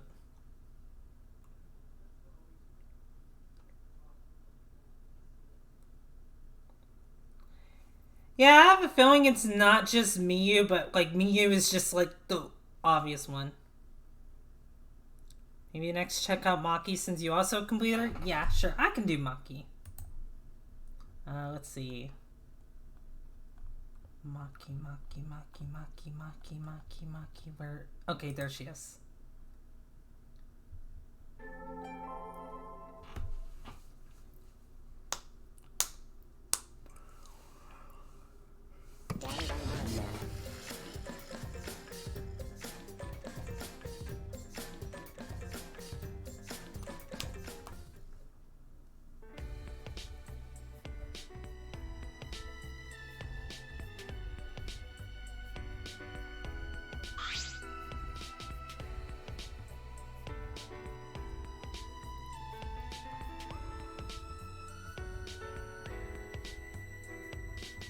Maki's idea of fantasy, I wonder what that could be like. Hey. Huh? Hey? Jeez. Still don't know anything, even after we've been together for over 10 years. 10 years? What's wrong? Right before you entered elementary school, you came to the orphanage, remember? Yeah, I remember. See, Maki and I are friends from the orphanage. Why? Why are you looking at me like that? Is it something I said? No. No, it's nothing. I don't know why you're making that face. I don't get you. But Do you think that you should? Did I say something? Maki is blushing. What happened? Because. I didn't know you thought about things like that. This whole time, I never noticed. Things like that? Hey! You're worst. You're the worst ever. Where'd this come from? What is it? What are you trying to get me to say? It's all because you said that when we played house. The younger kids are copying us. I said something? What was it? You. You're usually so unreliable, but then you had to say that all of a sudden. What a pain. You said you didn't want to play house anymore, but instead start a real family. When did you start thinking about that? Never even noticed it before. Huh? I said what? What are you trying to pull? That means you and I. Well, you must have said that seriously, knowing the type of guy you are. You don't lie. You will never do anything to make someone sad. I already know that. I wasn't with you for this long just for your looks. That's why I... Maki stopped pouring her heart out and looked down. Maki, what's wrong? Hey. Give me your hand. Huh? My hand? Like this? Maki squeezed her hands around mine as if trying to envelop it. This is definitely strange. When I think about you, when I hold your hand, when I touch you, I'm happy, but I'm scared. I'm satisfied with so little, but at the same time, I want more. I don't understand. This is the first time I've ever felt this way. What about with Kaido? I mean, okay, I understand this is a dream, but you know. Hey, Shuichi. There's still a lot I don't understand, but I'm certain about some things. I don't want to let you go. I'll stay by your side forever, close enough to hold your hand. Oh? I want to cuddle, just the two of us. If this is what families do, then I want to do that. That's what it means to love, right? Maki. After you said you wanted to start a family, I thought about it. You're my friend from the orphanage. You've always been there for me. That's normal, but not at the same time. You think about me. I think about you too. Stay together after all this time. It's probably just a miracle. But miracles turn to false hope eventually. Maki stared into my eyes. Her gaze was so serious, so resolute, I felt it in my bones. I don't want to lose anything. You, or this feeling. That's why I want you to promise me. Not just a marriage proposal, but something that lets me feel more. Maki had made her decision. I needed to make mine. I took a deep breath to prepare my heart and nodded with a smile.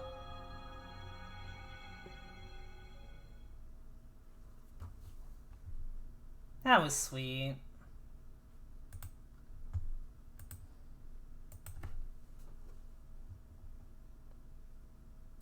Korkia was kink. I mean, okay, you know, I'm not really surprised. Any other characters you guys want me to, you know, look at? Like, anything of note?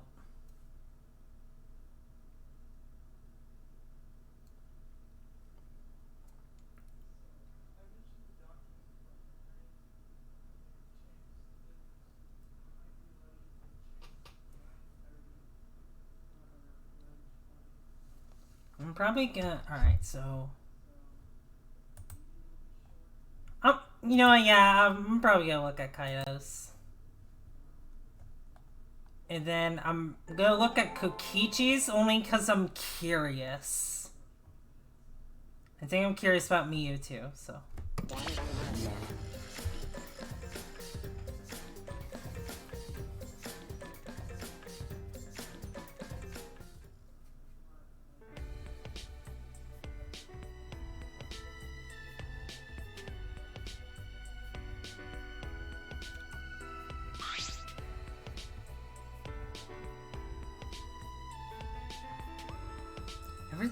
Alright. What kind of fantasy does Kaido have in mind? I'm nervous, but I want to know. I'm surprised you didn't run off with your tail between your legs. Huh? I mean... We've each got 99 wins now, so this will decide the true winner. Right. Now let's end this. What happened? What? This is what Kaido had in mind? What kind of role do I play in this fantasy exactly? We each have 99 wins? Was I in some kind of competition? What? Are you looking back on things before the final battle or something? That's right. The first time we met, it was in the sky. The sky? Listen up. I'm Kaito Momoto, luminary of the stars. I decided that before I enter the vast universe, I'd conquer the blue sky. Yeah. And there you were. Wait! I was... What in the world am I supposed to be? We didn't even know each other's names during our first airplane race. I see, we're pilots or something. How's fantasies are just as eccentric as he is. Hey, so... It was the beginning of a heated battle over who was the fastest and coolest. I never dreamed our battle would last this long. So, we've both won the air race 99 times, and the next race is winner take all. Pretty much. There's no more extra innings, you got it? Yeah. This is it. Kaido, something wrong? Nah. It's just, honestly, I feel like it's a waste to put an end to our fight. I wish these days could last forever, you know? That's... Kaido. What if he kept racing forever? I'm sure some races would be fun, others bad. Somehow I know that we would always enjoy them. Together. I feel the same way, Kaido. I love flying with you. It's like, even though we're rivals, our hearts are one. I like that, but one way or another, this has to come to an end. I'm Kaito Momoto. This guy... Luminary of the stars. This guy we flew through the... That's true. Yeah, you're right, Kaido. Whatever you just said. What's the matter? What's up with you? Where's your fire, man? This could be our final race. Come at me with everything you've got. Right. It's just that, I don't know if I get excited about this. It's not as if we can actually fly. Dumbass. No, you don't get it. Huh? What? In a heartbeat, I found myself backed up against the wall. His presence is overwhelming me. That's enough! Are you really gonna go into our final race like that? Kaido shouted and slammed his palm against the wall near my head, staring into my eyes. What's the matter?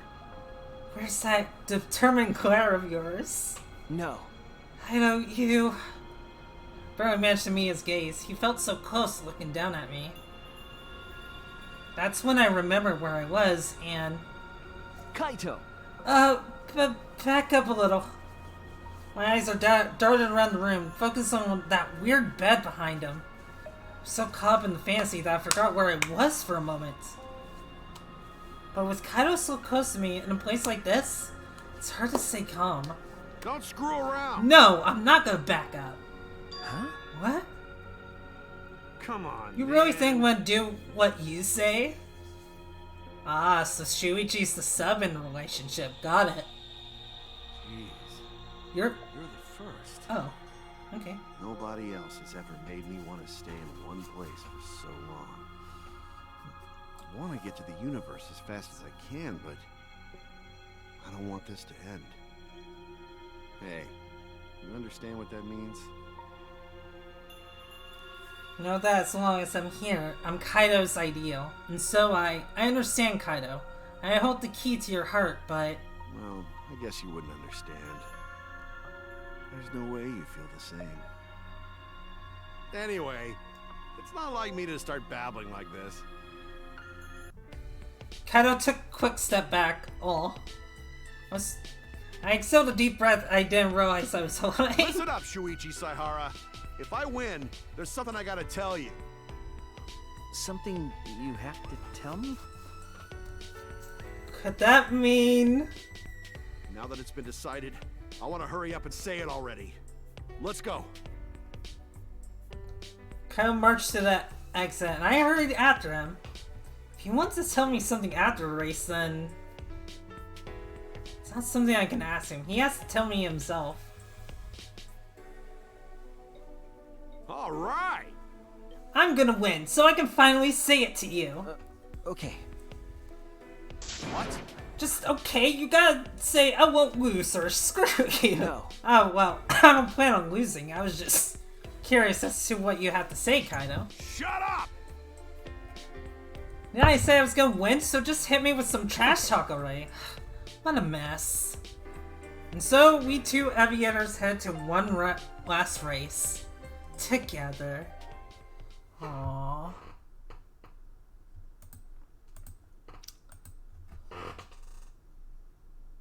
Alright, I'm gonna do Kokichi's, and then I think I'll make the last one Muse. Because I do have to get going here in a bit.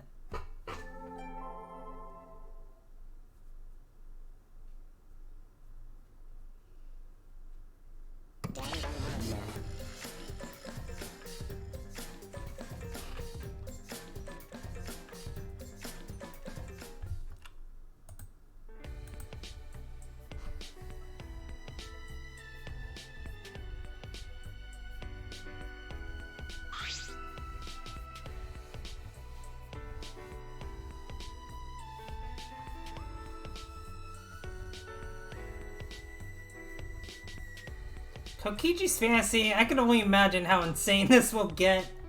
Oh, man. It's been a while since I landed in trouble like this. Trouble? Trapping me in a place like this? That's very like you, Mr. Detective. So I'm still a detective in his fantasy. Am I supposed to be chasing him? But I won't tell you where I hid the stolen gem. Torture won't work either, you know. wait! I'm not going to torture you. What exactly do you think a detective does? You're planning on trying and roughing up my buddy, aren't you? That's why there's a bed, huh? Hey! No, you got it all wrong. Why? Eh? Isn't that what happens to a phantom thief when they're caught? Huh? Phantom thief? But you know, if you're into some crazy kinks, even I won't be able to keep up. That's not true. I said, you got it wrong. No, wait a minute. We shouldn't be arguing. I'm in Kokichi's fantasy. I should calm down and play along. Alright, so Kokichi is a fan thief, is he? Hey, I'm not gonna do anything to you. From here on out, you're the cops' problem. If you're trying to rile me up to give yourself a chance to escape, no dice, Kokichi. did I get caught? Oh, figured it out already. Jeez, I was willing to let you do whatever you want to me. Since I love you, Shuichi. Wow, you even researched my name.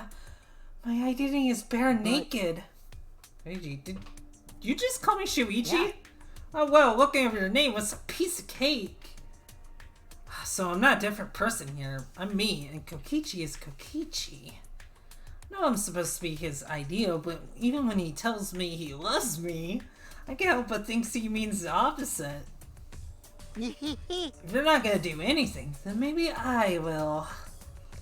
Before my mind even had a chance to process it, Kokichi's grin was upon me. Ugh. Hey! I stood back reflexively. I had no idea what he was capable of. Hey! No need to be scared. What did you think I was gonna do to you? Because... I'm simply being cautious. We aren't exactly friends, Kokichi. Are we? This whole situation is too strange for me to get my bearings. Having this kind of conversation only makes it harder to know why I'm here. Jeez, don't be so cold to me. You've been chasing after me for so long. The stealing part doesn't excite me as much as being pursued by you, you know? Oh, man. When you feel the same, Shuichi? You weren't bored playing with me, were you? That's... Oh, well, I wouldn't say... Well, I don't care what you think anyway. Because you just do as you please, don't you, Kokichi? Ah. Are you mad because I toyed with you? Don't worry, I'm always thinking about you. You were always trying your best to catch me.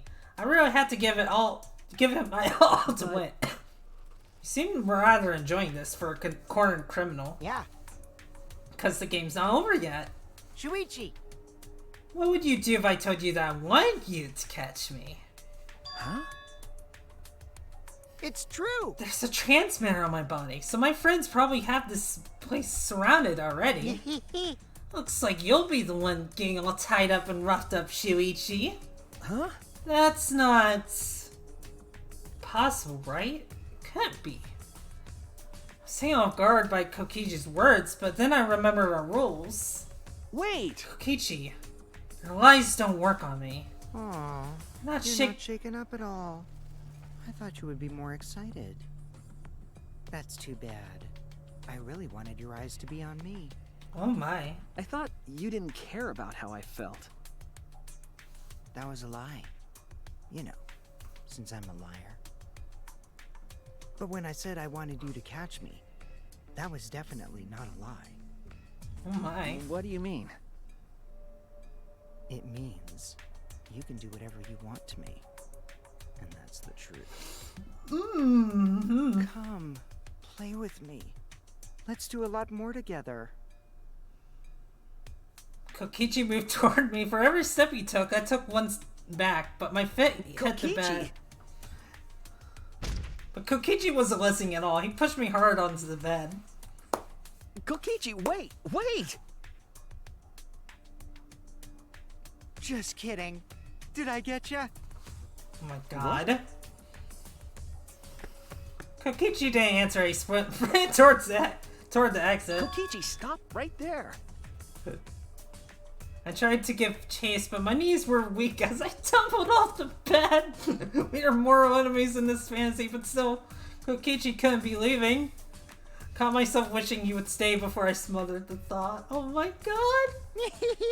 That was pretty fun. See ya, Shuichi. I'll think of a more exciting one next time. So make sure you excite me too. Kokichi turned his back to me with a flourish and then placed his hand on the door. Oh my. Oh my.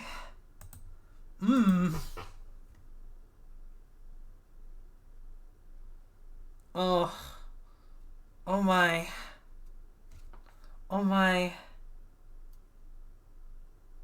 Kind of made me feel weak in the legs from how small he made Shuichi feel. I know, right? Yeah, I was feeling that too, June. I'm not gonna lie. And God, Kokichis.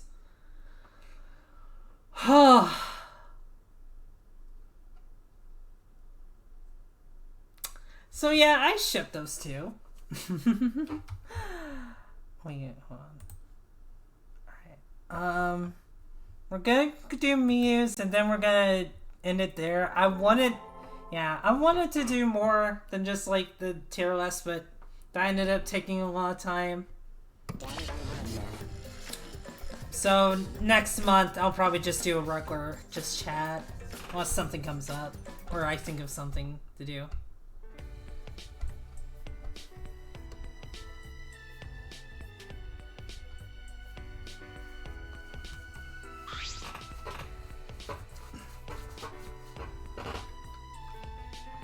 Every time I come here, I play the role of their ideal, like some shared fantasy.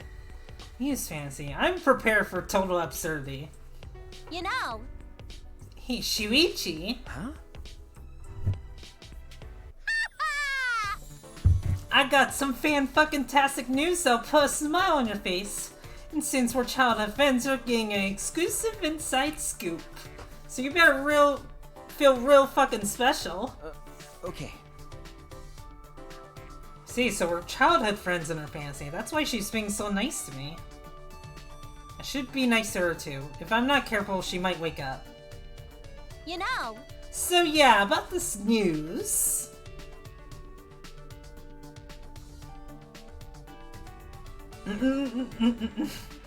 What's going on? Why did she get quiet all of a sudden?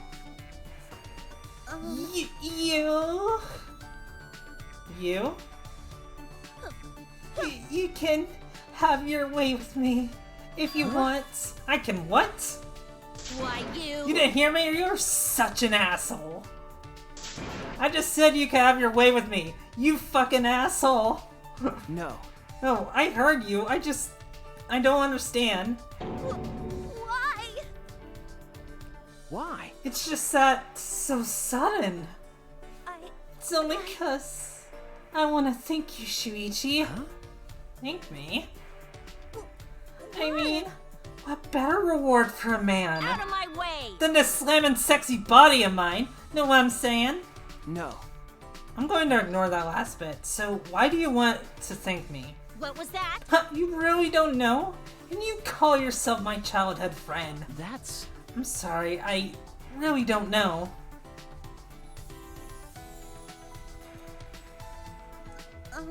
Don't laugh, okay? Okay. Alright, I won't laugh. You won't shout at me? Leave it to me. Of course I won't, don't worry. Okay. Ever since we were kids, Shuichi, you've always taken care of me, you know? You held my hand everywhere we went. You stayed by my side no matter what. And you're still doing that for me. You're the only one who sees past my act and knows the real me, Shuichi. I see. We must be very close in this fantasy. If I didn't have you in my life, I'd probably be in a gutter or something. There's a reason I can hold my head up high as the ultimate inventor. And so, I wanted to thank you. But you said you didn't need my inventions, and I should use them to help people. So I don't have anything else to offer you as thanks except myself. Muse sentence sputtered out, half spoken. Her face was cherry red. No, that's just an excuse. What I really want is your baby. Oh my. Huh? You want my child? Well, Huh? what the hell's so hard to understand? Fuck. You're so fucking embarrassing. With my beauty, brains, talent, and your winning personality? Why, that's the recipe for the perfect child. Best of both worlds, baby. I fucking We just gotta get the kid the right education, let him invent whatever, and we're set for life. What is it? Are you gonna fuck up my perfect plans for our future? Or is it... You don't want that future with me? You won't let me be your girlfriend, Shuichi? Cause you don't need me? Is that it? Aw. No! I don't want you to abandon me too. So we gotta make a baby. You gotta make a baby. I have to make sure you won't abandon me. This is the only way. Is this how she truly feels? Come on, please. I want you. I need you inside me, Shuichi. Okay? That's okay, right? Please? Of course not. There's no way I could do that. Oh my. You motherfucker! If you're not gonna use that dick of yours now, then when, huh? You know what? Fuck it! Come here, Shuichi. I'm gonna squeeze every last drop out of you! Oh. Wait a minute. Oh dear.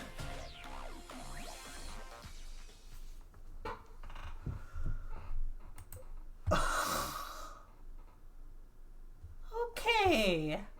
I see.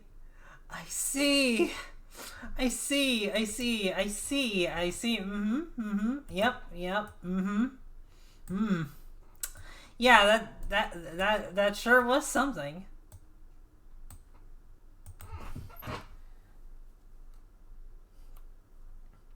I got horny from Kokichi and Himiko and Kaide and Kaido.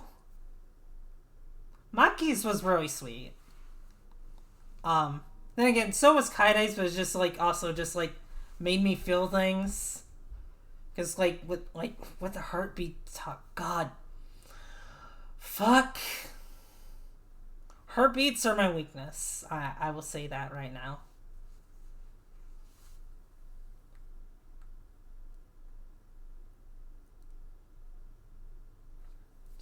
Stravo Kakosi. I don't.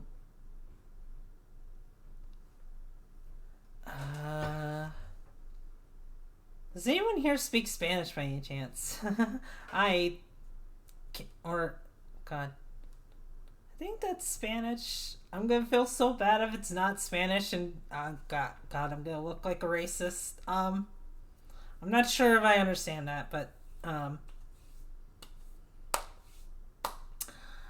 Muse was pretty intense. And my thing no longer works. Okay. Oh, there we go. And yeah, I think Kokichi's is probably my favorite. Well, okay, it's either Kokichi's or Kaide's being my favorite.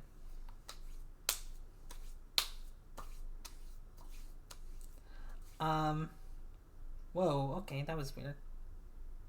Spansky or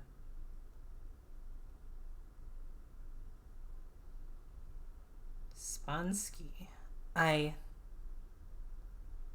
how are you? Okay, alright. I'm doing good. Hope you're doing good as well.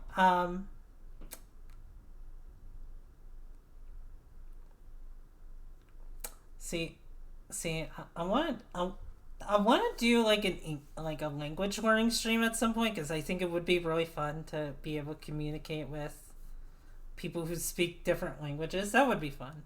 Yeah, I'm doing well. Thank you for asking.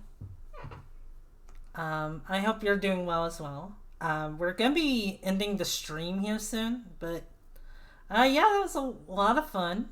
I hope you guys enjoyed that. Tomorrow I'm gonna be streaming Dishonored. It's Bosnian, aka Sarabian. Oh, I'm so sorry.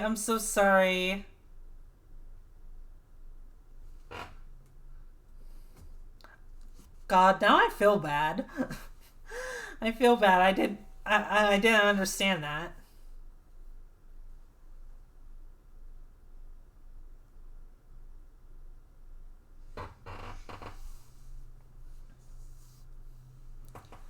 But yeah, tomorrow we're gonna be streaming Dishonored. Next Wednesday, hopefully I will be starting my playthrough of The Messenger, and we go from there. But that said, thank you for coming to the stream. It's lovely seeing you all. I'm gonna head off, get some food, probably go for a run. Jibim's. Oh wait, hang on. Before I go, see, Jibim's is Bosnian, Croatian, Serbian is Cyrillic. Gotcha. Okay. Yeah, Google isn't exactly the most isn't the best isn't the best translator. So it's not always accurate.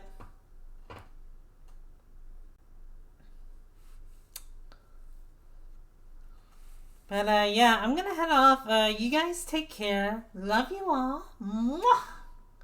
And I'll see you guys next time. Bye.